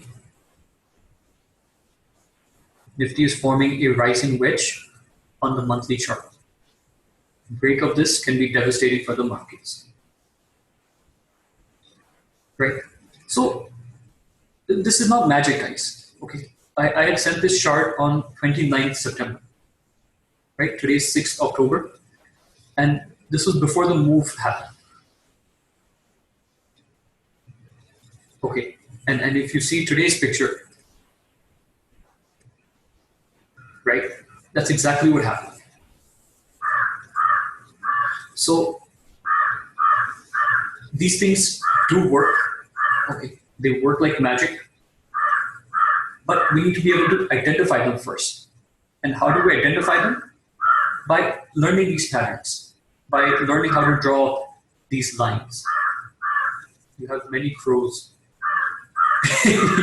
Okay, you can hear that? Yeah, don't worry, they're not my pets, guys. There's a window right here. One second, let me try to show it away. Just one second.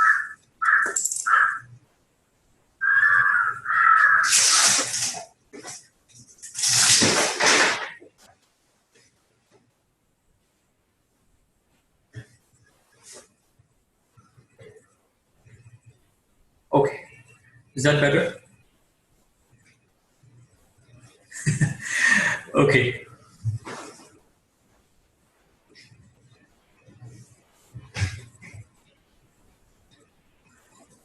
Fine.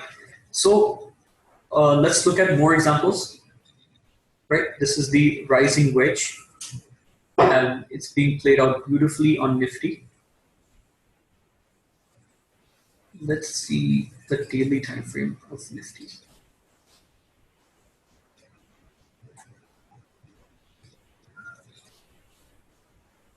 Now, there was a falling wedge as well, guys. There was a falling wedge in Nifty.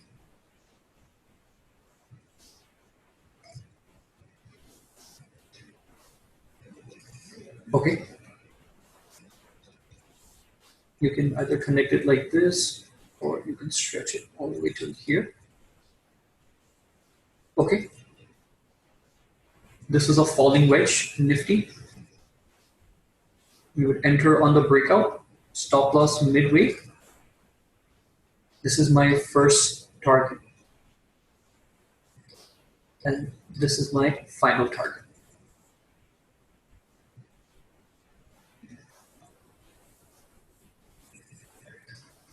Okay, now there was a recent stock, I think.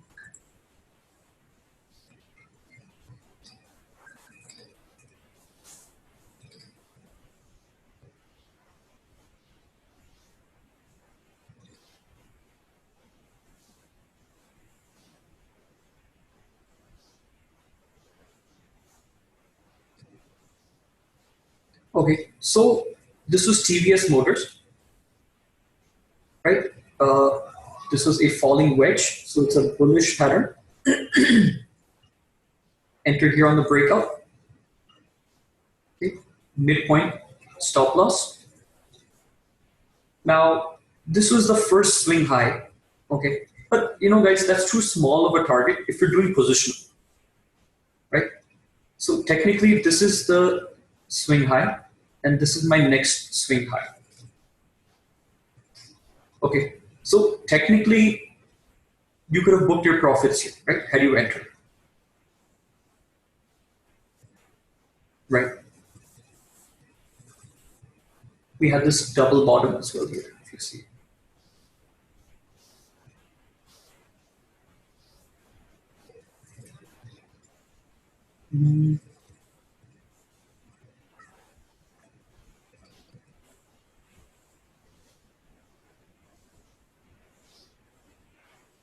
So we had a falling wedge here, and this is SRF.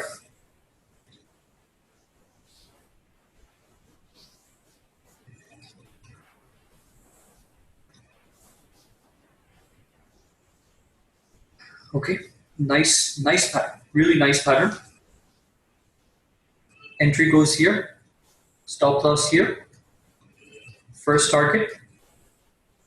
Okay, and then basically this would be the second target, the next swing high, right? And both targets were achieved in this.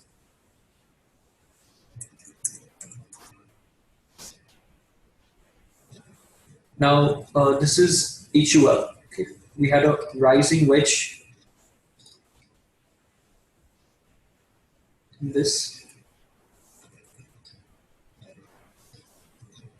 Okay, this is my rising wedge. Enter on the breakout. This would be my stop loss. And this would probably be my target, my final target.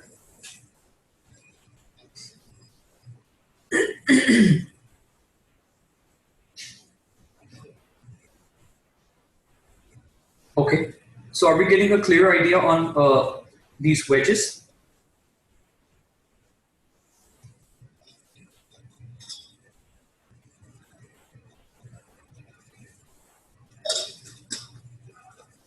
Okay, guys, understand one thing about all these patterns.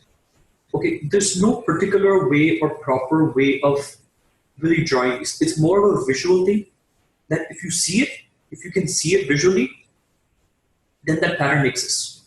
Okay, just because you see like a pattern like this, you'll say this is not a head and shoulders. It's not like that. It's not like that. This is a head and shoulders.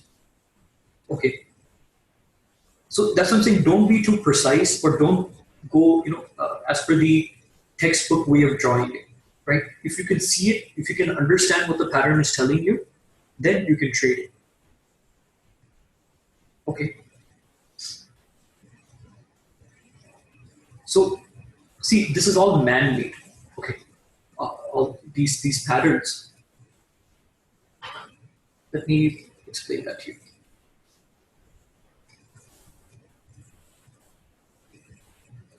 I'll just get to that. I'll just get to that. Just give me 1 second. I'll explain. Okay, first let me show you one thing.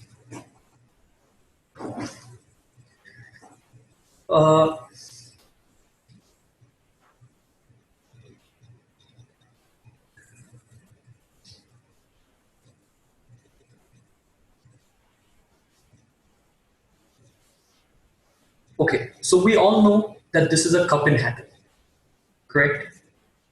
We all know this is a cup and handle, right? Now, can we also call this a double bottom? Right? We can also call this a double bottom. Now, if I do this, we can call this a head and shoulders. Right? We can call it a head and shoulders. Now, if I do this, we can call this a triangle pattern. Right? We can call this a triangle pattern. Now, if I do this, can we call this a flag pattern?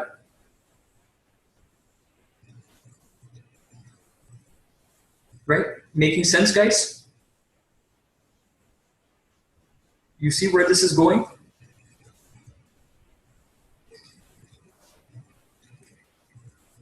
If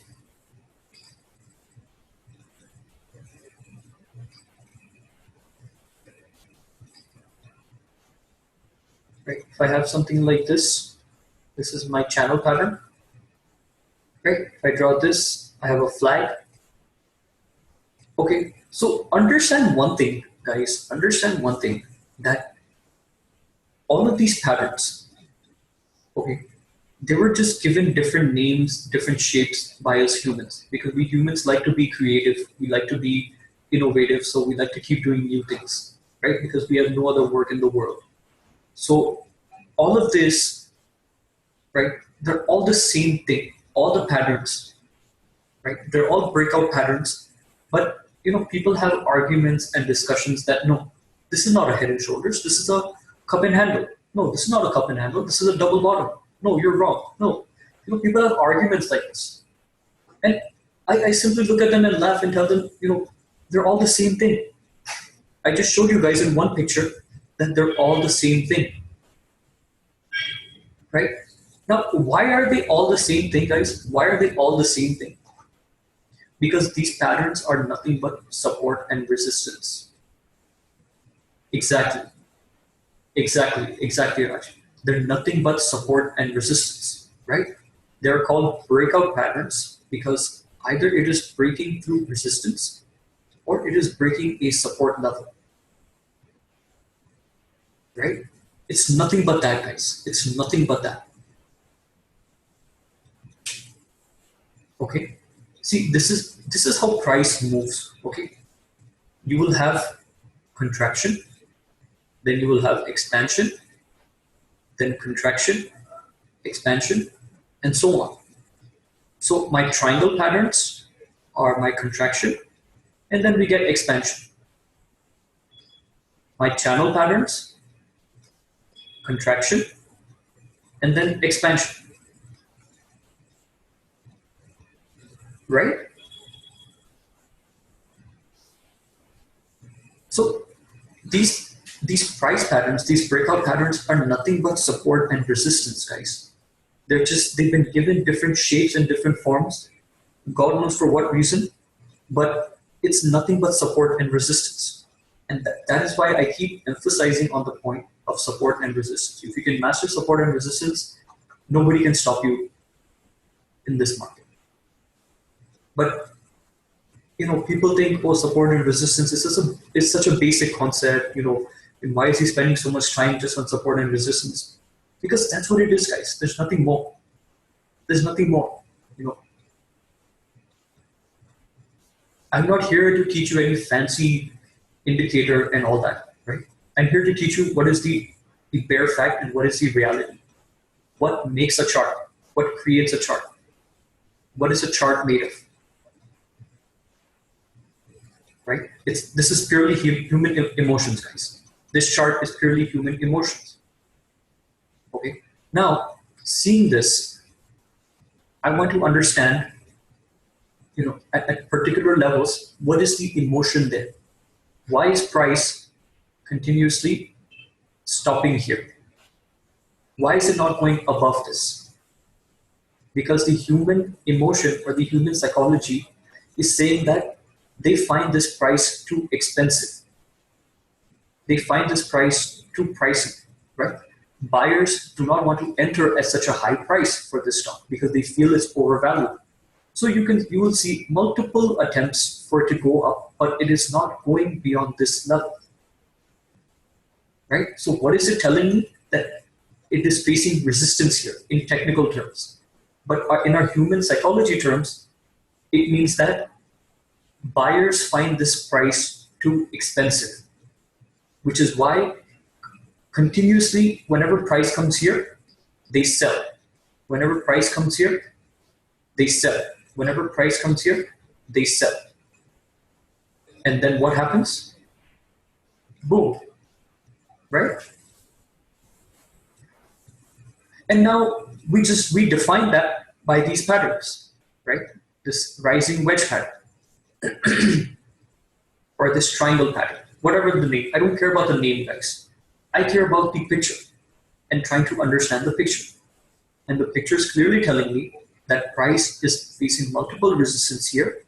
It does not want to go beyond that. Okay, and if it breaks this trend line,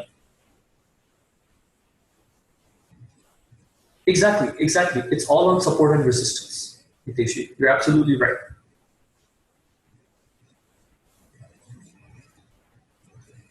Okay, so my main goal is to teach you guys how to read the charts like this. Okay, I don't want to teach you any indicator because all indicators are lagging. All other tools are lagging. But price is not lagging. Price is the only indicator which will tell you before the move happens, right? But we need to be able to read price. We need to be able to read the language of price, of what it's telling us. If we can do that, then we can take good risk to reward trades, right? I'm still not telling you that you will be 100% successful trader. Okay, nobody is 100% successful trader, but we can take trades with small risk and big rewards.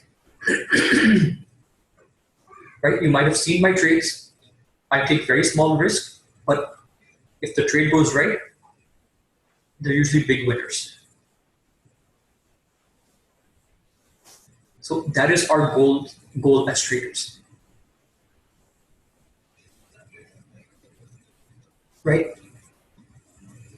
Just see this picture again. Now price starts falling. Okay. Now it's consolidating. And now it's beginning to continue its move. Right? So what did we say, guys? There's expansion, which is this, and then there's contraction, which is this, and then there will be expansion again. That's it. That's how price moves. It doesn't know anything else. Right? See, this is contraction, and this is a huge expansion. Then again we get some contraction, and then again expansion. And that's it, guys. That's how price moves. Okay. So please focus on this, that everything comes back to support and resistance. Right? It's all tied to support and resistance.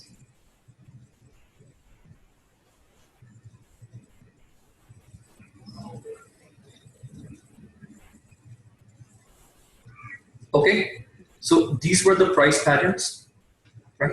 So now that you start practicing these patterns, please understand that the name doesn't matter, okay? Whether it's a flag or a channel, or right? The name does not matter, guys. It's all about support and resistance, and it's all about contraction and expansion. Okay.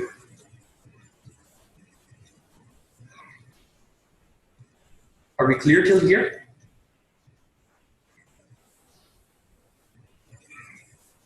Right? We saw how every pattern is interconnected, is interlinked.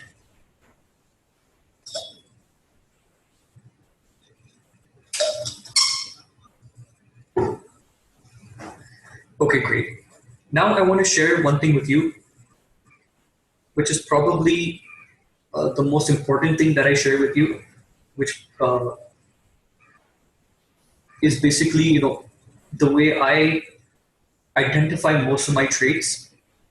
And when I share the charts with you, when I give you the levels, this is how I find the levels, guys. Okay. Nobody has really shared this with me. It's something that I have just learned due to experience. So it was very crucial for me to share it on with you guys, because once you learn this, right, you will be able to generate fantastic trades. Okay.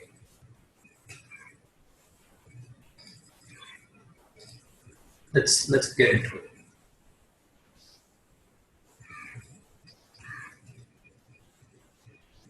So if you want, you can take notes on this. I don't think I have this in the PDF. I call this the 2 candle high low.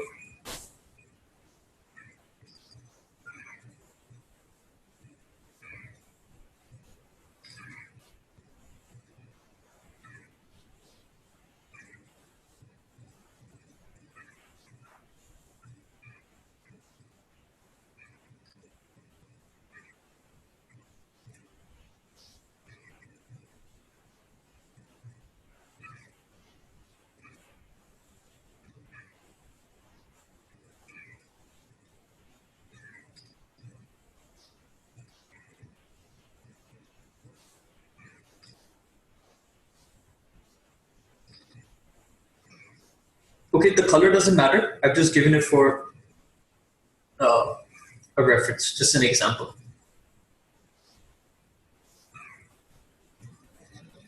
Okay, now what this concept says, or what this theory says, is that we want at least minimum 2 candles. Okay, we want at least 2 candles with the same high, okay, or the same low. Okay, we will look for this on the daily time frame.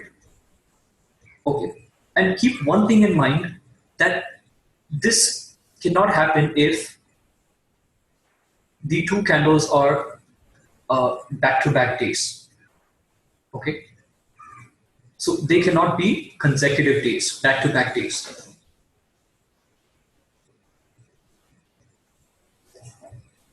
Okay, so now in this picture, you can see that this candle high and this candle high is the same. Okay, now this is on the daily time frame. If I see a picture like this, then I will look to buy above this level. Okay, I will buy above this level. So guys, this is how I identify precise levels, right? When I tell you to buy above this or sell below this is precisely how, guys. Okay, now I use this along with price patterns. Okay, I want to see this kind of a setup with a price pattern, with a breakout pattern. Okay, I'll show you many examples to make it clear to you. Okay, now don't ask targets and stop loss today. I am just showing you the entry point. Okay, targets and stop loss we'll discuss tomorrow. But if you see a setup like this, take the trade. Okay, let's look at some examples.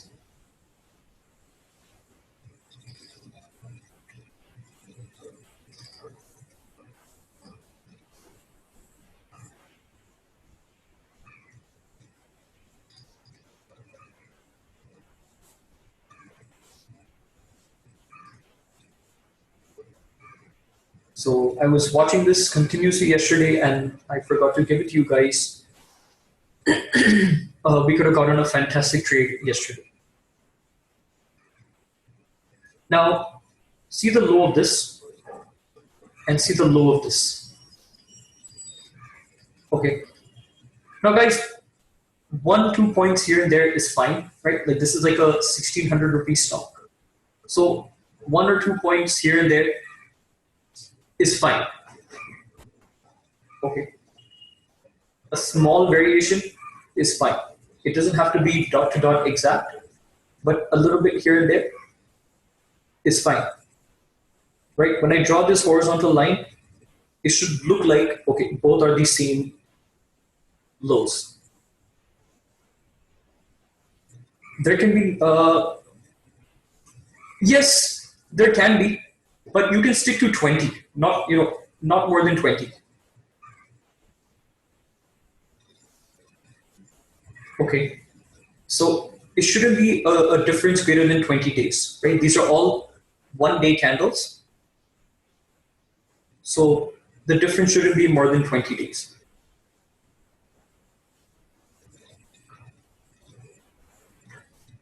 Right? So we would sell below this level, guys. We would sell below this level.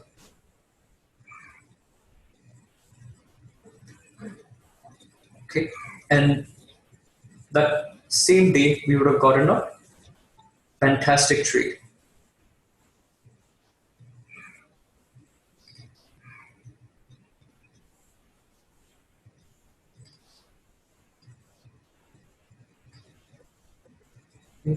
Now look at Hexaware. Right? See this low and see this low. Okay, now I know this is more than 20 days, but I'm okay with this because I have my pattern here, this head and shoulders. Can I go back 3 candles? Manojji, in which stock? that the previous one?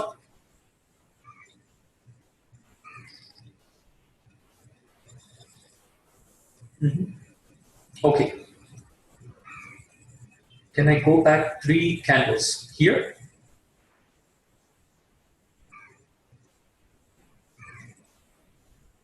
Okay.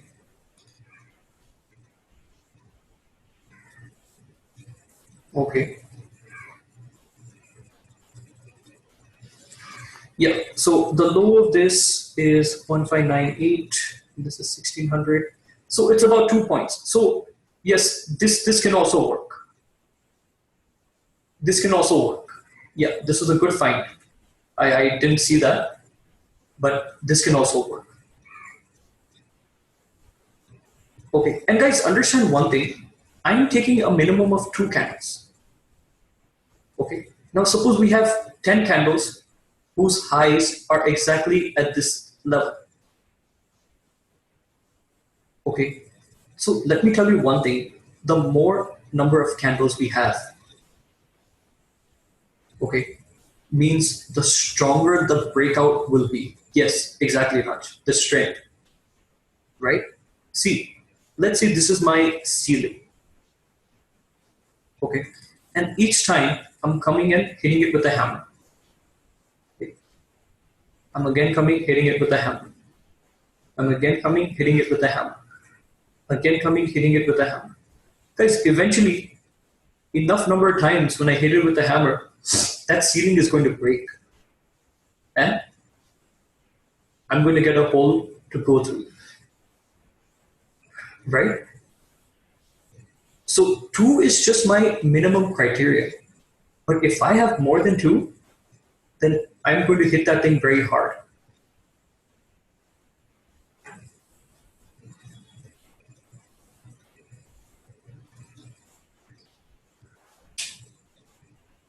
Okay. Now I had given this M&M Finance yesterday. Why did I give this? Right?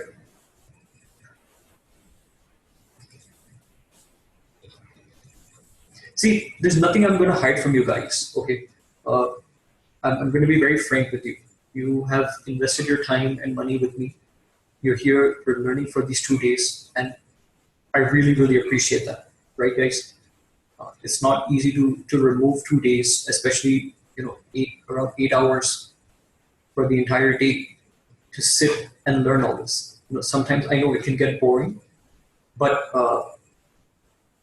I just want to tell you that there's nothing that I'm keeping from you, right? Whatever my secrets are, uh, how I come up with levels or how I trade, everything will be shared with you guys. Okay.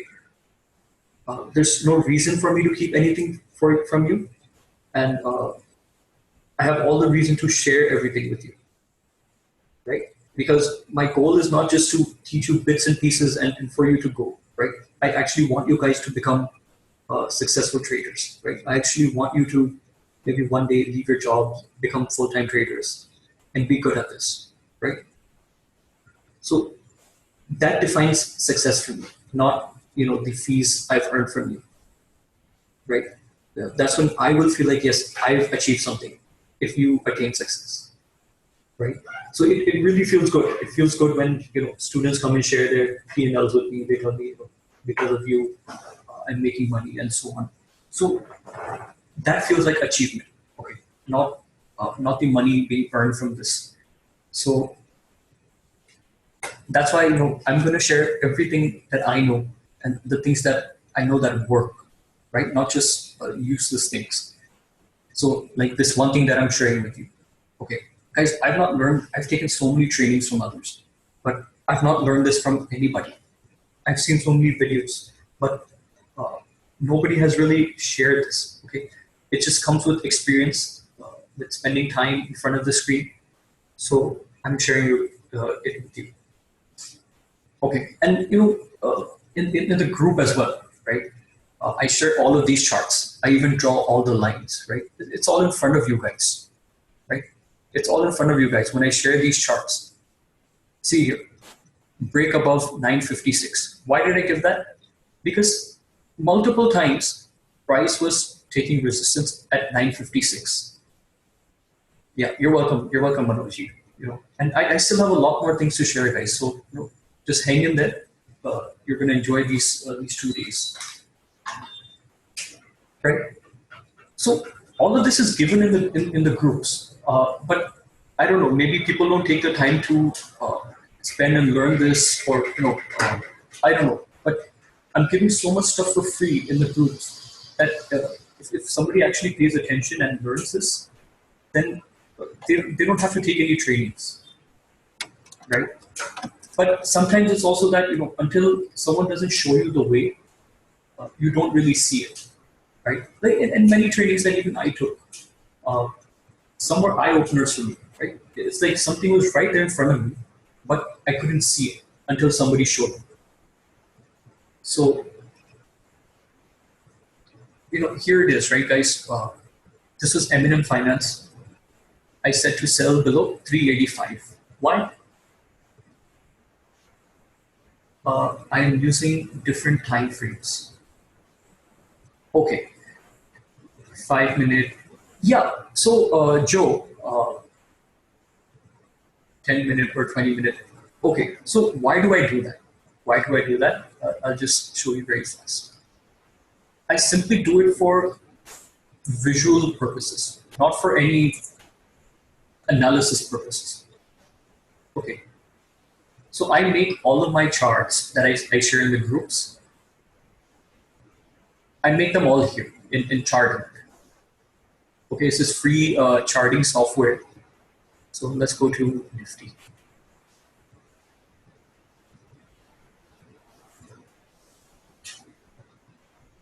So sometimes what happens is when I want to share something with you, okay, the time frames that I select, like let's say 5 minute, and let me go to 1 month. Now, if I go to that, see this picture here. Can you see this clearly? No, right? It's all messy. So in that case, I will increase the time frame to, let's say, 10 minutes. Okay, it's still not clear. So now let's go to 20 minutes. Now 20 minutes, it's clear. So I will draw the chart and send this chart to you guys. Right? So it's just simply for visual purposes, for you guys to see it clearly, not for the analysis purposes.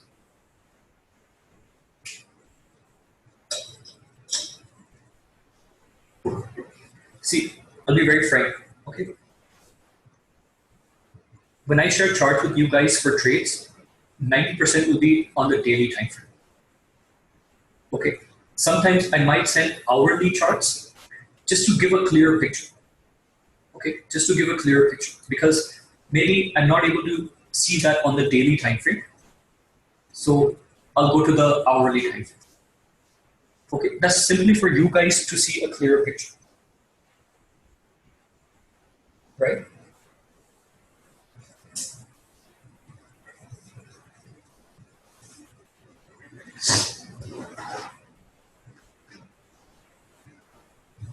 And once you're at an advanced stage, a very experienced stage, you have 4 or 5 years of experience, then you can fiddle around with different time frames and so on, right?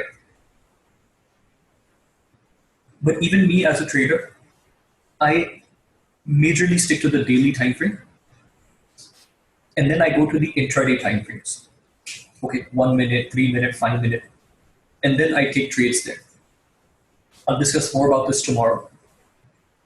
Okay, but for this particular concept, please stick to the daily time frame. Okay. So you can see here, guys, 1, 2, 3, right? 3 times it took support at 385. Now this day it cracked 385 and it made a low of 342. 385 to 342. That's what, more than 40 points, right? That's 15% move in one single day. Okay, that's insane, right? But how was I able to capture this? Because I knew the significance of these levels. Hiteshi, tomorrow. All that we'll discuss tomorrow.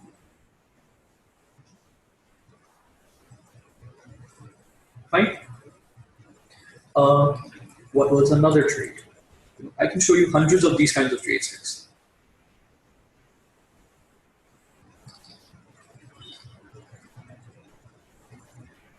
See here. 1, 2, 3. All three candles, same lows. Okay, the low was 760. And this I had even put in the group. Right? I had even shared it here somewhere in Telegram. So that day it broke 760. It made a low of 715. 10%. Do you guys want to look at DHFL? If you remember, I had given DHFL sell the day when it broke this.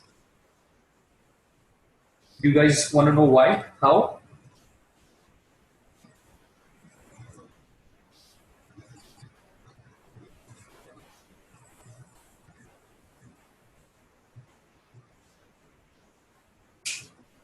I'm in multiple WhatsApp groups, Telegram groups. But guys, that day, nowhere did I see anybody give a sell call in DHFL. Okay, I'm not bragging about myself, but this was probably the only place where I saw a sell was given on DHFL. Okay, and why did I give a sell in DHFL? See the low of this, 607. See the low of this, 607. Low of this, 607.50. Okay, and the next day, 50%.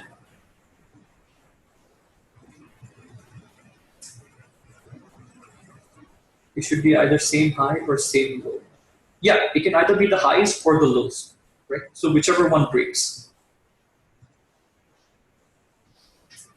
Right? See, I'll show you this, guys.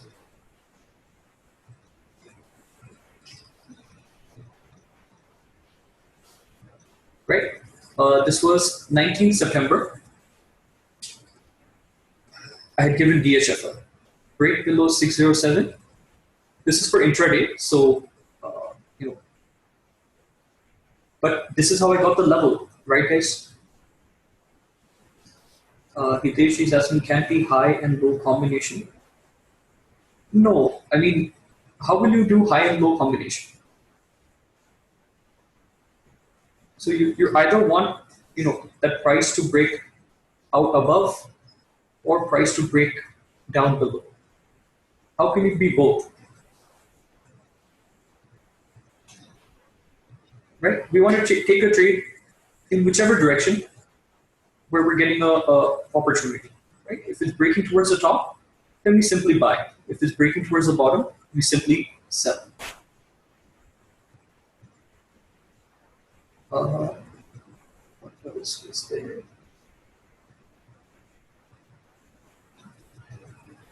I can give you hundreds of examples, guys.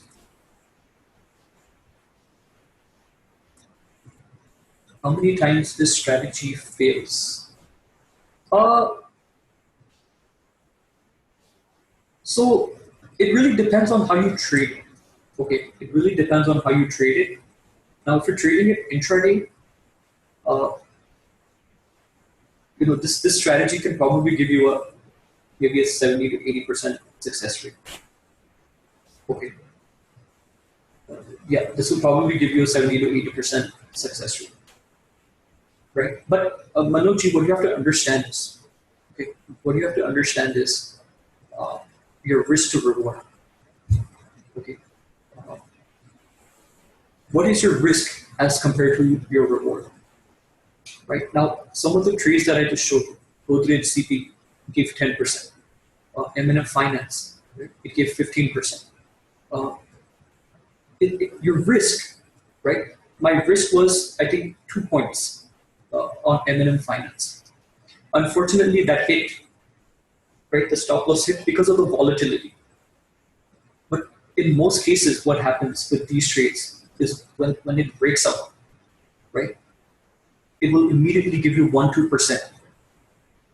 Okay, because that level is so precise that if that level breaks, we'll get a fantastic move.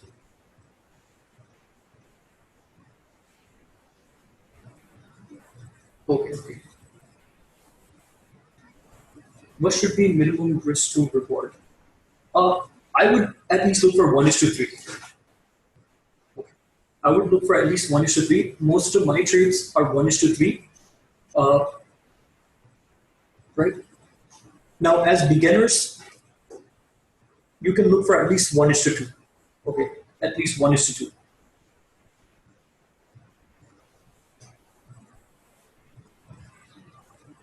Sometimes it breaks below. Next candle goes up. Okay, are you talking about on the daily time frame, Joe?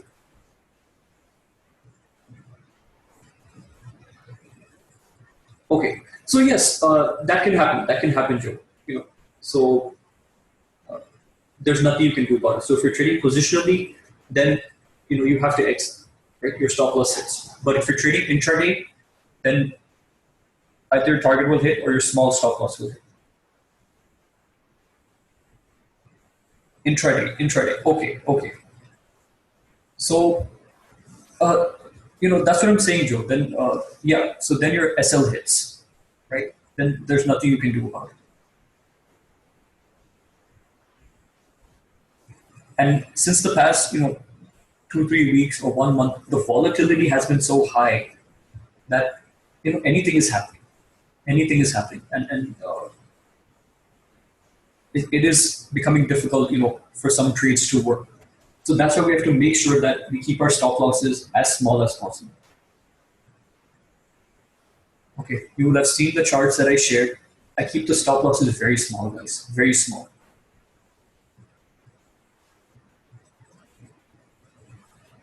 Okay, now in the same DHFL, why can't it be pulled back at September 19th chart? Just ask me to understand. Okay, let's go to DHFL and September 19th.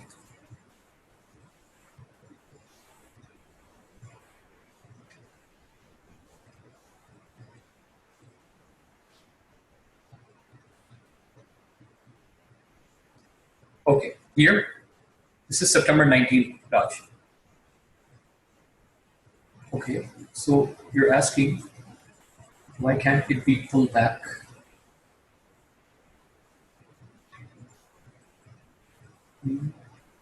I'm not understanding your question. Oh, okay, you're saying why this cannot act as support and go up. Okay. See, frankly, it can. Okay, it very much can. But when I look at the picture, uh, it's not really telling me that, okay, it looks to take support. Okay, or I don't see any reason. Like, yeah, it's in a downtrend, but see all of these candles, guys. Right? Maybe the last 20 days. Do you see any green candle? Do you see any green candle? Or even here at support, do you see any green candle coming in? All I see is red wicks, dojis, and all that. Okay, so it's not really giving me a signal or any confidence that, okay, bulls are ready to come in now. Right, and secondly, Raj,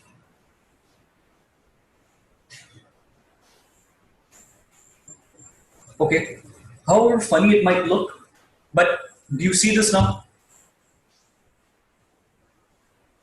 Okay, and did it play out?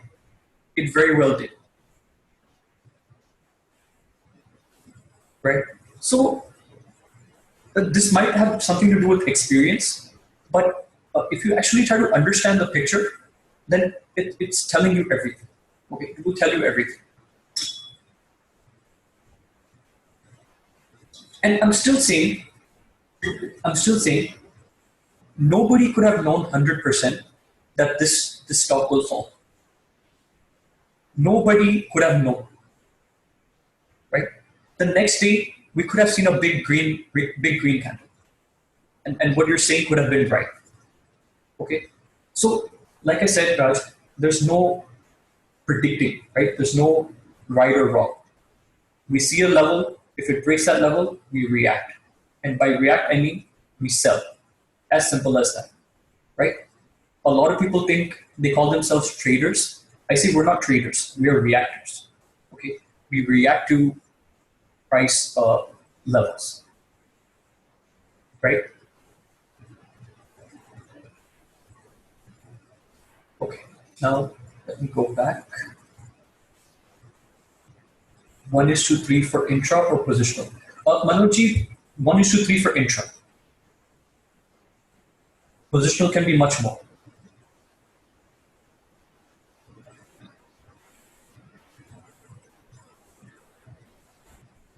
Can we do our analysis in equity stock and take trade in F&O? Yes, Lakwinder, yes, we can do that. See, you will not get the precise levels. Okay, now let's say here in DHFL, I set to sell below 607, right? But this is the cash level of the stock, 607. Now, if you want that precise level for F&O, you will have to open the future chart, okay? Which will be exactly the same picture. It will be the same exact picture, but you have to take the level as per the future level.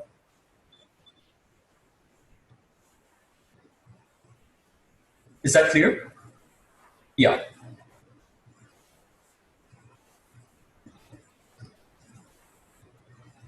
Right, because we're looking for precise levels, right? We want those dot to dot, not even 1 2 rupee here or there. We want those precise levels. So if you want that, then you will have to go to the futures chart. But it's the same thing, right? There's no difference. The chart will look exactly the same. Only thing is your levels will be different because there's a difference between the spot and the future price.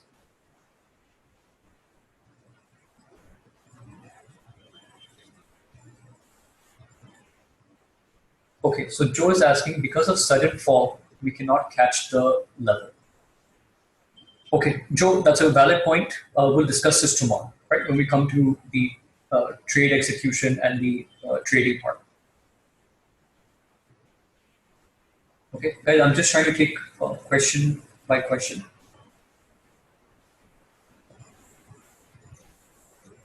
Yes, Raj. I wait to enter below the level. So if 607 is my level, I will enter below that level, right? Not above it, not at 607, only below the level.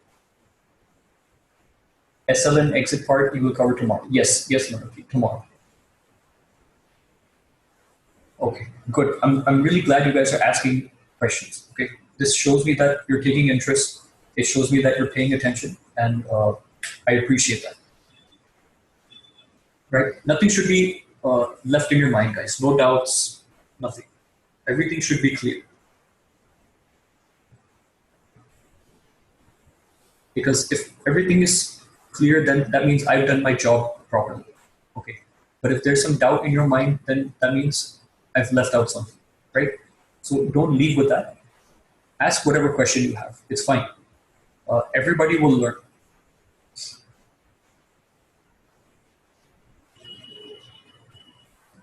Okay. I need to put order morning 9:15 a.m. Rambro, everything tomorrow. Order putting, entry, exit, stop loss, all tomorrow. All trading related questions tomorrow. Today is just concepts. It's understanding these concepts. What are the precise levels we have to look for, and so on. All of that is today. Entry, exit, all tomorrow. So we were looking at steel. Okay, and this was one of the trades that I had given here.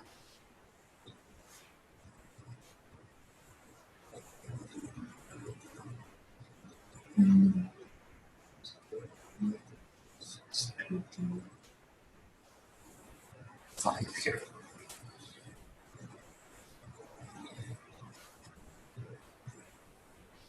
Okay. Let's look at it.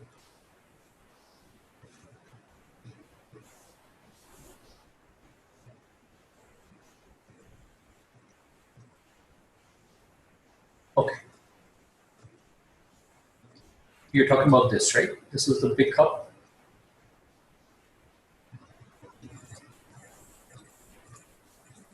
And now it's on the verge of making the handle. Right? So it's just made the cup yet. Okay. It's not made the handle yet. Now, will it go and complete it? Who knows, right? Seeing the market scenario, seeing Nifty being the way it is, who knows, right? I think best thing that we can do is we can wait for the handle to form, and then if that breakout happens, we can take that trade, right? But in this kind of a scenario, to be honest, it's looking very uncertain right now. Very uncertain. That will be above 337. That will be above, yes, 338.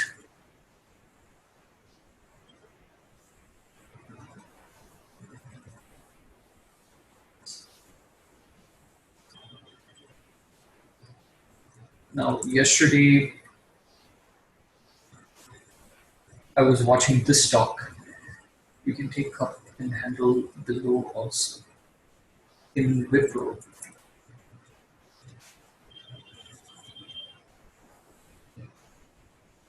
Okay. Yeah. Yes, sure. You're right. You're right. Okay.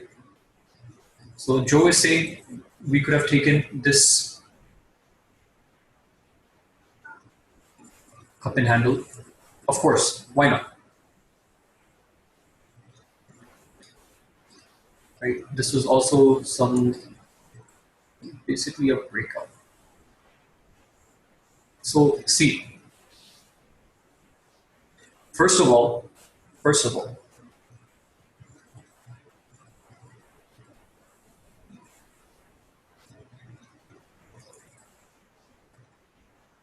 okay, we got this falling wedge. Okay, falling wedge, or you can call it double bottom. Okay, whatever you call it, guys, it's all the same. It's all the same, right? So first entry we got was here.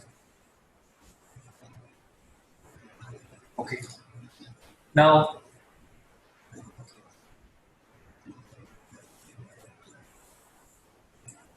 see, if you want, this also works. This also works. Okay, guys, this is my cup. This is my handle, right? It's a sideways cup and handle, but you can also use this. Like I said, don't be too particular on the size and the shape and all that. Okay. And if you want to see one more thing, then this is also a Head and Shoulders, right? See, so sometimes, if you play around with charts and you draw this there, here and there, you'll start to see these things, guys. You'll start to notice these patterns. But you have to practice. You have to practice. Study 50 charts every day. Study 100 charts every day. See what patterns you can make. Right? This will completely expedite your learning process. You will learn much faster by doing this. And the sooner you learn this, see, I'll be very frank with you, okay? All this stuff, nobody taught me. Okay, I learned all this because of screen time. I used to just sit in front of the computer and just stare at charts. I used to ask the chart literally like it's talking to me. I used to ask it, what am I not seeing in you? Right? What am I not seeing that is not making me profitable? Okay. And I kept asking that question, and I used to just stare at charts, guys. I should just stare at charts. Like, what am I missing? What am I not seeing that is right in front of me, but yet I'm not able to see? And I see other traders making consistent money. Okay.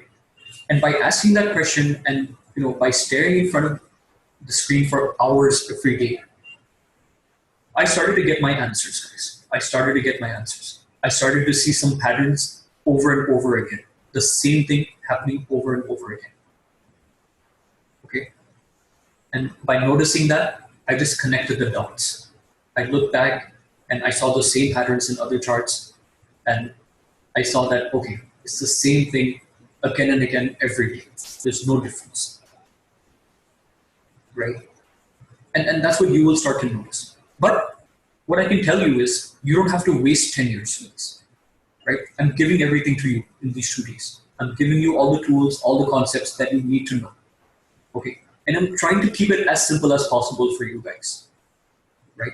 So that tomorrow, all you have to do is you have to start opening the charts and start studying. Okay, do I see these patterns? Do I see the 2 candle high, 2 candle low?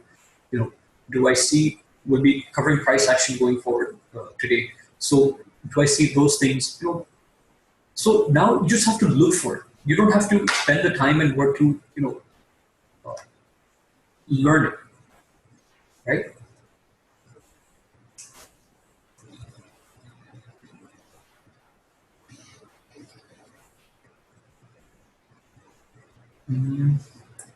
What's that stock? Just a second.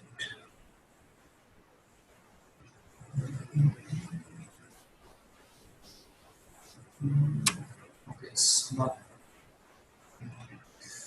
Okay, where's UPL?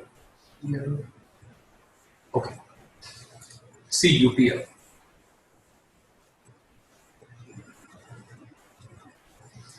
Okay. See this low, see this low, see this low, and see this low. Right? Almost 4 candles trying to break through this flow. Right? Multiple hammers, right? Trying to break through, nope. Trying to break through, nope. Trying to break through, nope. And trying to break through. 4 times it tried. 5th time, boom. Right? And see the next day, even further.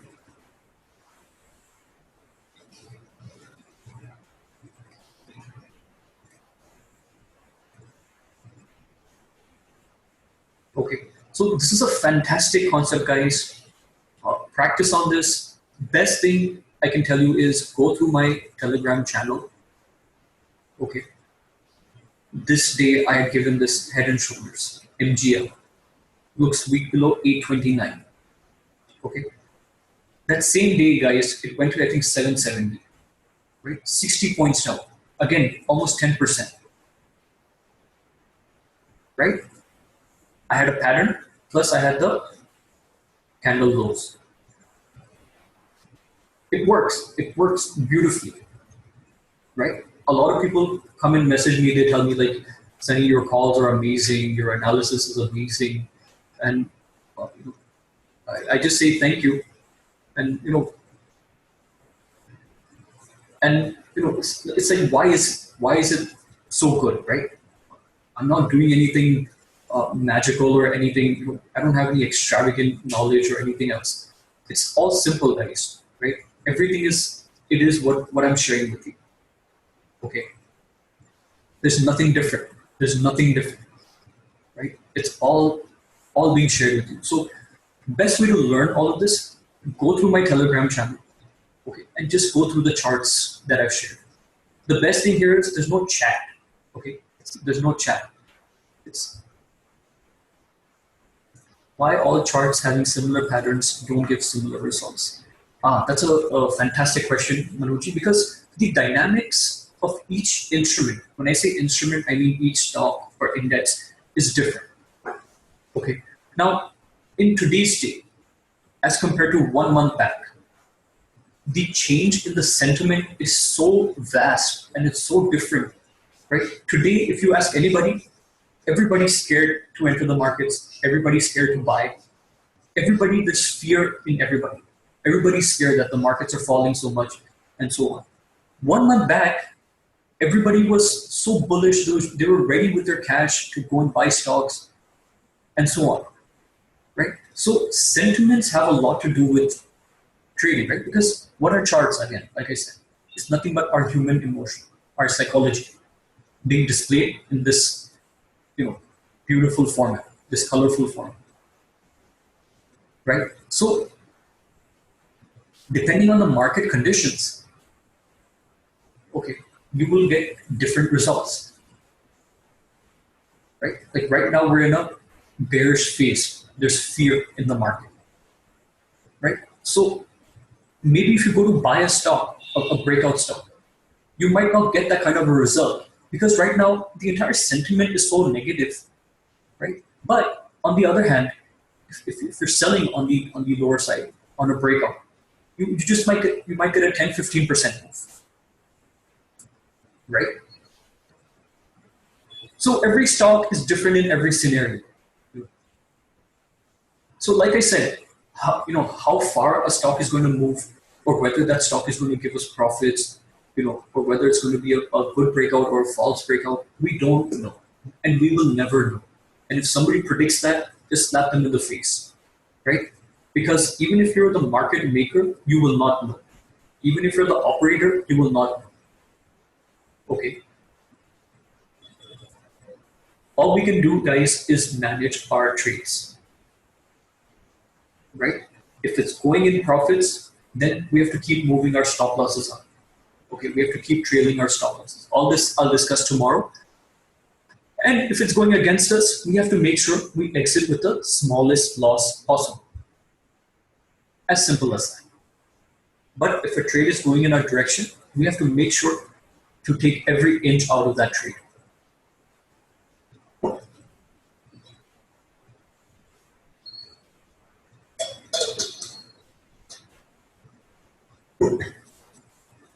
Okay, so are we clear on this two candle high, two candle low concept? Minimum, we want two candles. Okay, and the more number of candles you have, the better, right? 3, 4, 5, 6, all the more better.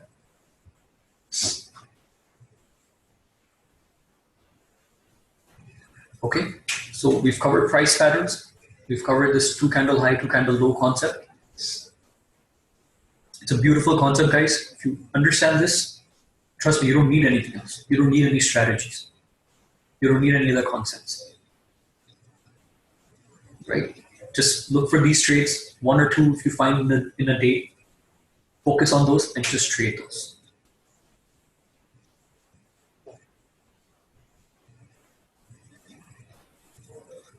Okay.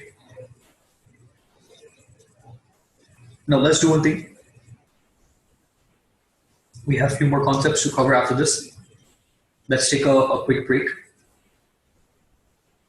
I'll see you back maybe at 4:25, right? So about 8 minutes, and then we'll continue from there. Fine? Okay, great, guys.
Okay, everyone here?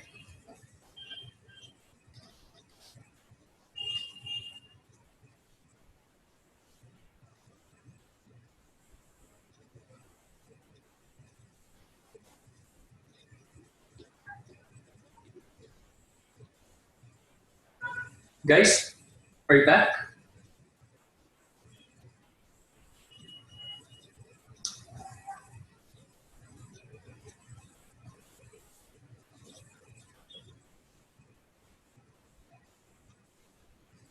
Okay.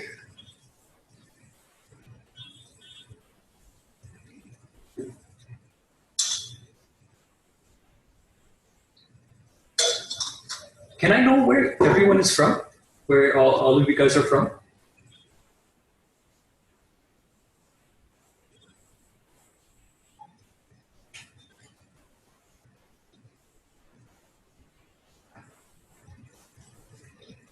Guys, can you hear me?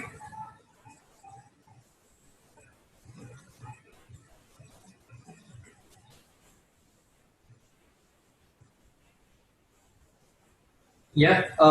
I was just asking, where's everybody from?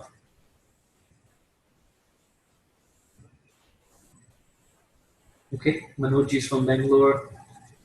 Joe's from Chennai. Okay, Ram is from Chennai.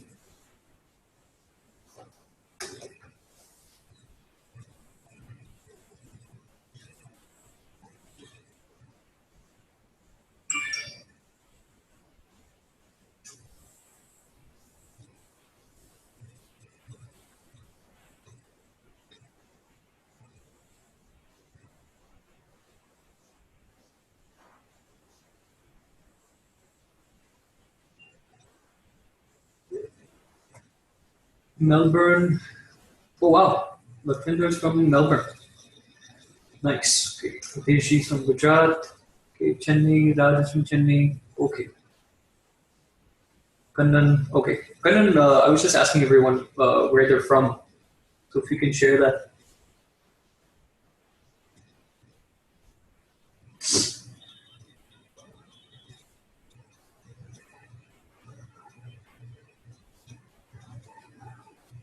Kannan, can you hear me?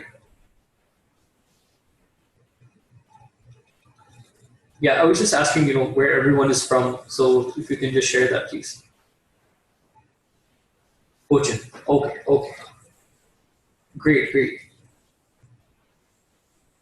So the timings would be completely different for you, Latvinder. Oh, Joe is from, okay. Joe is in Saudi.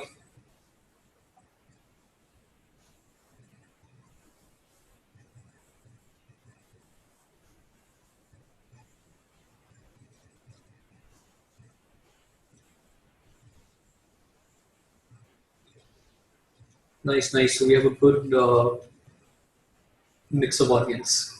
Great.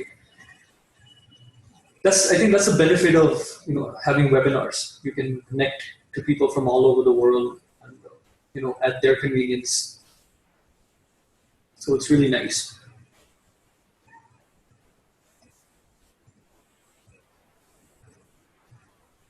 So Lakwinder, being there, I mean, you're able to trade the Indian markets.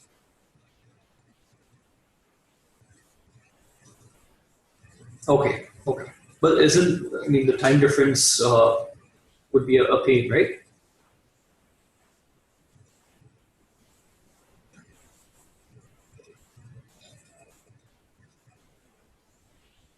Okay, okay.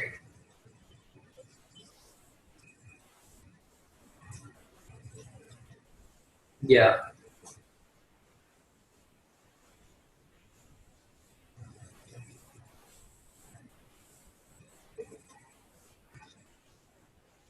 Okay.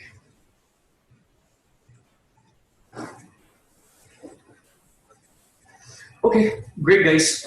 Thanks for sharing that. It's always good to know about you guys. Oh, you want to trade in FX? Okay, okay. So, if you want to trade in FX, okay, what I'll do is I have a good number of courses on FX, okay, from some of the top traders probably. So what I'll do is I'll share some of those courses specifically with you because you want to trade in FX. So that might help you out. Yeah, and I'll also be trading. I'll also be sharing a lot of other courses with you guys. Right? I don't want to show you the names, but I have a folder full of really, really good courses that I've taken over the past. So that'll really help you guys. Okay? Some of the courses cost anywhere from 90,000 to 1.5 lakh each course. Is any course worth so much? I don't know. But they're there, and they're at your disposal. So after the training, start watching them one by one, right? You'll learn something, right? You'll see how other experts, they analyze, they trade. So you'll learn from them. What's the significance of all these expensive courses? That's the thing, right? When something is expensive, we think it holds more value, and so we go ahead and enroll for those. But to be honest, Manuji, did I get any value from these courses? Of course, you do learn, right? You do tend to learn a few things, but is it worth 1.5 lakh, 2 lakh rupees? I don't think so. Okay, definitely not. I don't think any course is worth so much, right? But yeah, do you learn something? Definitely, you definitely do learn, right?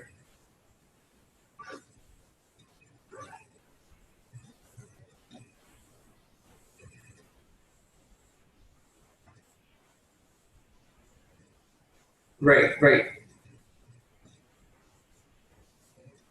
Exactly, Hiteshi. So,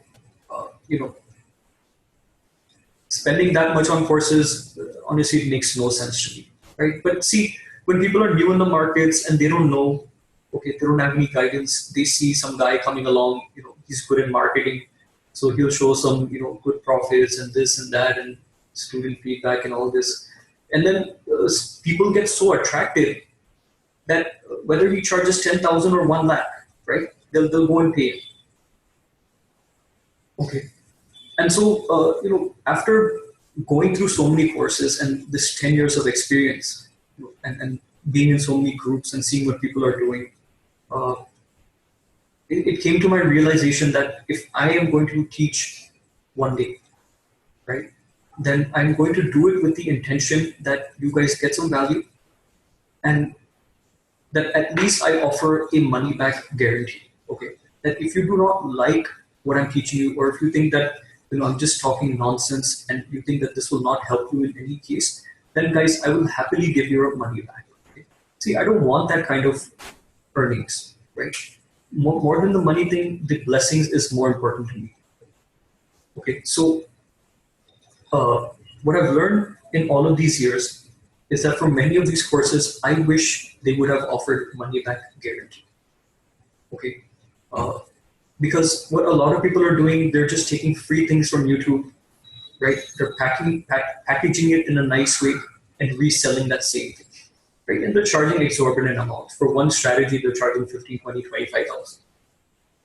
Okay, so I thought, I can make these differences and bring these differences in my training, right? And offer that to students. Because, I mean, what good are you doing if you're just doing it, to fool people or to cheat people and just to make money, right? It makes no sense. Uh, I don't know, but in today's state, people will do anything for money, right?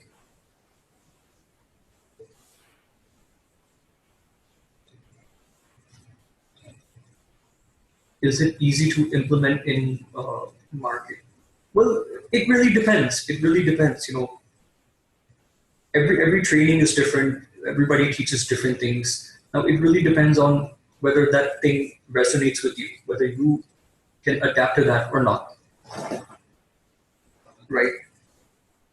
See, one thing is there. Every person and every trader is different. Okay. Guys, just 1 second. I'm getting a phone call.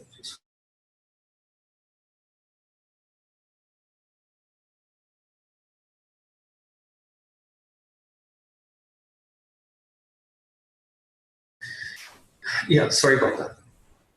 Most people are telling about candlesticks and their patterns, engulfing Morningstar, etc. But how is it compared to support resistance or price action? हाँ हाँ वो खोल दिया मैंने आपने बोला हाँ इधर see candlestick patterns comes to price action. Okay, so when people talk about candlesticks, it has to do with price action. Okay, now there are many candlestick patterns, right? We'll be going over 2 candlestick patterns now. I don't go over all of them, guys, because honestly, to me, they're a waste of time. Okay, if you wish to learn them, like I told you, I will be giving you these video courses by some experts on candlesticks. So go ahead and watch those. You'll get a good learning from those. But I'm only going to be sharing 2 candlestick patterns with you because I think, in my experience, if you know those 2, you don't need to know anything else. You don't need any other pattern. Okay.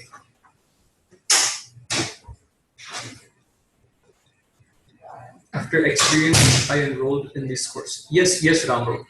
See, what I generally do is, the money I make from giving these trainings, right, like from you guys, then what I do is I go and invest, in these courses, right? See, you never know, right? You might end up learning something because someone might have more experience than you. So it's always, I always like to learn. I'm a big believer in learning, guys. Even till date, I'm still learning. I still read books. I still attend other trainings because the learning in the stock market never ends. Okay, it never ends. The day you stop learning, you will stop growing, right? So you have to keep learning, and that's why I keep reinvesting in these educational programs. Like I don't have any knowledge on options, right? So now I'm starting to learn options. Okay, and I'm learning with the intention that I can learn and maybe teach it to you guys or help you guys with that, because if it offers some benefit to my trading, then why not? So, but nevertheless, I've taken all of these trainings, but still till date, I am still trading the same strategy that I started with 5 years ago. Okay, I've not changed my strategy even one bit. Okay, so yes, I might be learning different things from different people, but the strategy that I trade with, guys, that I'm not changing.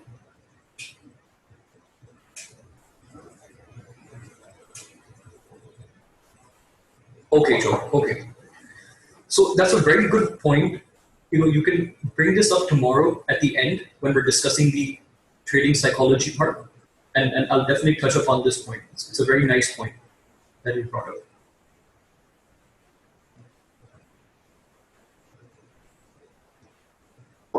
Right. So there's a lot of things I've learned, guys, in this market, and first of all, I never even dreamt of becoming a teacher. Right. Teaching was not in my dictionary at all. I hated going to school and college and learning. So imagine being a teacher, right? But people.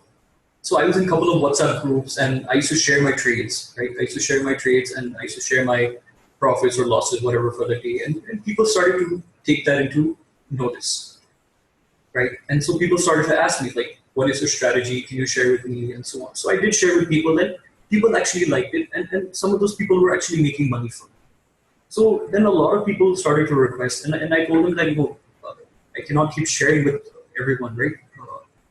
This is, first of all, very time consuming, and I'm not a teacher. So then some people came and told me, like, you can do it professionally with the intention to help people, not to make money, but to help people. And so I used to do this, I used to do this with one person. Like I used to do it one-to-one, not group trainings, simply one-to-one. And, I to be honest, I got fantastic response, guys. Okay, I got fantastic response to the extent where some people were crying in my training because they were so happy. Some people, literally one guy came and touched my feet because, I don't know, he really liked it.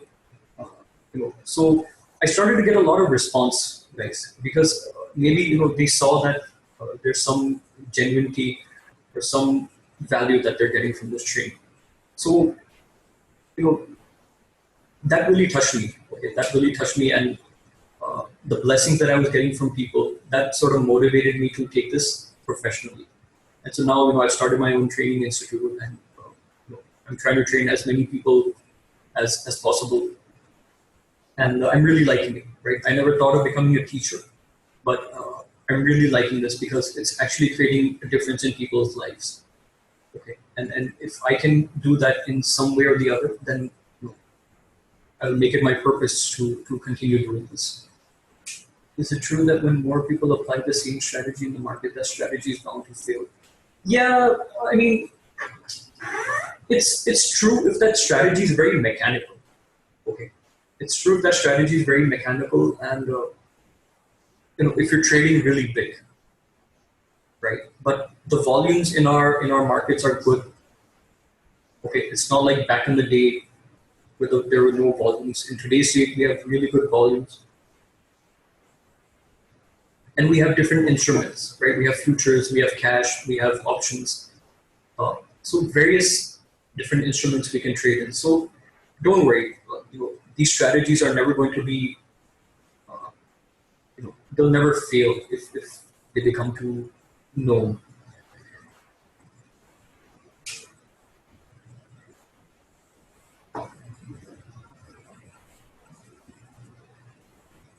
And tomorrow I'll be sharing, around maybe 6-7 strategies with you guys. So you have to decide which strategy suits you. Which strategy do you like the best? I'll also be sharing the strategy I trade with. If you want to trade with that, you trade with that. If you want to trade one of the other strategies, you trade that. It's completely up to you, right? It depends on your trading style, which strategy suits you best. So you have to select according to that. See, there's no holy grail in the market, right? So if you enter this market thinking that, okay, this guy's making money with this strategy, that's the holy grail. No, that's completely wrong. You have to find the holy grail for yourself, right? The strategy that you make for yourself will be the holy grail for you, right? Nobody can come and imitate your strategy, right? Even if I come and say that my strategy has 100% success rate, right? But for you, it might just give you a 20% success rate. Okay, so like I said earlier, don't focus on the strategy much, right? It's more on you and yourself, right? We have to develop ourselves as traders, okay? And strategy comes way later, right?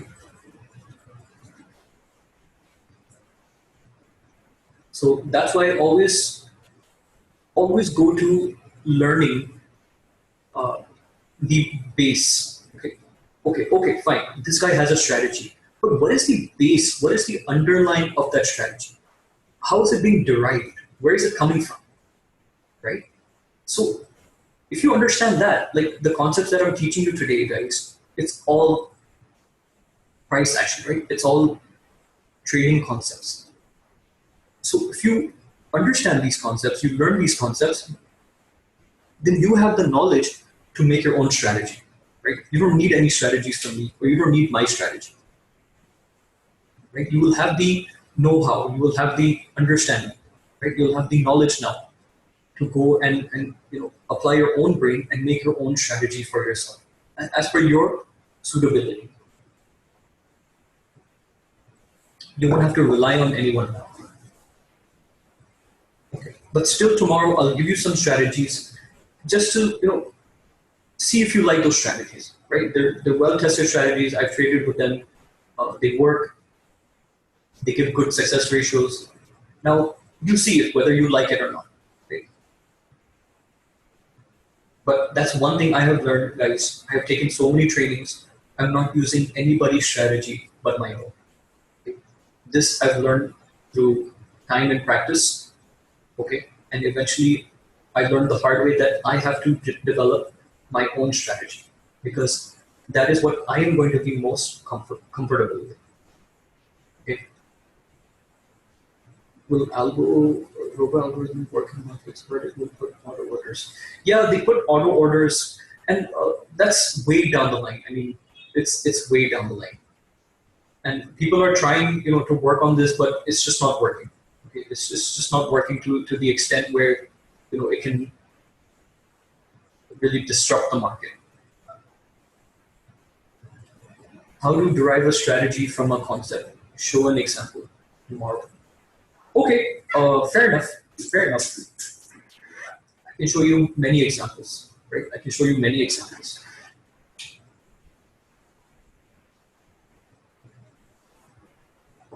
See, Manoji, talking from a psychological point of view, when let's say you and me are sitting in a classroom and a teacher is teaching. Okay. Now what you see, what the teacher is teaching is standard, is static. Okay. That is going to everybody. You, me, right? But what you understand from what is being written on the board and what I understand what's being written on the board will be completely different. Right? Because I'm going to see it from my point of view, you are going to see it from your point of view. Now, what you have in your head, in the back of your mind, I don't know, only you know, right? What I have in the back of my mind is completely different. So I will see that thing from my own point of view, you will see it from your point of view. Okay, so even the knowledge that I'm sharing now, everybody here, they're getting the same material, but what is registering in them might be different. Okay, I know I'm sort of going off topic here, but this will really make sense.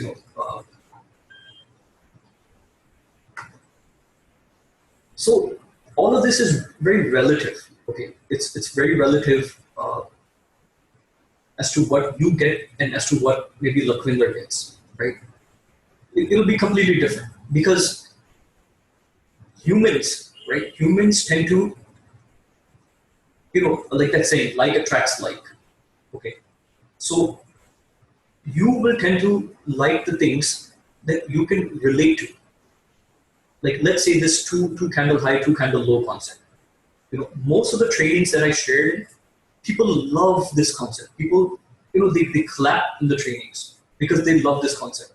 And because it works so fantastically well, right? But that is because maybe that's what they were looking for and they found that answer here, right? Yeah, so maybe I'll show some, 2, 3 examples tomorrow on how we can approach, these concepts and take some trades.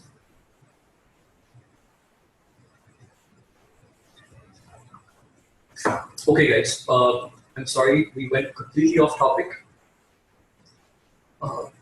Anyways, let's get back to our session.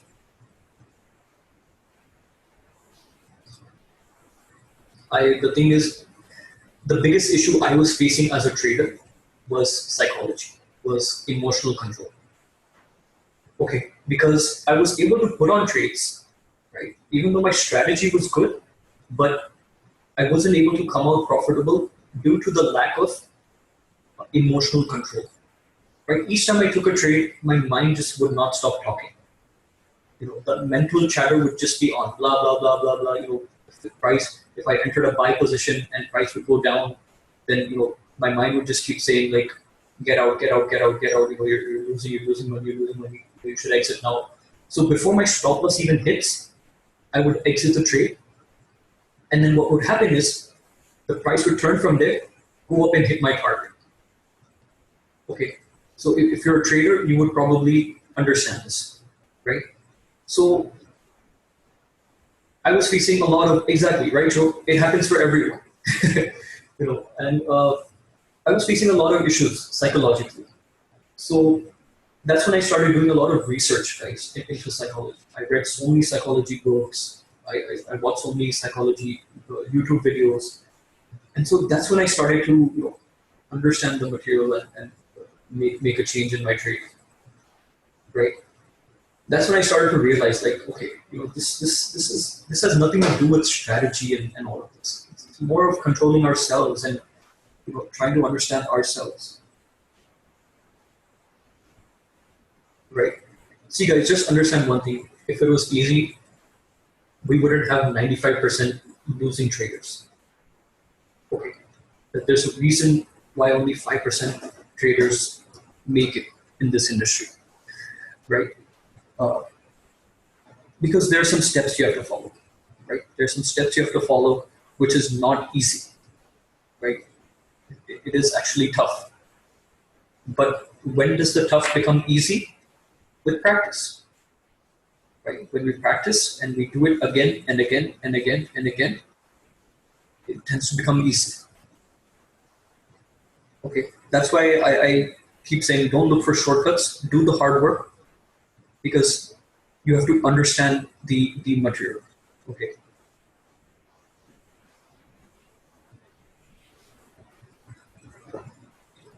Trading discipline also. Exactly, Joe. So all of this comes down to trading discipline.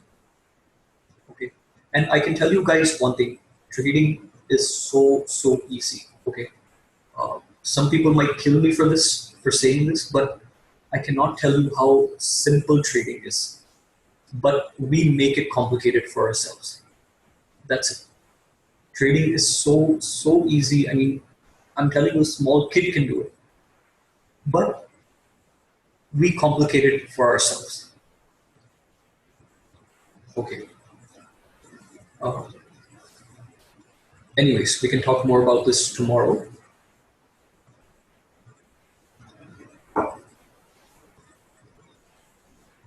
So let's get into candlesticks now. Okay, let's get into the price action part, right? Of course, support and resistance forms a major part of price action, but let's try to look at it from a intraday point of view. Okay, so we'll be covering two candlestick patterns, guys. That's it. Okay, I don't want to go over more. Not needed, right? Unnecessary information. You want to learn all this? I'll be sending you the videos. Watch it at your free time. Okay. I'm not saying even those things don't work, right? They do work, but are they required? Not necessary. Not necessary. Okay. So we'll be covering two very basic candlestick patterns, guys. One is the hammer. Okay. And the second one is engulfing patterns. Okay, and if you guys don't know, we can also go over Doji. Doji is also a good one. We don't really get any trade signals based on that, but we can get some indications.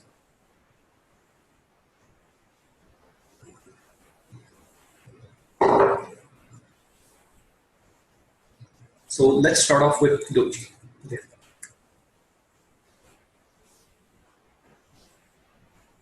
So I'm sure many of you might be knowing this candlestick pattern. Just bear with me. I'll spend no more than 2 minutes on this, but some of you may not know it, so I feel you should know. Okay, this is what a doji looks like, guys, right? This is what a doji looks like.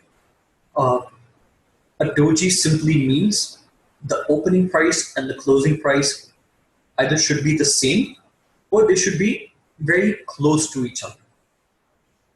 Okay, and it also says that the body, or this part, right, the open and the close, should be equidistant from the top and the bottom. Means it should be right in the center. Right? Like if you see this is the opening price, this is the closing price, and they're right in the middle of the entire candle. Okay. Now let's try to understand what a doji means. Right? So what happens here, guys? Price opens here. Price opens here. Okay, now let's say price goes up. Okay, let's say price goes up, then it makes this high. Okay, then price goes down, goes down, goes down. Okay, then it makes this low. Now again, price goes up and closes here. So what is technically happening, guys, is price is not going anywhere. Price is not going anywhere. It's stuck dead in between, right? Neither is it giving a bullish indication, or neither is it giving a bearish indication. It's stuck right in between, right? So there's a good fight going on between the bulls and the bears, right? There's a good fight going on between the bulls and the bears.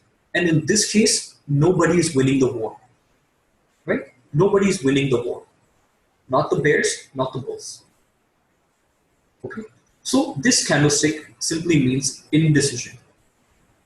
Okay? When you see this cross, it simply says indecision. There's no clear indication of the trend. Okay? There's confusion. Okay? You can also say loss in momentum. So let's say price is going up and you see a doji at the top. What is this telling me? That price was going up nicely and now it's forming a doji, meaning we're getting indecision at the top of the trend, right? Meaning the bulls are also not confident to take price higher and the bears are also not confident to reverse the price. Okay? So whenever you see a doji, at the top of a trend, or whenever you see a doji at the bottom of a trend, or whenever you see a doji on a pullback, right? Price goes up and then it pulls back and then you see a doji. That's when you should start to see some warnings, right? Some alerts should go off in your head. Okay, I'm seeing a doji now at the top of the trend. It is telling me that bulls are getting scared or they're not sure now. Means bears can possibly come in and reverse the price, right? Or bulls will again come in and take price high, right? So you should use it as an alert signal. Okay.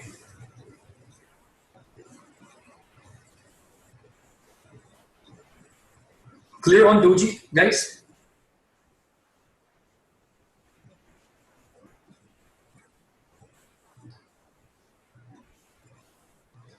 Very simple candlestick pattern.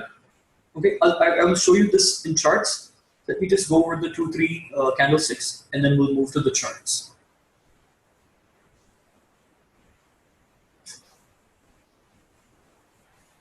Okay, let's talk about hammers.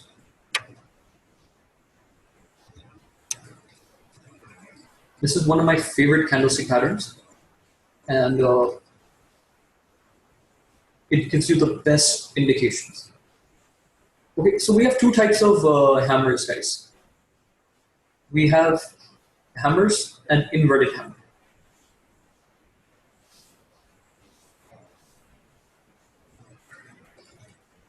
Okay, you can call this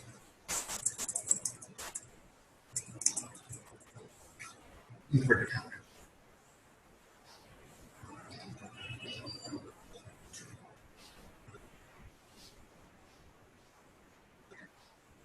Okay. Now, the definition of a hammer is nothing but the body size is 1/3 of the entire candle, right? This red part is 1/3 of the entire candle. Okay, that is what is defined as a hammer. Now, let's try to understand what a hammer says. So, let's say price opens here, right? And then it starts to go down. Price starts to come down, starts to come down. And then price stops here and all of a sudden it shoots up, right? Price shoots up and closes here. So sellers came in at this level, pushed price down, and then buyers came in at this level and pushed price up. So again, what is happening here, guys? What is happening here? Again, there's a fight going on between the bulls and the bears, right? Bears are pushing from the top and bulls are pushing from the bottom. Okay, but in this case, who is winning the battle? right? Can you guys tell me who is winning the battle here? Is it the Bulls or the Bears? Okay, Raj says Bulls. Okay, Lakwinder says Bulls. Manoj sir says Bulls. Kannan says Bulls. Okay. So I think majority of you guys agree that Bulls are winning the battle here, right? Because 2/3 is by the Bulls and 1/3 is by the Bears. Okay. So guys, whenever you see a hammer, okay, simply just draw an arrow like this. Okay. And what is this showing? Up arrow, right? It's pointing upwards. Okay. So this is a very good indication that price wants to go up. Now, it depends when. It depends when. Okay. Now, let's say price is in a nice uptrend. Okay. And we see a hammer at the top of the trend. Like this. At the top of the trend, we see a hammer. Okay. Guys, as per textbook theory, this is an indication of a trend reversal. Okay. We might see a trend reversal if you see a hammer at the top of the trend. Okay. Now, if you see an inverted hammer at the top of the trend, right, like this, right, this is pointing downwards. We have our down arrow. Okay. No, Raj.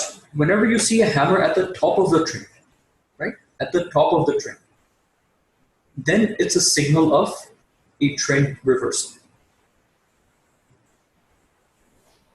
Okay. So if you see any of these two hammers, a hammer or inverted hammer at the top of a trend, okay, I'm not saying it will, I'm just saying it's an indication, right? It's a signal. It's a signal that price may reverse. Okay. Now, let's say price goes up and it pulls back, right? It's pulling back. And then we see a hammer on the pullback. Okay. Then you draw your up arrow.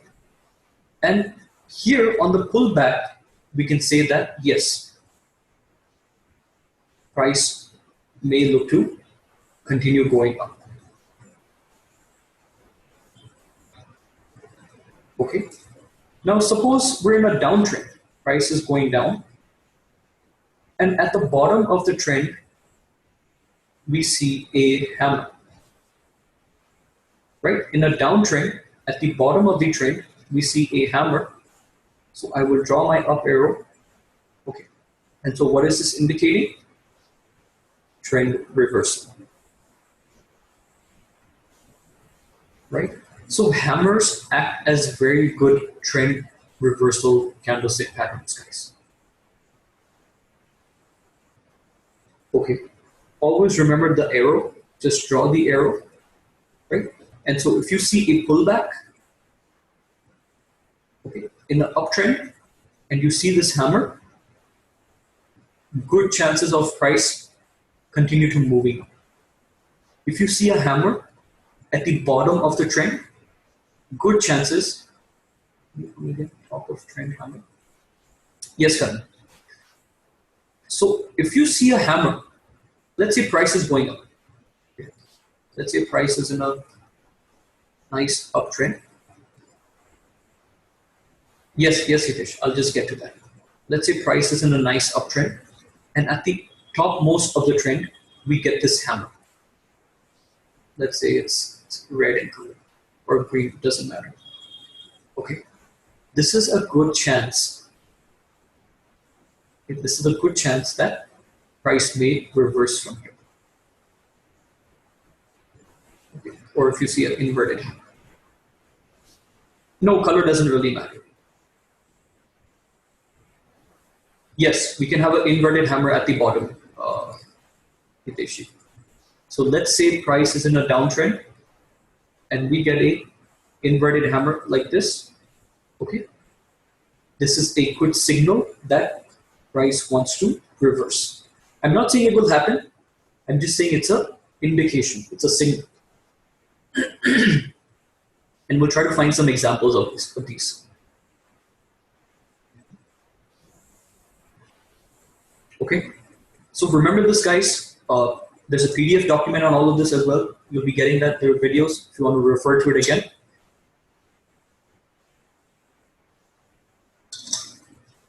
You can see DHFL. Okay, we'll get into the charts in a bit, Joe. Right? So are we clear on hammers, guys? Just remember the arrows.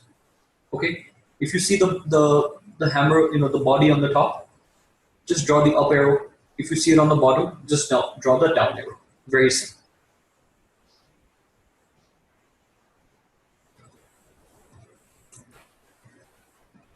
Okay, third candlestick pattern, engulfing. Okay, again, very basic one, right, guys? This, I think most of you might have heard of these candlestick patterns. See, I like to keep my things very simple, guys. Okay, I cannot stress that enough. It should be as easy as even a kid can understand, because that's what trading is, right? That's what trading is. Like I said, we just tend to complicate it because there's so much information out there in this trading universe. There's so much information out there, guys. There's Gann, there's Fibonacci, there's pivots, there's Elliott wave, there's market profile, there's point and figure charts, Fibonacci, and and indicators. There are hundreds of indicators. RSI, stochastics, MACD, this oscillator, that, CCI, and my God, what all will you learn and when will you trade? Right? So keep things simple. Learn the things that only you need to learn to help you to make money in trading. Okay.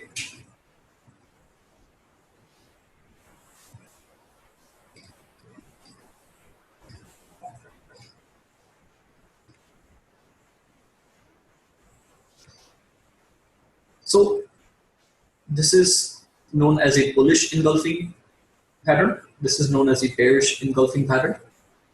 Okay. As the picture shows, guys, it's very clear, right? This candle, the green candle, needs to encompass or needs to completely engulf the preceding candle. Okay, that is known as a bullish engulfing candle. And same thing with the bearish engulfing candle. This big red candle needs to be greater than the previous candle. Okay. Now, this can also be the case, so don't get confused. Okay, this is still a bullish engulfing candle, right? Basically, the body needs to be greater than the previous candle's body. Okay? As simple as that.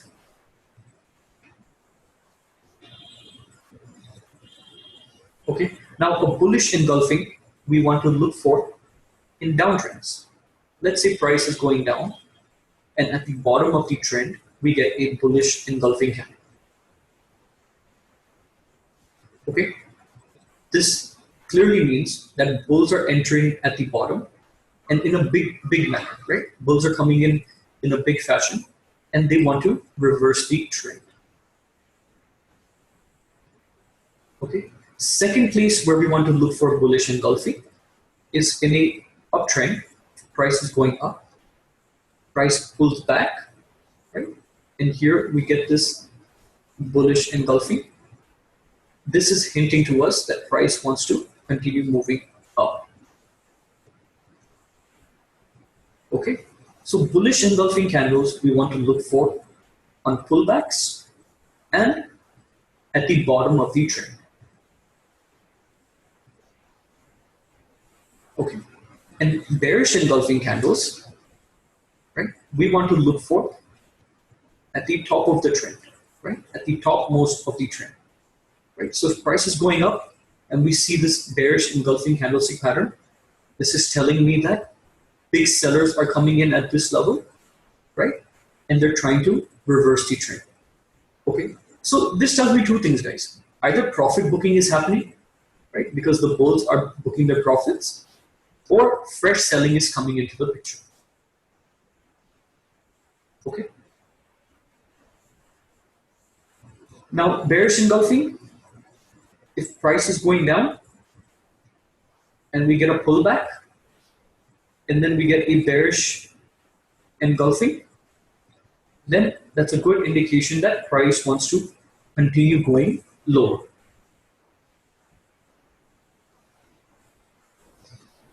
Okay, are we clear on all three candlestick patterns, guys? Doji, hammer, and engulfing patterns. Okay, now I'm going to show you how to use these intraday, right? How to apply these patterns on the intraday time frame.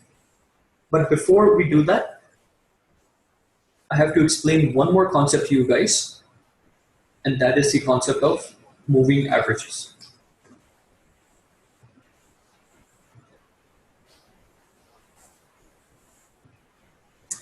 Okay.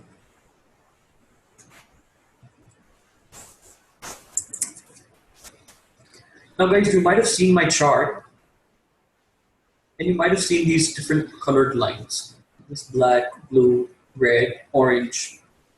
Okay, these are all known as moving averages. Okay.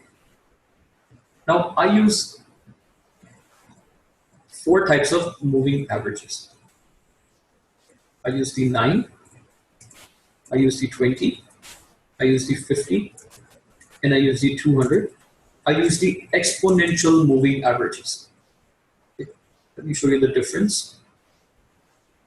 When you go to moving average,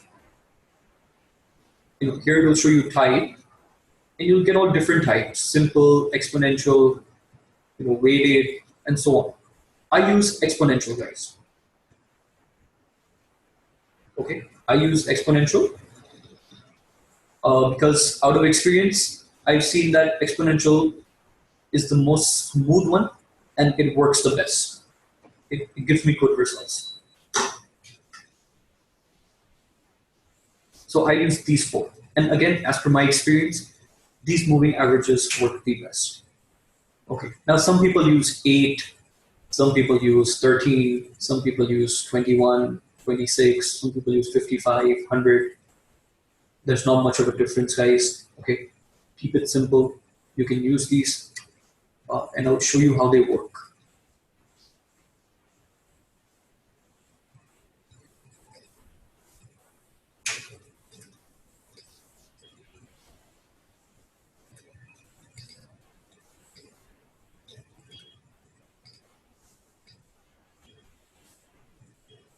Okay. Now that's the 9. That's the 20. That's the 50, the blue one. And the red one is 200. Okay. So this is how moving averages will look like on your chart, right, in the uptrend. Now, what we want to do, guys, let's say this is price. Price is moving up like this. And now let's say price pulls back to the 20 EMA. Now at the 20 EMA, let's say I'm getting this hammer. Okay, I'm getting this hammer. So what is this indicating to me, this hammer? Up arrow, right? Good chances of it, of price moving up. Okay, now let's say followed by this hammer, I get a bullish engulfing pattern, right? Let's say I get a bullish engulfing candle, right? On the pullback towards the EMAs. So again, what is this telling me? Price wants to move higher. So this is what I want to use. This is how I want to use the candlestick patterns. Okay, I think you'll see this more clearly once I show this to you on charts. So let's look at maybe type news. Now, when I say we want to use this intraday, okay, what time frame, guys? What time frame? The 5-minute time frame. Okay, only the 5-minute time frame. Why that? It gives the best risk to reward trades. Okay, it gives me the best risk to reward trades. Okay, and it shows these patterns beautifully.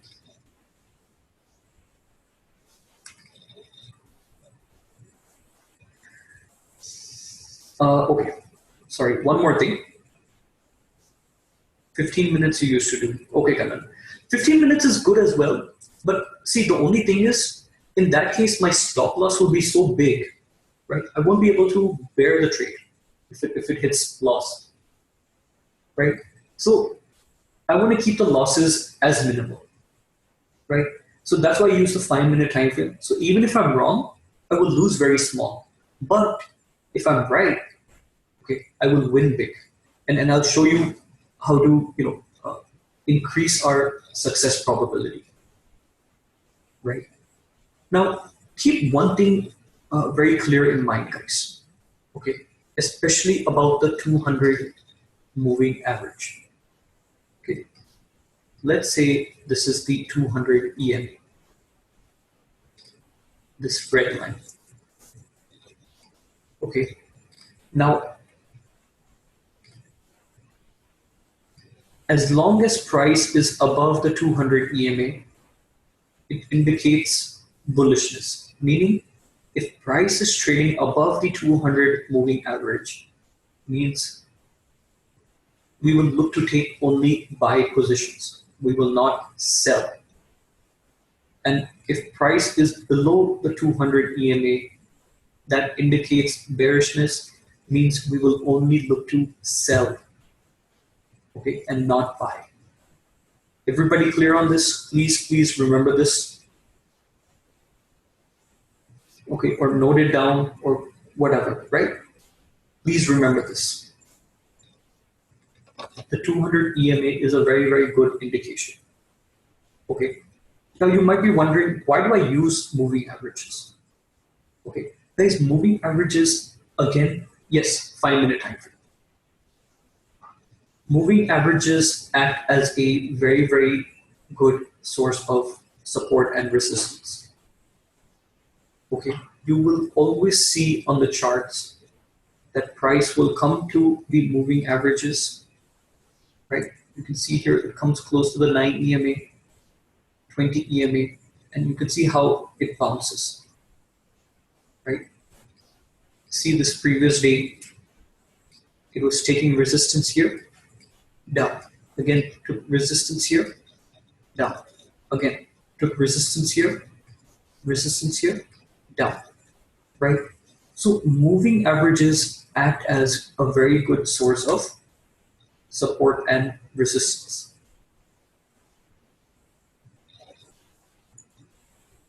Okay. So what we want to do is,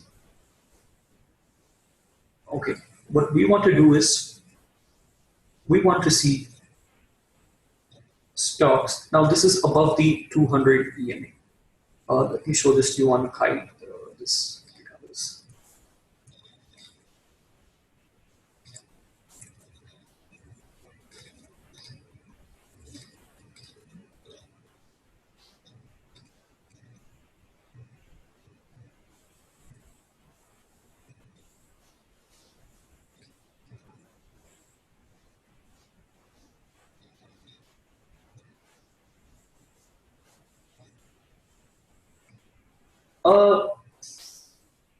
See, the difference is the formula that they use. Okay, they're all the same thing. The only difference is the formula that they use. DMA and SMA is the same thing. EMA is exponential, right? So the formula used is a bit different, but as per my experience, I really prefer using exponential. Okay, it just works better, right? So now, guys, this is Titan. Okay, you can see it's above the 200 EMA, right? This brown line, this orange line is the 200 EMA, and this chart color for 200 EMA. Yeah, so this brown line that you can see,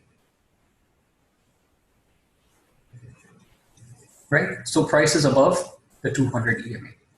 Okay, now see what price does. Price goes up, goes up, goes up. Now it pulls back, pulls back, pulls back close to the 9 EMA. Okay, this black line is the 9 EMA. And then what candlestick pattern do we get here, guys? This is a bullish engulfing, right? This is a bullish engulfing, nice big green candle. Okay, where on the pullback towards the 9 EMA. Okay, so what is this indicating to me? That price wants to go higher. Okay, and price does go higher.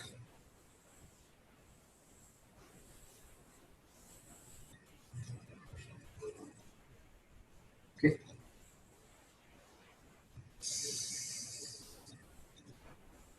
Let me show you some more examples.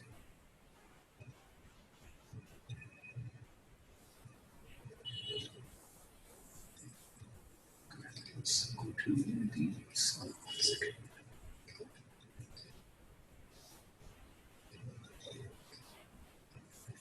Now let's look at Titan the previous day. Okay, this is the previous day, Thursday, right? This is the 5-minute time frame of Titan. Okay, this is the opening price, the opening candle. It gaps down. It gaps down. Now price starts to go higher. Okay, so see, this is basically what it looks like. Price comes down. Now it's pulling back. It's pulling back. It's pulling back. Pulling back towards the EMAs. Okay, now it pulls back to the 9, 20, and even the 50 EM. Okay, and now what candle do you see here, guys? What candlestick pattern is this? This one. Inverted hammer. Okay, Raj is saying doji. Okay, inverted hammer.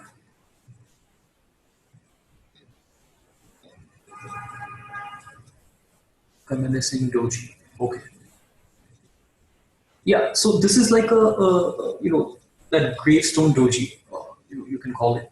But technically, guys, this is an inverted hammer. Okay, this is an inverted hammer, right? Price opened here. It went up, went up. Sellers came in right here at the top, right at the 50 EMA, and they pushed price down. Okay, they smacked price down, right? So what is this indicating to me? Right, you can draw your down arrow. Okay, this is indicating to me that price wants to go down, right? Exactly, exactly.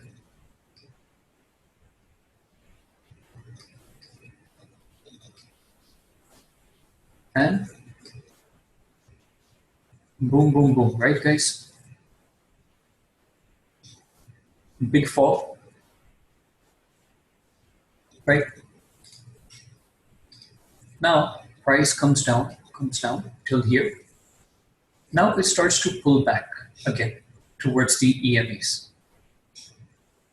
Okay, now you can see we're starting to get some dojis, right? This is a doji, this is a doji, this is a doji. Okay, so what is this telling me, guys? at the pullback towards the EMAs. What does a doji candlestick tell me? What does it indicate? Indecisive, right?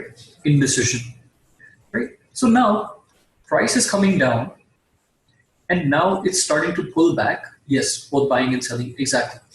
Now it's starting to pull back towards the EMAs. And on the pullback, I'm getting indecision, okay? So now neither the bears are clear, neither the bulls are clear. Nobody knows, what to do. So we're not going to take a trade based on this, right? We're going to wait for some confirmation.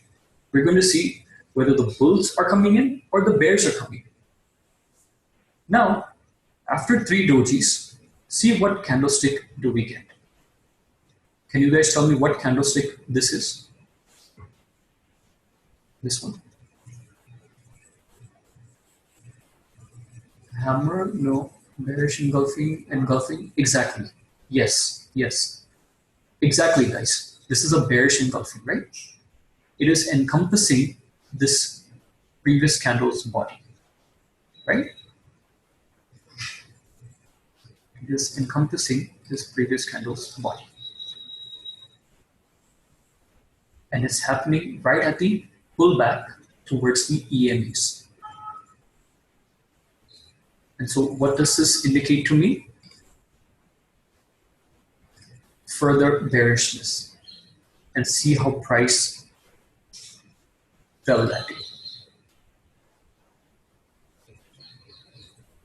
Okay, making sense now? Now, guys, price comes down, all the way till here. Now, what are we getting right at the bottom of the trend?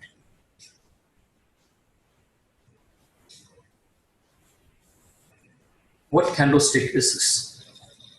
Hammer? Can I draw the up arrow? Right?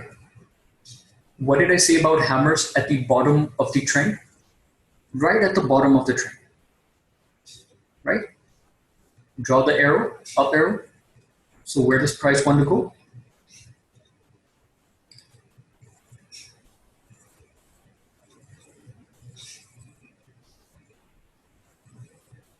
Right?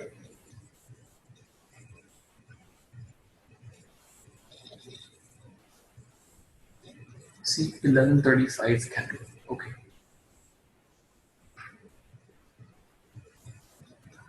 Okay, this hammer.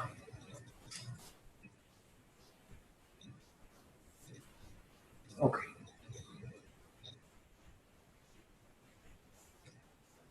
Right? This is at the bottom most of the trend. This is a very valid point. Okay, and why did I just ignore this? Why did I completely ignore this? Okay, if you see the size of this candle, okay, it's very small. For this big of a trend, okay, and for this trend to reverse, see, price came down from almost 800 to 775. Okay, that's 25 points, right? This is a big down move. Now, do you think this small puny candle has enough power to change this trend? See, what is this candle telling me? That some buyers came in at this level. Okay, but see the size of the candle, or even this candle. It's so tiny. So do you think this small candle has enough strength to change this big downtrend? Right? Very unlikely. Very unlikely. I'm not saying volume. I'm saying, see, I don't even look at volume, Joe. Right? Do you see volume on my charts? I don't even look at volume. I'm saying just look at the candle. Look at the size of the candle. As compared to these big red candles, the size of this green hammer is so tiny. Do you think this small candle has the power to change the trend of this this entire trend, this entire downtrend.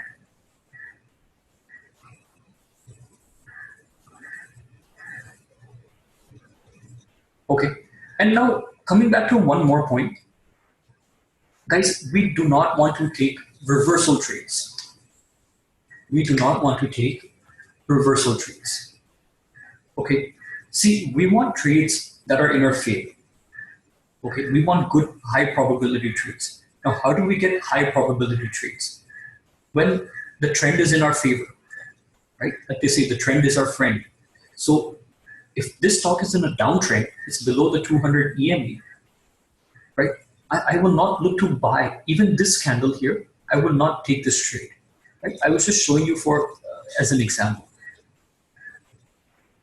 Okay, I will always wait for a pullback towards the EMAs, look for some indication here, and then go short, right? Sell. I don't want to do this trend reversal and take these trades. You know, people have died, people have lost lots of money just by trying to guess the trend reversal in Nifty. Okay, so many people thought, you know, the trend might change, you know, here or here, here, and they kept buying, right? People kept buying, but that kept proving them wrong, and price kept falling.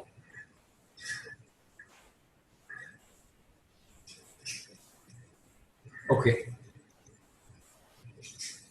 so never go against the trend, right? Like I said, if price is below 200 EMA, we will look to only sell. And if price is above 200 EMA, we will look to only buy, right? Go with the trend, guys. Don't go against. That just increases our odds of being successful, right?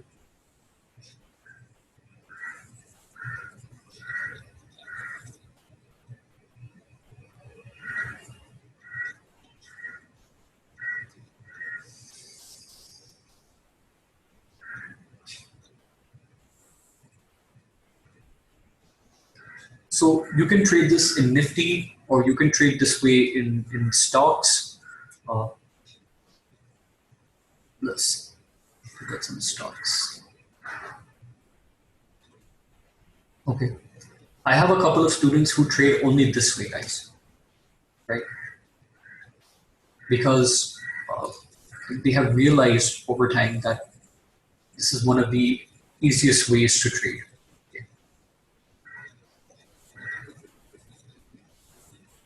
This is Ashok Leyland. Okay, I'm just randomly taking a stock. So see, price came down. Okay, price. This was the opening price. Okay. Now price started to come down. Price started to come down, and now here we got the pullback. Okay, here we got the pullback, and on the pullback, what candle do we get here, guys? Inverted hammer. Right, on the pullback. Okay, and you can see the move thereafter. Now, see the beauty of moving averages, guys. I'll show you why I love moving averages, and especially the numbers that I've given you, the 9, 20, and 15. Just follow with me, okay? See this. It touched the 9 EMA, resistance. Touched the 9 EMA, boom. Resistance, resistance, resistance, resistance, resistance, and so on, and so on, and so on. Right? Is price being able to even go above the 9 EMA? See the resistance, right? See the hammering. It's like somebody's coming there and just punching them back, right? Each time they're punching them back. Right? So many indications telling you that price does not want to go higher, or that bears do not want the bulls to go higher. So each time bulls try, they get smacked down, right? Again, smacked down. Again, smacked down. Okay, and in so many instances. And so these are all indications, guys. Does it happen every day? It definitely happens every day, but not in every stock. Not in every stock. See, understand one thing. When we're trading intraday, okay, guys, intraday trading, uh, forget the strategy, okay? If you're in the right stock, you've done 80% of the work.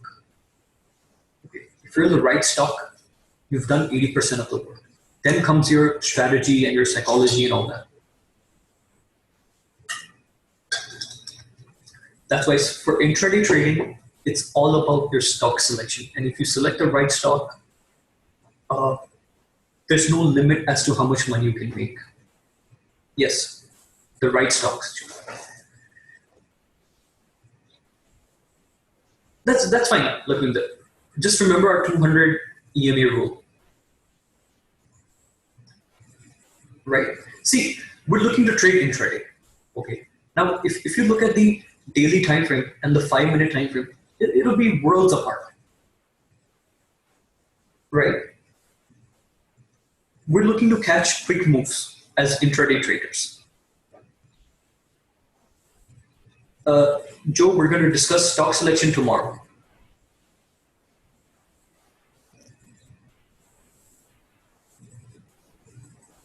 Yeah, it's one of the best. I mean, it's one of my favorite topics, and I really focus on stock selection because, as per me, intraday trading is all about being in the right stock.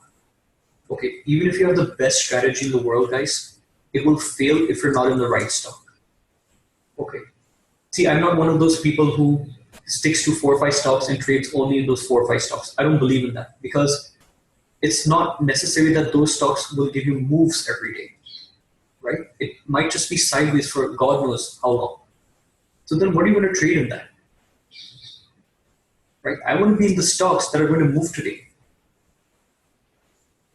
That's how I'll be able to trade, right? That's how I'll be able to make good profits.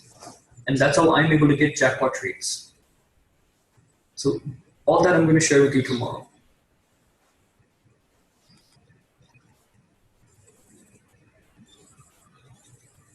Okay. Now, this was M&M Finance, right? When I said it's going to break this level at 385. So, okay, this was the RBI policy, so let's just avoid that. Very messy.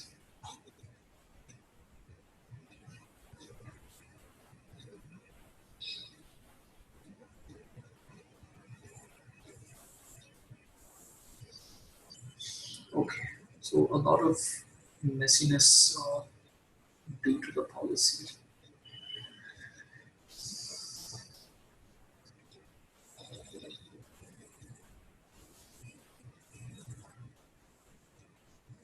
Now, this is Reliance. Okay. This is something we can look at.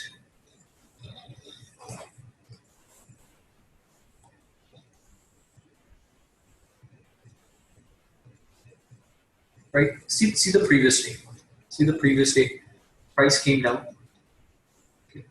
Now it starts to pull back. Okay. Now it starts to pull back. We get this small hammer. Okay, it's not that strong of an indication. I wouldn't take that as a trade, but I would like to look at this. Okay. See this, guys. Smack, smack, smack, smack, smack. Right? How many smacks do you want? Right? So many candles, guys. It's just not going past the 9 EMA. Okay, it's just not going beyond the 9 EMA. Guys, you can sell anywhere here. You can sell anywhere here. Put your stop loss simply just above this, right? And you can get a fantastic trade. Either your small stop loss will hit, okay, or you will get a fantastic trade like this. Nice small risk, big reward. Okay, this is what I want to look for in trades. That's it. Now price pulls back. What do I get here? Bearish engulfing. Okay, what happens after? Price falls. Right? Now see this day, guys. See this day. Price comes all the way down. Pulls back. Okay. What is this? inverted hammer, inverted hammer. Okay, on the pullback towards the 20 EMA. Okay, and price keeps going lower, right?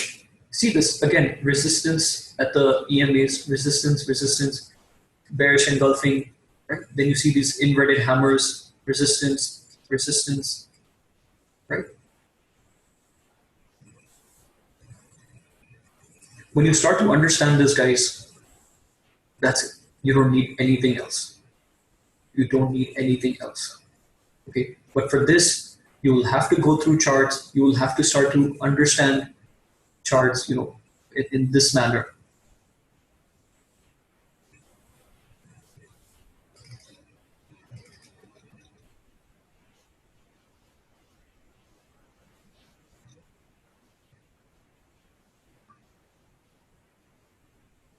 Prices near all EMAs will act as resistance. Yes, so that's the beauty of moving average. See, what are moving averages? Sorry, I forgot to tell you guys. Moving averages is nothing but the average of the number of days. So now if we've selected 9 moving average, so that is nothing but the average of the past 9 days. Or now this is a 5-minute time frame, right? So it's nothing but the average of the past 9 candles. Okay, so it's basically the averages. You took trades at retracements more. Can you elaborate, Pranav?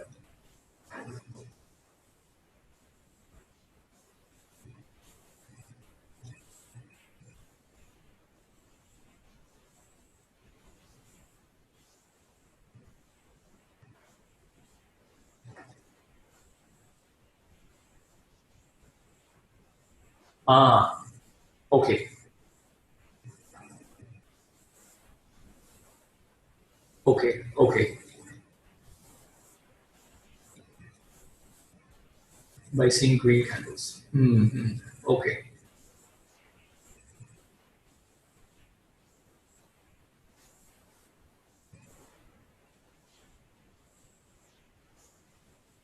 Yes, below 200 EMA, it's a sell.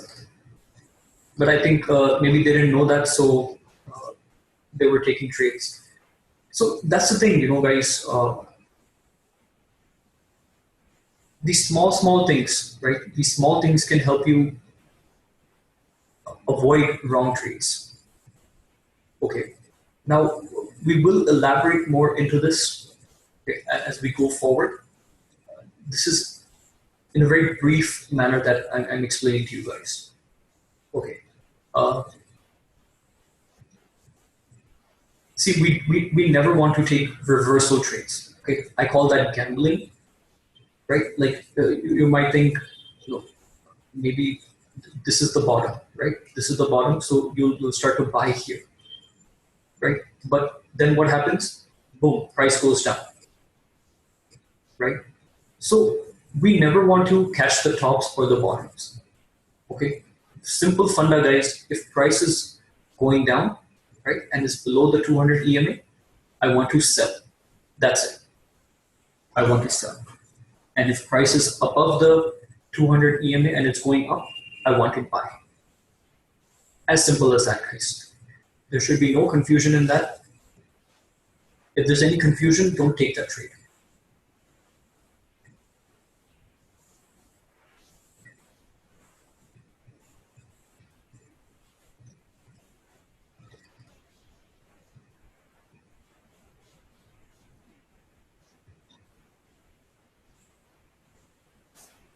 Right? See, oh, this is a nice one. Okay. So see this, guys. Price comes down. This is a minor pullback, right? Inverted hammer. Okay, and see the sell-off.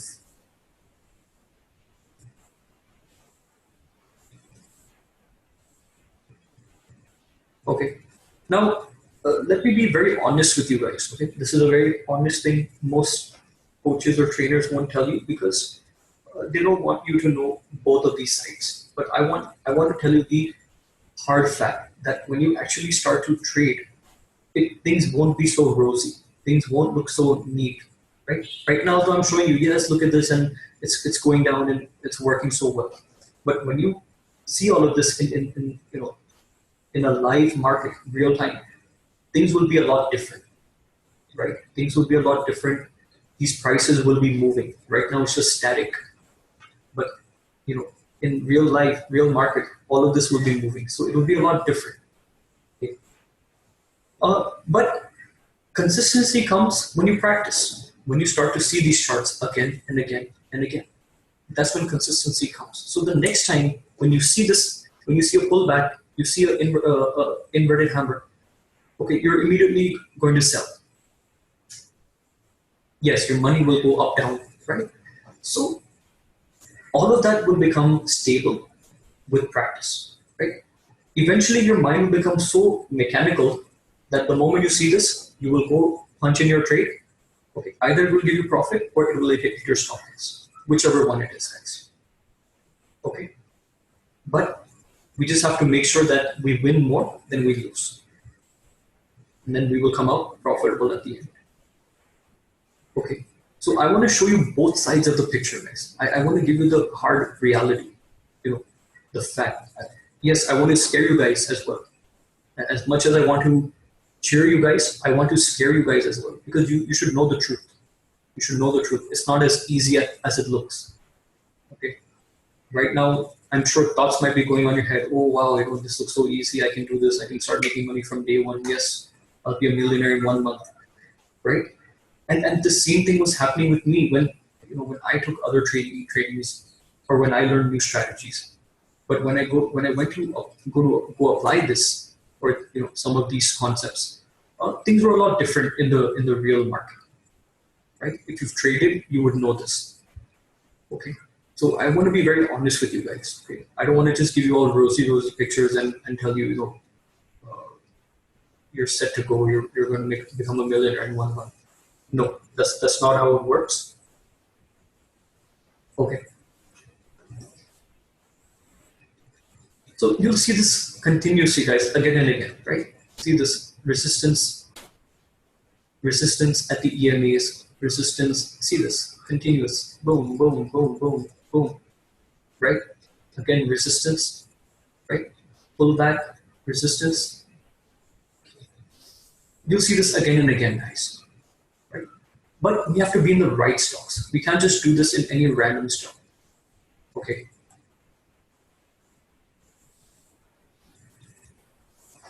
So are we beginning to understand this? Are we getting a clear idea of the beauty of moving averages, these candlestick patterns, right? We have to trade these only on the pullbacks and not randomly anywhere. Trading them on pullbacks increases our odds of success. Okay, let's look at DHFL. I stopped looking at DHFL ever since that day because it's just insane. Okay, DHFL 5-minute time frame.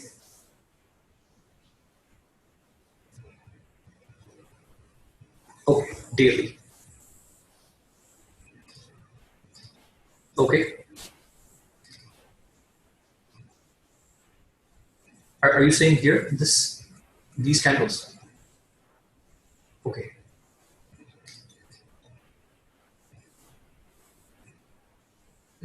Okay. So guys, this same concept can be applied on the daily time frame as well. Okay, it can be used on any time frame, as a matter of fact, but I really like to apply it intraday. Okay, see this, guys. My 2 high concept. See the high of this candle. See the high of this candle. Okay, it's approximately 636, 636. So I would have given a buy above 636. And that day, it made a high of 666. So 30 points, guys. That's a 5% move. Okay, let me tell you, if you're getting even a 1% move in intraday in a stock, guys, that's fantastic. For intraday, that's fantastic. Okay, And here we're getting 5%. That's mind blowing, guys. Okay, just by this one simple concept, this 2 candle high, 2 candle low. Okay, right, see here. Price goes up, pulls back, bullish engulfing. See the next day. Okay, now Joe is saying before falling, inverted hammer. Yes. So price comes down, okay, and now we're starting to get a small pullback, right? And so we get an inverted hammer here, and we get this inverted hammer here. So all these indications telling me that we're facing selling pressure on the rise. So as price goes up, it's getting sold into, right? Bears are coming into the picture as whenever we see a rise. Okay, so there are many indications, guys. Many indications telling me that price wants to go lower, or at least that sellers are coming into the picture.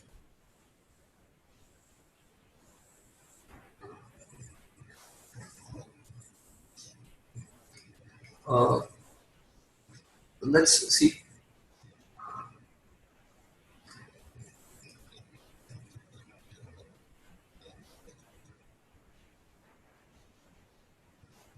Okay, this is Nifty monthly time frame.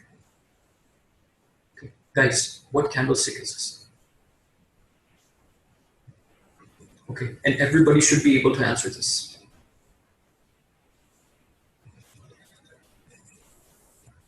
Exactly, exactly, right? And this is a monthly time frame.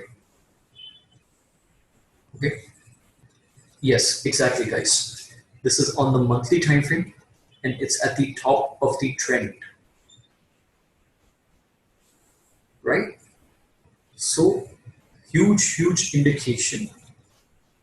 Okay, this might be profit booking, or it might be new sellers coming into the picture, right? We don't care, guys. We don't care whatever it is, right? We just care of the indication that it is giving to us. Huge selling, right? See this. Price goes up, price pulls back, and on the pullback towards the 20 EMA, we get this hammer, right? So up arrow, and boom.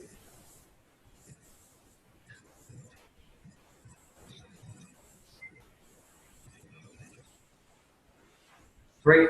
And so like this, guys, I can go on and on analyzing stocks. Okay, it's never ending. I can spend one full day just going through stocks and discussing with you guys. Uh,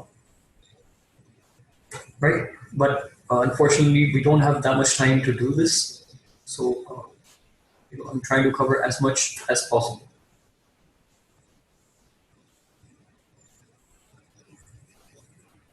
Let's see, maybe one more. I'll try to find some interesting ones.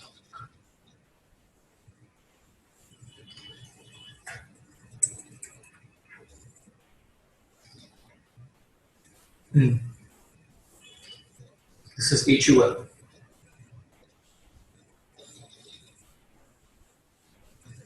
Show some failures as well. Okay. So we can see here, this was one failure. Right? This was, well, see this one, guys. See the candle just before this, right? Inverted hammer, top of the trend. Okay. So we could have, and then see this bearish engulfing followed by it. So these are two strong sell indications. Okay. But price didn't fall that much, right? Price didn't fall that much. Next day, gap up. Yeah. Right? So even despite of this big bearish engulfing, price didn't fall that much. And then it started to take support here. See how this started to base out, right? See this low, see this low, see this low, see this low, right? Price is just starting to base out. And we're getting continuous hammers here, right? See this hammer. These are all hammers, basically. Hammer, hammer. So again, some more indications that buyers are coming in, right? So we could have longed somewhere here, guys. We could have gone long somewhere here. Okay. Now we get this inverted hammer again at the top. Okay. Followed by this big bearish engulfing. Okay. Now this one played out really well, right? This one played out really well, and it's still, price is still going down, right? See this, came down, pulled back, it touched the 50 EMA, took resistance here, and started to move. Guys, please understand that the 50 EMA and the 200 EMA act as very strong support and resistance. Okay, the larger the time frame of the moving averages, the stronger the support and resistance in the daily time frame. Yes, even in the intraday time frames. Okay, but precisely the daily time frame. See this, right? This green line is the 200 moving average. So HUL came, it touched it, it just kissed it, and it bounced, right? And it bounced. So it's taking good support at the 200 EMA. Now these strong stocks, these strong bullish stocks will most likely never break their 200 EMA. Okay. Just like Nifty. Nifty took some time to break the 200 EMA on the daily time frame. Yeah, right? So the 200 EMA is very, very crucial, guys. If you look at Nifty, see, let's look at Nifty over the course of, some time. From 2016, right? See here, it came slightly below the 200 EMA. Okay, it came slightly below the 200 EMA. It made this double bottom, and it never looked back from there.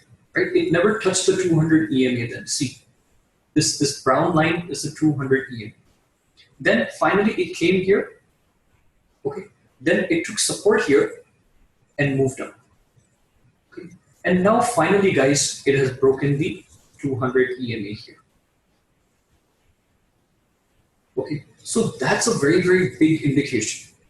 See, each time it's broken this 200 EMA, okay, it's given pretty drastic down moves. Okay, and this time it's fallen very heavily from the 200 EMA. Right? So now either we will go into a sideways consolidation phase or price will continue to move lower.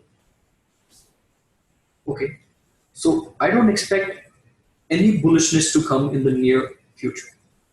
Okay, guys, I'm not creating any bias or any views, but as per the chart readings, that's sort of what I'm understanding.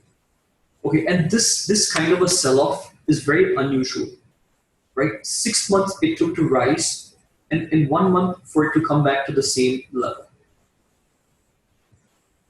So this looks very unusual to me, this kind of a selling. My assumption is purely that elections are coming next month, and big corporators or big politicians are simply removing their money from the markets to fund the elections. That is my simple and clear understanding. Okay, our markets are not that bad. Our economy is not that bad, right? That markets should be falling like this. right? I agree they were overbought, they were overextended, and a correction should have come, but not like this. Not where every day Nifty's falling 100, 200 points, right? It makes absolute no sense.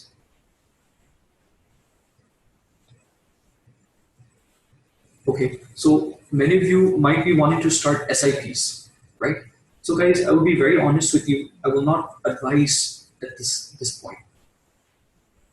Okay, I may be 100% wrong, but seeing the picture and having some experience, I will still advise you not to. Okay, maybe this at this level, this 10,000 or 10,100. Maybe if you're starting to think of an SIP, you can start to add maybe 25% here. Let's say you're investing 1 lakh, so 25,000 you can add here. Okay, the remaining at 9,000 if price comes there, right? Let the market settle, guys. This fall can be very bad. We can see levels up to here. If it breaks this, we can see levels up to here. Okay. Don't think this is not possible. Anything is possible in the markets. This is why, touch wood, I've never invested, guys. I've never invested. I'm holding one stock, which is Kitty Industries, but nothing else. Okay. I want to start. I definitely want to start, but not in these conditions. Let market settle down. Kitty Industries.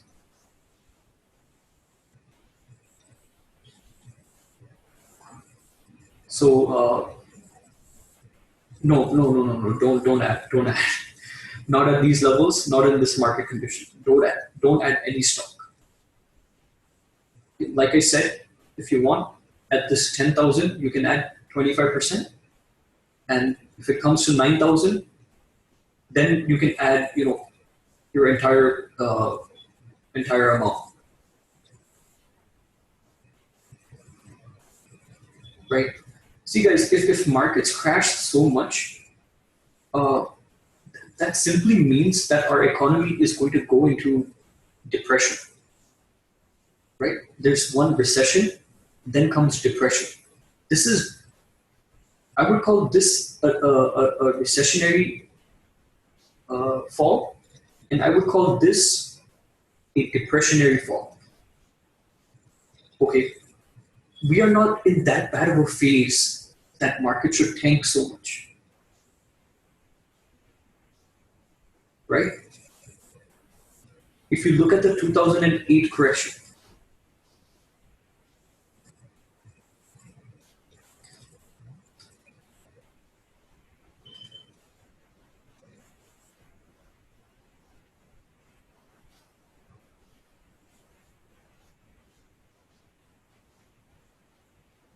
okay, this was a huge fall. Okay, but there was actually a reason. There was actually a reason for this fall, right? Because the global economy was so bad. So obviously we had to have an impact. But what is happening now? There's no such signal or such thing, right? Maybe the biggies know something that we don't. Anyways, guys, right? So now we are technically sound to identify these levels where we can take action. Okay, now we know how to identify our support levels and our resistance levels. Okay, understand one thing, in a falling market, don't look for support. Okay, when price is in a downtrend or in an overall falling market, right? This is a bull market. Now we're in a falling market. Don't look for support, guys. Look for resistance to sell into. Right? Remember, always go with the trend. So now in a falling market, look for resistance to sell into. Right? Now in a rising market, what were we doing? We would wait for a pullback and look for support there, and then we would add or buy there, right? Now we're in a falling market, so don't look for supports because supports are just going to get broken. Okay, all supports are going to get broken. So look for a stock, look for its resistance, and sell there. Okay.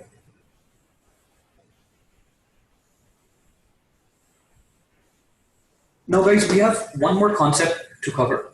Okay, that is swing trading and how to trade the index, right? Nifty and Bank Nifty.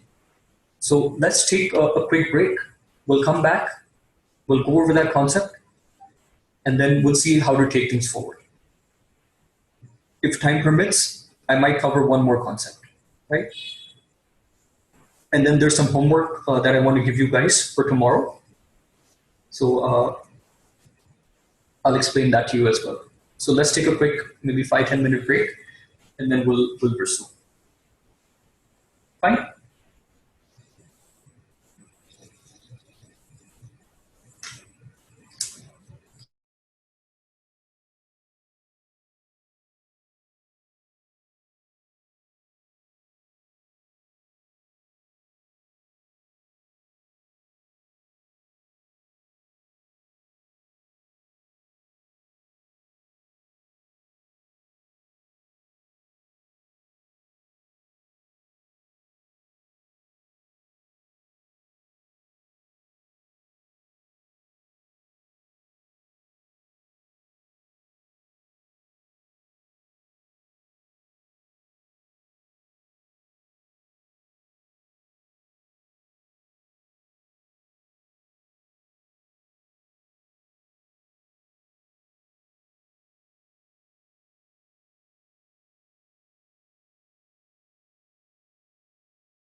Okay, guys, everyone here?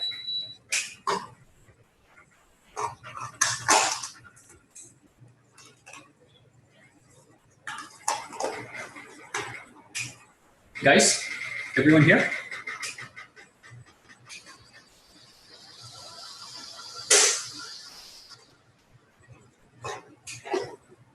Okay.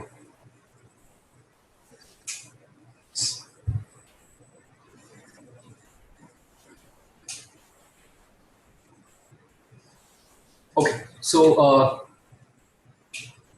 let's get into our next topic, right? Let's not waste any more time because some people have to leave.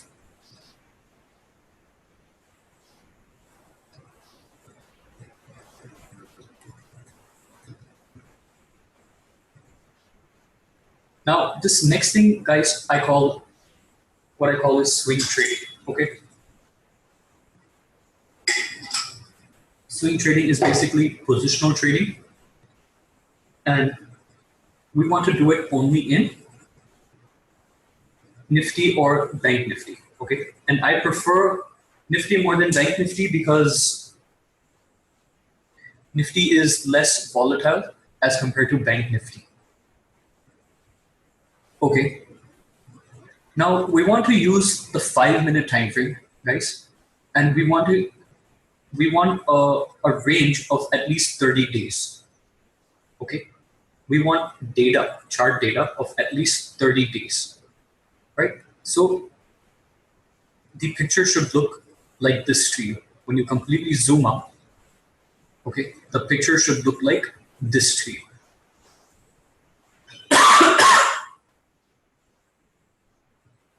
Right? Now, what we want to do is, okay, we want to look for particular patterns, right? So this is Nifty 5-minute time frame.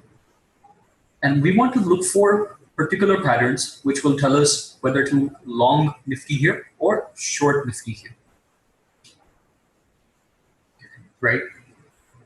Now, if I start from, let's start from here, right? Let's start from here.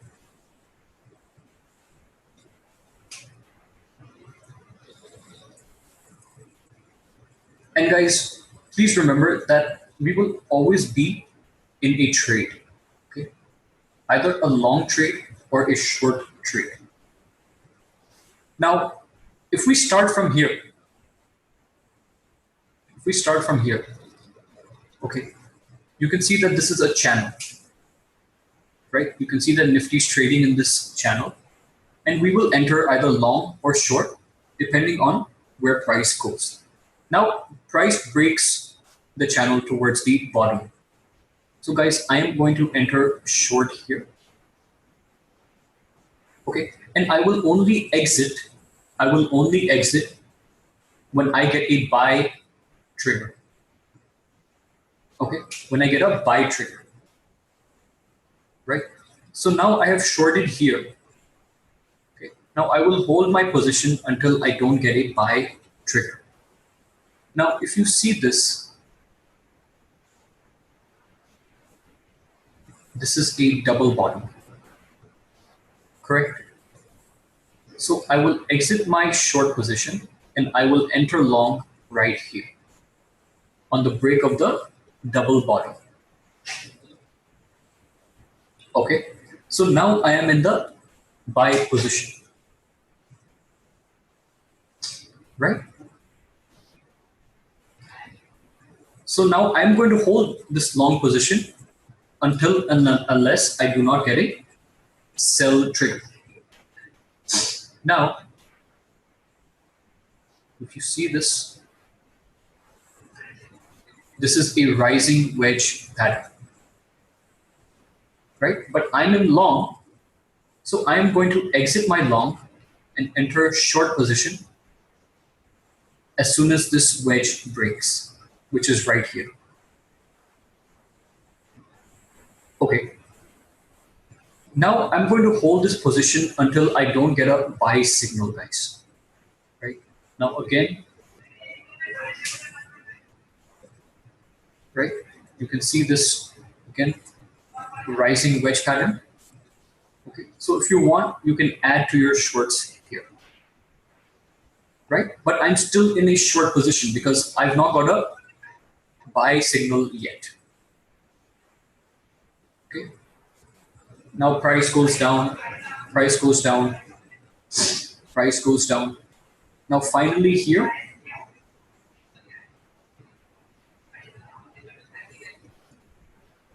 right? I could have exited my shorts and entered long right here. I'll just clear everything. And now again, you can see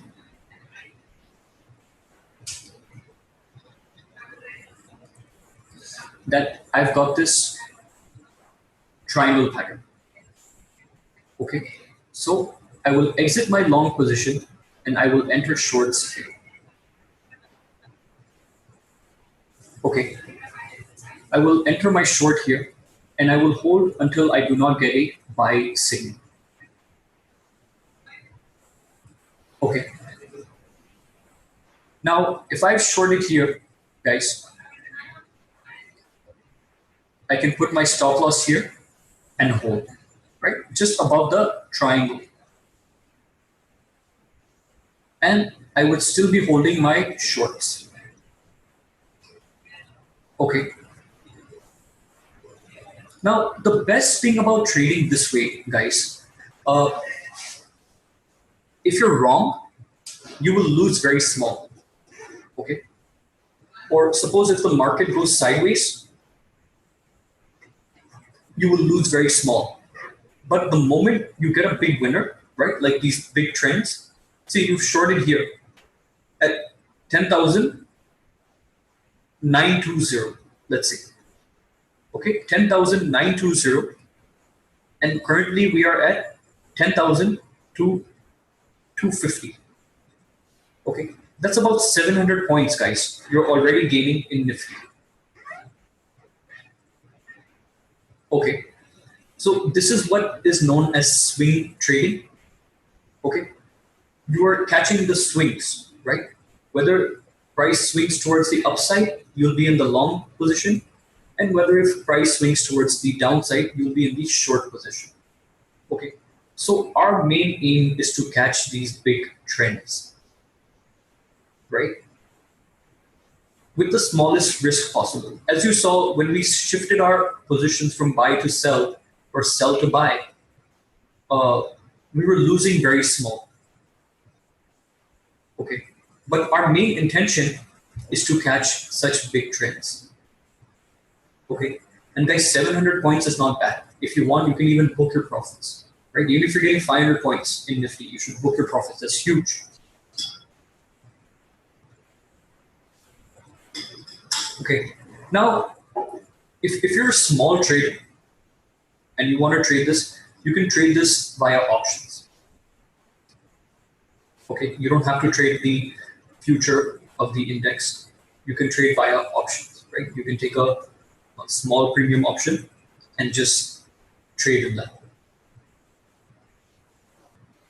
Okay, if options is a whole different universe to you, then forget options. Okay? Don't even look at options, right?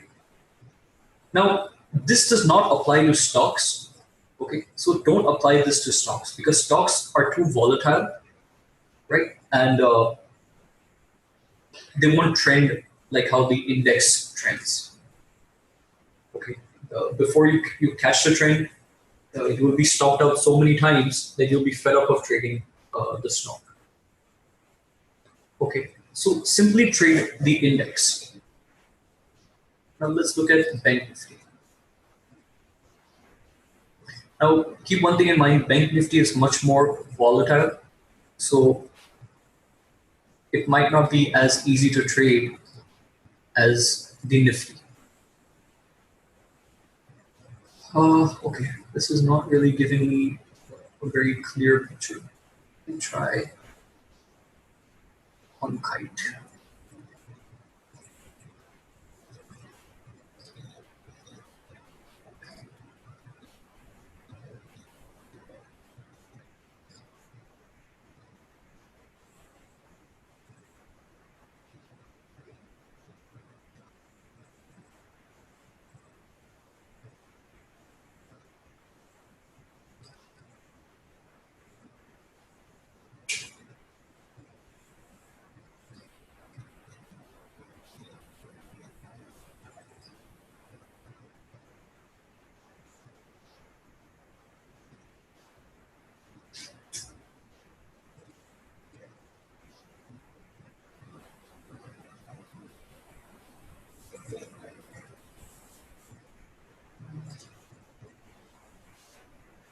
So we can start from here, guys. See, this was the time when Bank Nifty got into a big consolidation. Okay. So this would be a phase where we would not want to trade. Okay. This would be a phase where we would not want to trade. We would like to trade once this range breaks. Okay. So I would trade once this channel breaks, right? I would enter short here.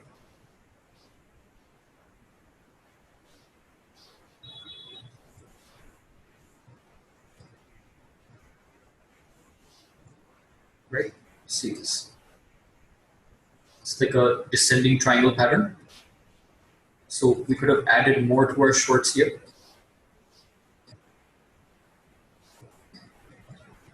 Okay. I am not getting any buying indication anywhere.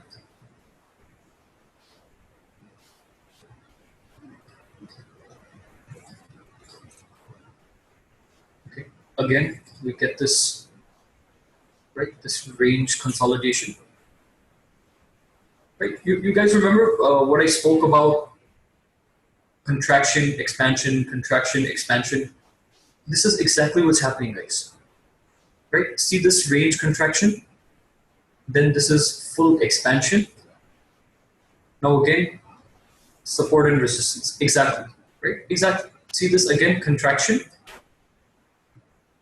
And now the range is expanding, right, to the lower side. And we are still in our sell position, guys. Where did we take a sell entry? 27,750. 27,750.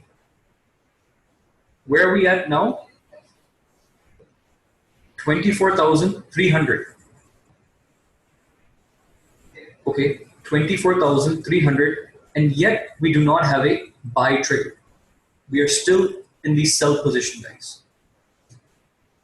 Okay, so this is the beauty of,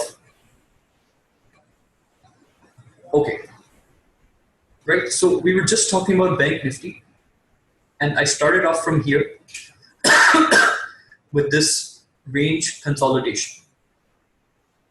Okay, so our first trade was when it broke this range consolidation from 25th September to 5th October. Okay.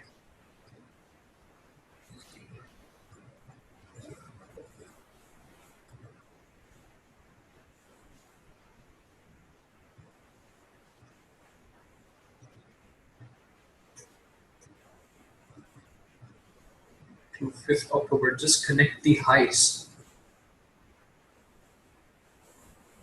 I'm not getting you. This is 25th September. Sorry, 1st October. Okay.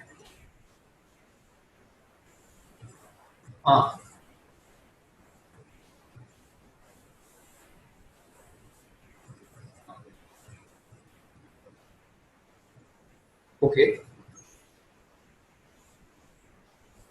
Okay, connect. Which high? Like this?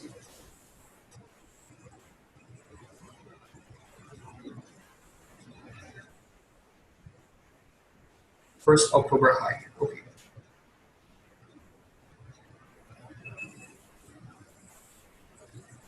Okay.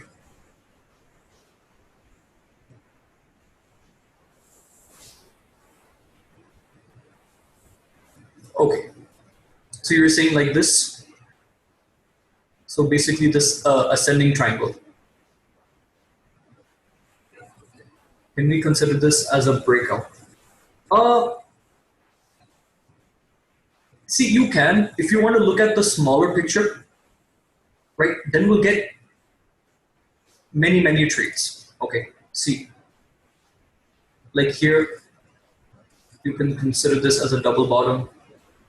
Okay, then again, we get this double top, right?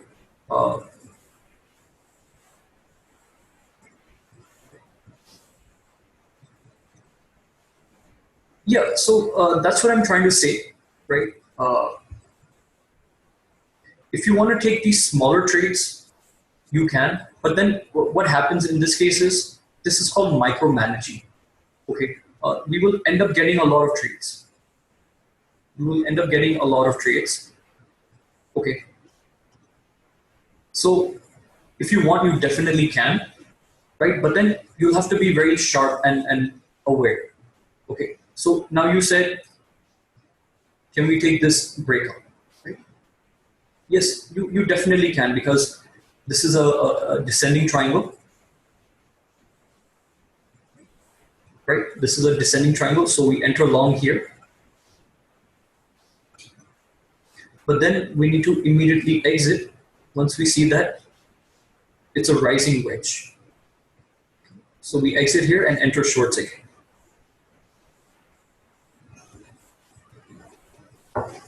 Okay, Joe, that's a very good point, right? In options, you have time decay and gamma. So what you do in that case, Joe? What you do in that case?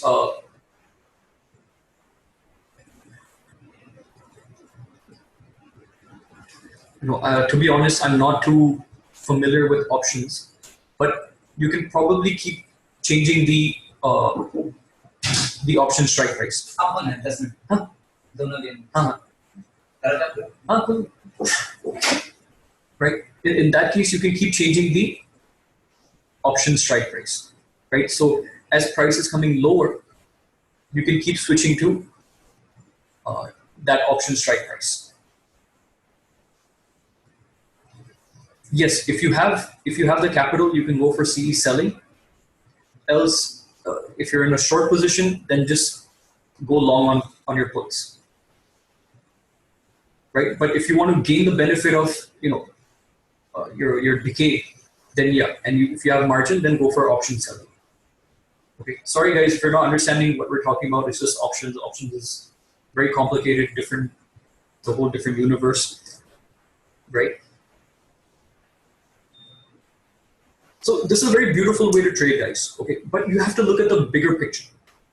Okay, now like I said, if you want to micromanage and you want to take those small trades, then you definitely can, right? But since we're talking about the swing trading, we want to look at the overall picture, the bigger picture.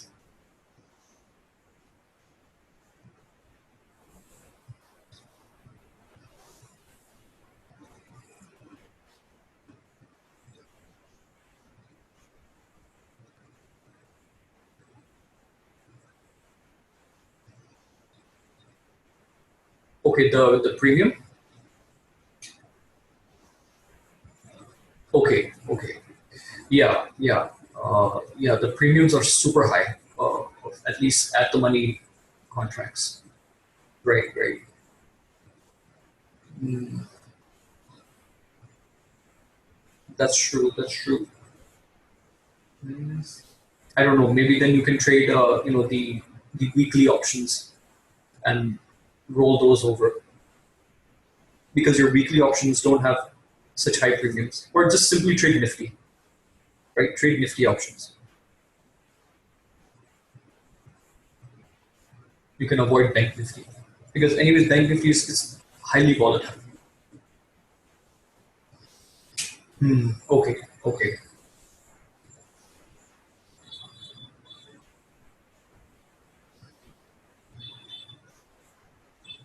Okay, so this concept it might be a bit advanced for some of you. Okay, it might not strike you immediately, but it's a beautiful concept, guys. If you practice it, just start going through, the backlog of these charts. You can go through this kite. You'll get many years back data, uh, right? Or you can go on investing.com.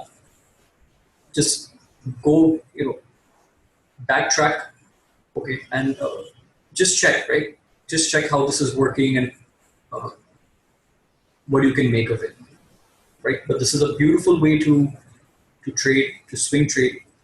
Keep in mind the moving averages. Okay, you will continuously see price taking resistance, right? At the moving averages. Okay. If I just clear all of this, right? You see this, right? Resistance, see this resistance, again, resistance, see all of this, right? This is all resistance, guys. This is all resistance at the moving averages. 50 this is the 200 EMA, this brown one, right? And you can see continuous, again, you see resistance here, right? So like I said, in a falling market, we don't want to look for support, we want to look for resistance. So what is my resistance, guys? My moving averages, right? And particularly the 200 moving average, right? You can see that each time it touched the 200 moving average, right? Most of the times it fell. Most of the times it fell, right? See this, this is the 50 EMA. Okay? This is the 200 EMA, 200 EMA, right?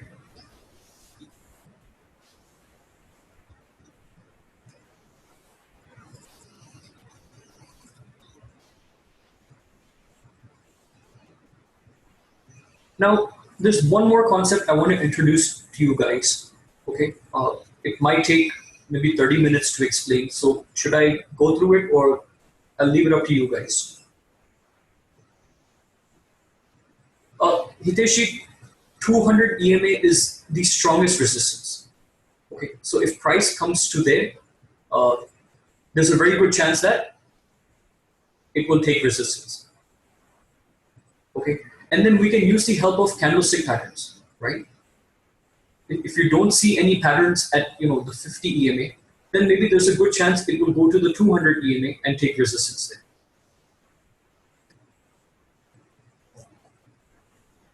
Okay, tomorrow, it'll just take 30 minutes. If that's fine, because then even tomorrow we have a lot of things to cover. Right, it's something very neat.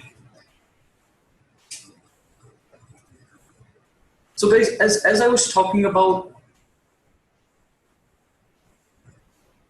contraction, right, range contraction, and then range expansion, right, then range contraction, okay, and then range expansion, right? This is the topic that I wanted to talk about, and especially the use of this on stocks, on charts. Okay, so this is known as contraction, right? And this rise is known as expansion.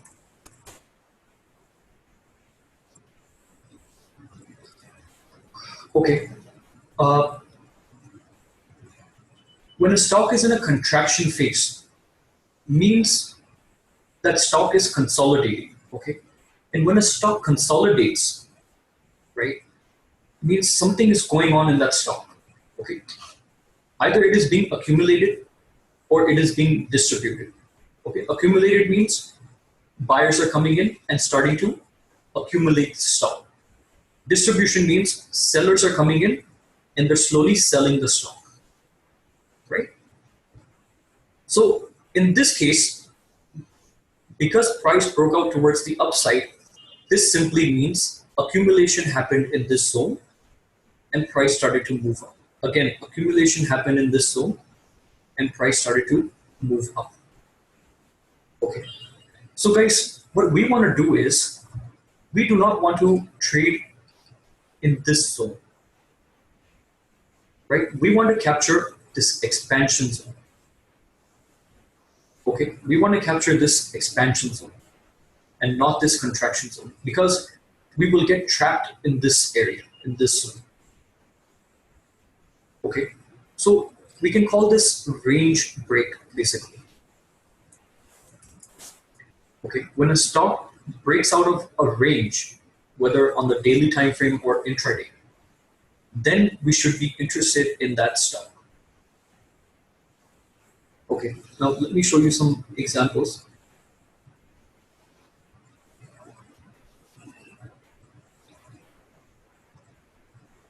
let's go to Reliance.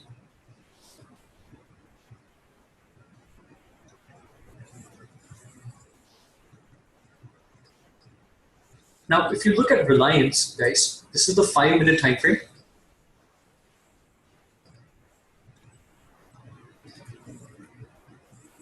Can you all agree with me that it was trading in this big range, right, from 1280 to 1180, right? It was just trading in this range.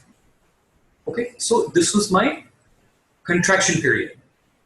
Okay, and I do not want to trade in this period. Now, eventually, it breaks out here. Okay, now guys, I don't want to trade this breakout.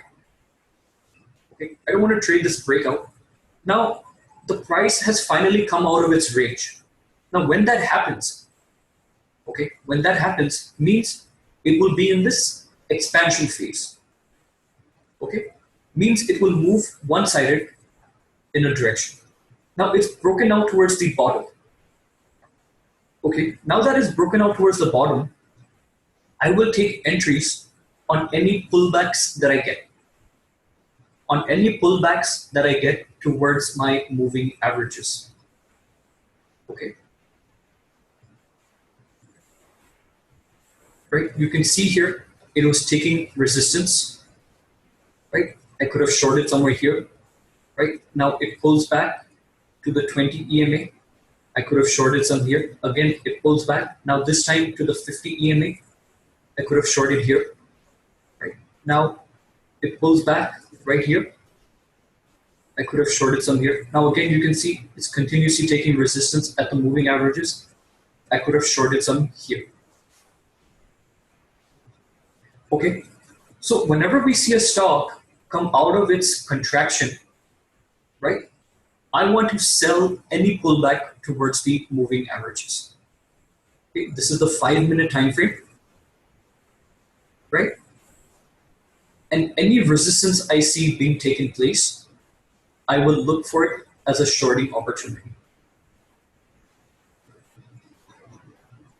Okay, makes sense? I want to use the help of where will be the profit booking area? Okay, so that's a very good question. Now, either you're trading intraday, right, or you're doing swing trading. Okay.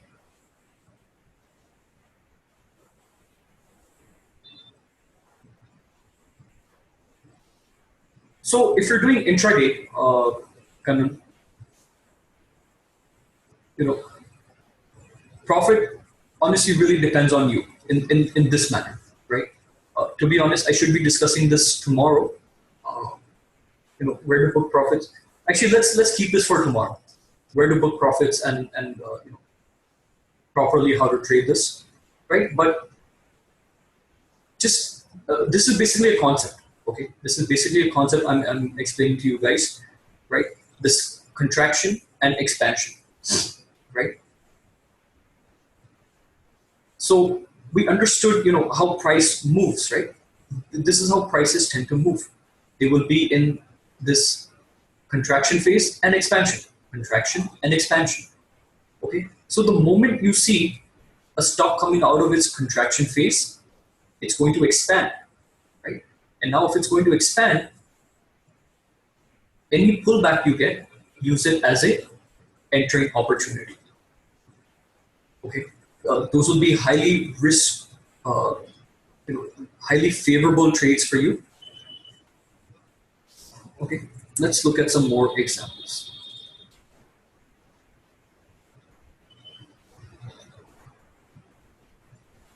Okay, now this was Siemens. Okay. So Siemens was in this big contraction phase, right? It came down all the way, and then it started to consolidate, and then eventually it broke out this day from this contraction phase. Okay.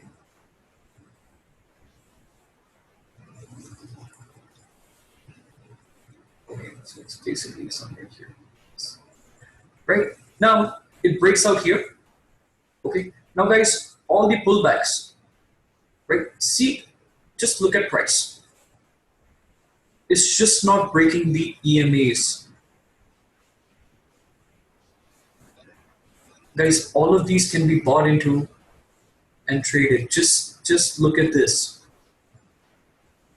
Does it ever break the 9 EMA? Each time it touches it, it bounces. Why? Because it's in the expansion phase. Okay, so all of these can be bought into and sold, with good profits, right?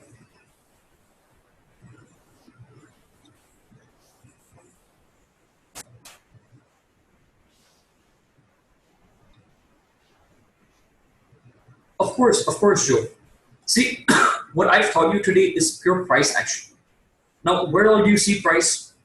Price can be seen in commodities, it can be seen in currencies, it can be seen in stocks, right? And this can be applied in forex. This can be applied in any country's stock market because it's pure price, guys.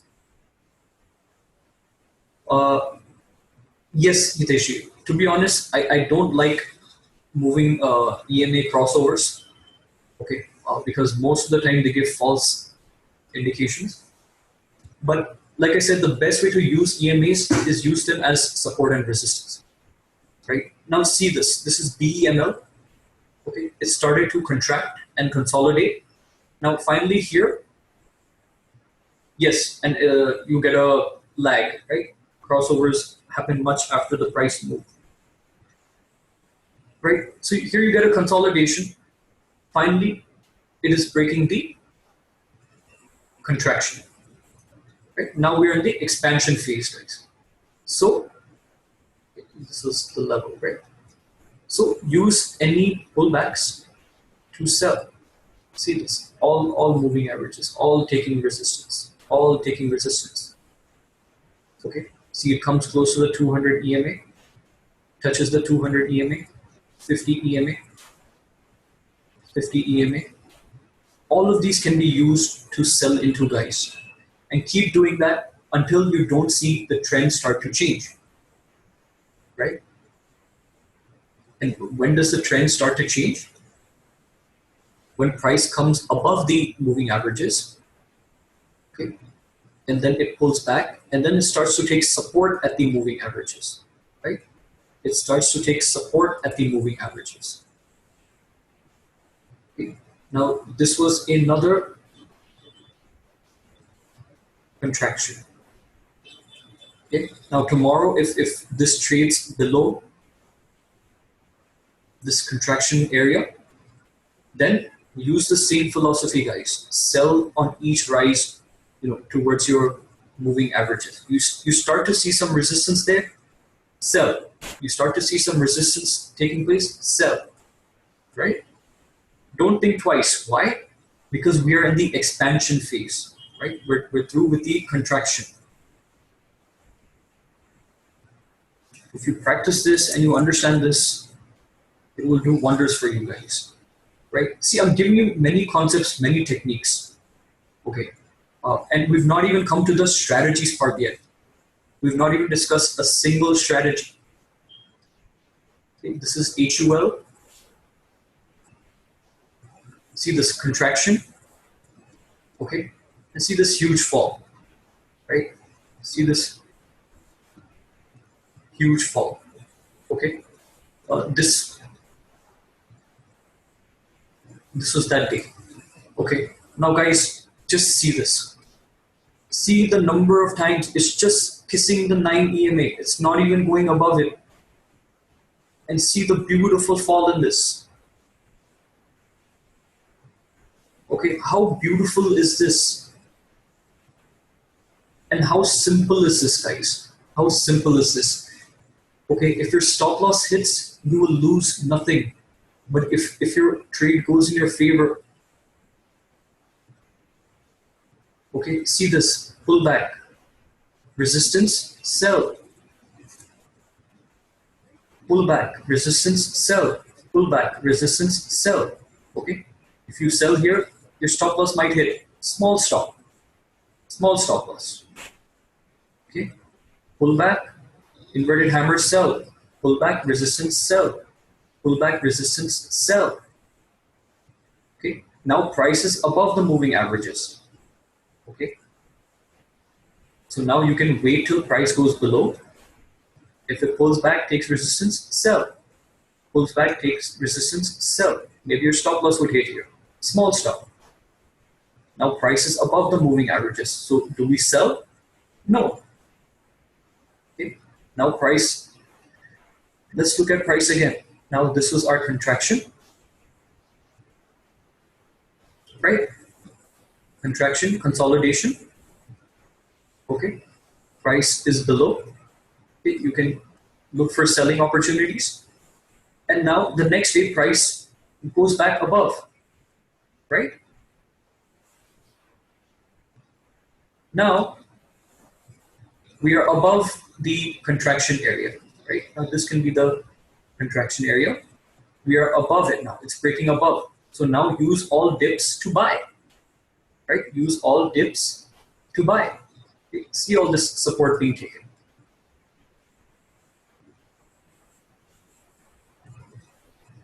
Okay. Let's say this is the picture.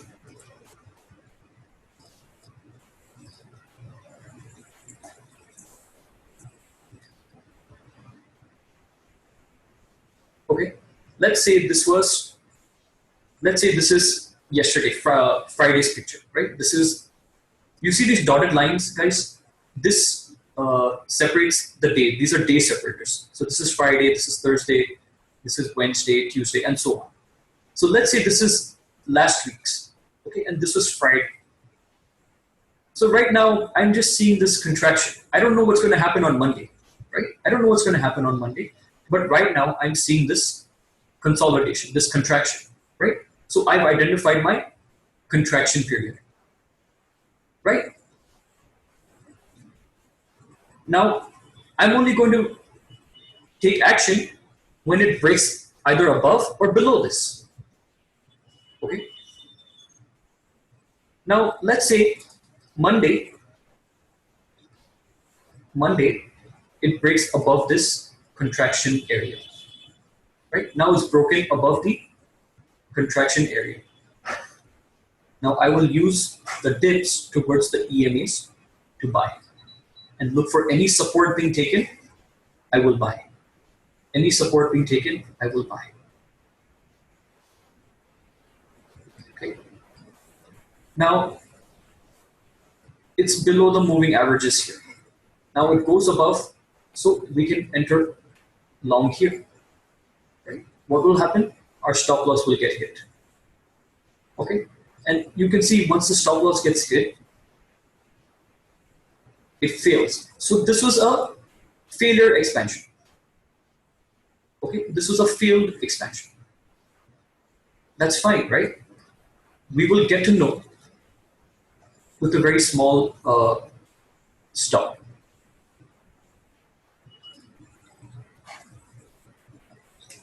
Let's look at just one more example, and then we can wrap up.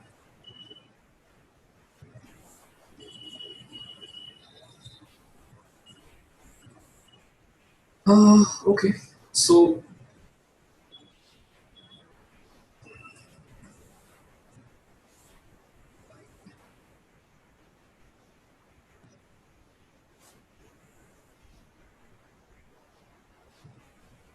okay, there was big contraction at the top, right? Huge consolidation, price not going anywhere. Huge contraction at the top. Okay. This is probably distribution happening at the top, right? Selling happening at the top. Now, finally,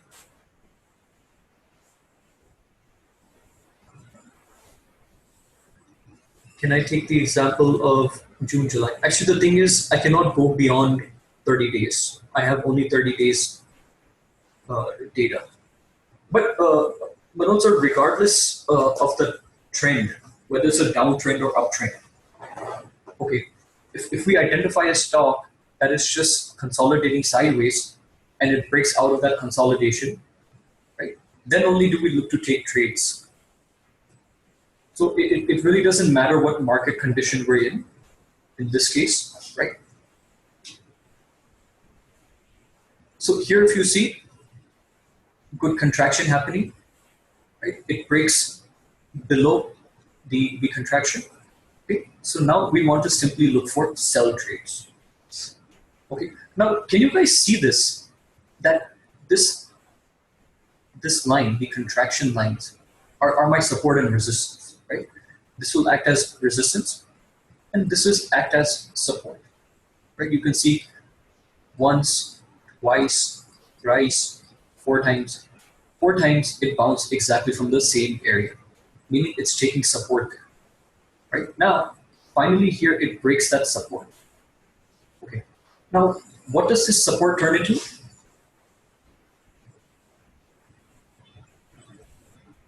Okay. What is the point of closure if it's positional after expansion means where will it stop? See, basically the distance it will travel is generally the distance of the contraction size. Like as we discuss in channels, right? Our target is basically the length of the channel. So technically our expansion should take place till the length of the channel. Okay, by textbook theory, this is what it means, right? But again, there's no limit as to how far it can go, Raj. Okay, there's honestly no limit. Okay, all we know is that if it's below this contraction phase, we want to look for any rise to sell. Now, like I said, if price comes back and starts trading above the moving averages, then we're not going to sell, right? See, as long as price is below the moving averages, we will look to sell near the moving averages.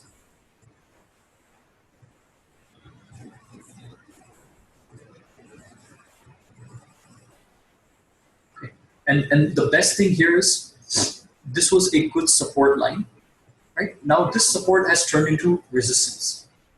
So whenever price goes near this resistance area, okay, you can look to sell.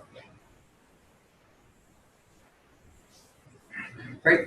These things will take practice, guys. I know I just taught this to you in half an hour, right? I can spend a full day on this concept, right? So it'll take some time, go through some charts, practice this, and then see what you feel for yourself. Okay.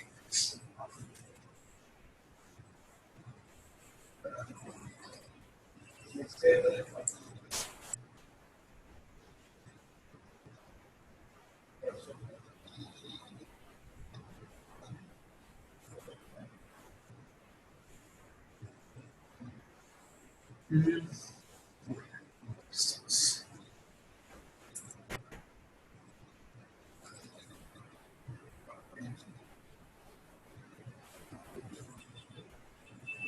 Right, but you want to see a larger picture. Okay, now see this.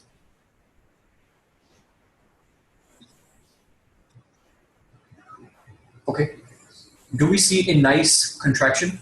Right, price is just consolidating, guys. It's just trading in a range, sideways range. Now, finally, it breaks the range here. So what am I going to do? I'm going to sell on all the pullbacks, or wherever I see resistance, right? I will sell. Okay, now again, it comes below the 200 EMA, so I can start to sell. Right? All pullbacks, I can look to sell. Now it's above the moving averages, so I'm not going to sell. Okay. It's as simple as that, guys. Okay, now there is some homework. Okay, so if you guys have the time, then please try to do this. Okay, it's not too much, but it's for me to understand whether you understood today's topics or not. So go through any 5 charts. okay, or any 5 stocks, okay, and try to identify, a pattern on that, a price pattern on that stock, okay. So 5 stocks, you should have at least 5 different patterns, right? Do that on the daily time frame, okay, and then you can send it to me via WhatsApp, okay, or you can just put it on the group, and I will go through it and I will review it. Right. So tomorrow morning we'll have a review session, quick review session. Right. First 30 minutes I'll go through your homework, and we'll have a quick review session, and then we'll get into one more concept that I want to cover, which is known as the magnet theory. It's one of my favorite concepts. Then we'll go into stock selection, and then yes. So that's what I'm saying, Hiteshi. We'll do a quick review. We'll cover one concept known as the magnet theory. Then we'll get into stock selection, and then we'll discuss the strategies. And after the strategies, we'll get into psychology, risk management, and how to take things forward. Okay, so tomorrow will be very interesting, guys. Again, it'll be a long session, so get some good sleep.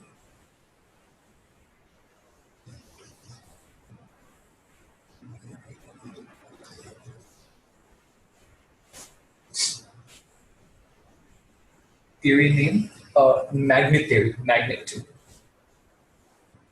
It's a beautiful concept, bro.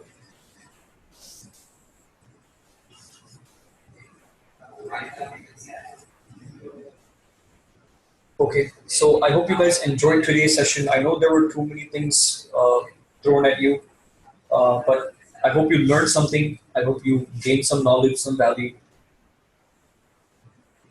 and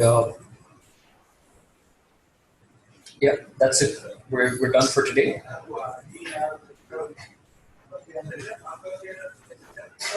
Great, great. I'm glad, guys. I'm glad you guys learned something. Get some good rest today.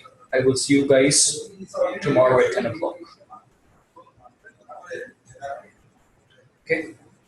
All right. Thanks, guys. Bye.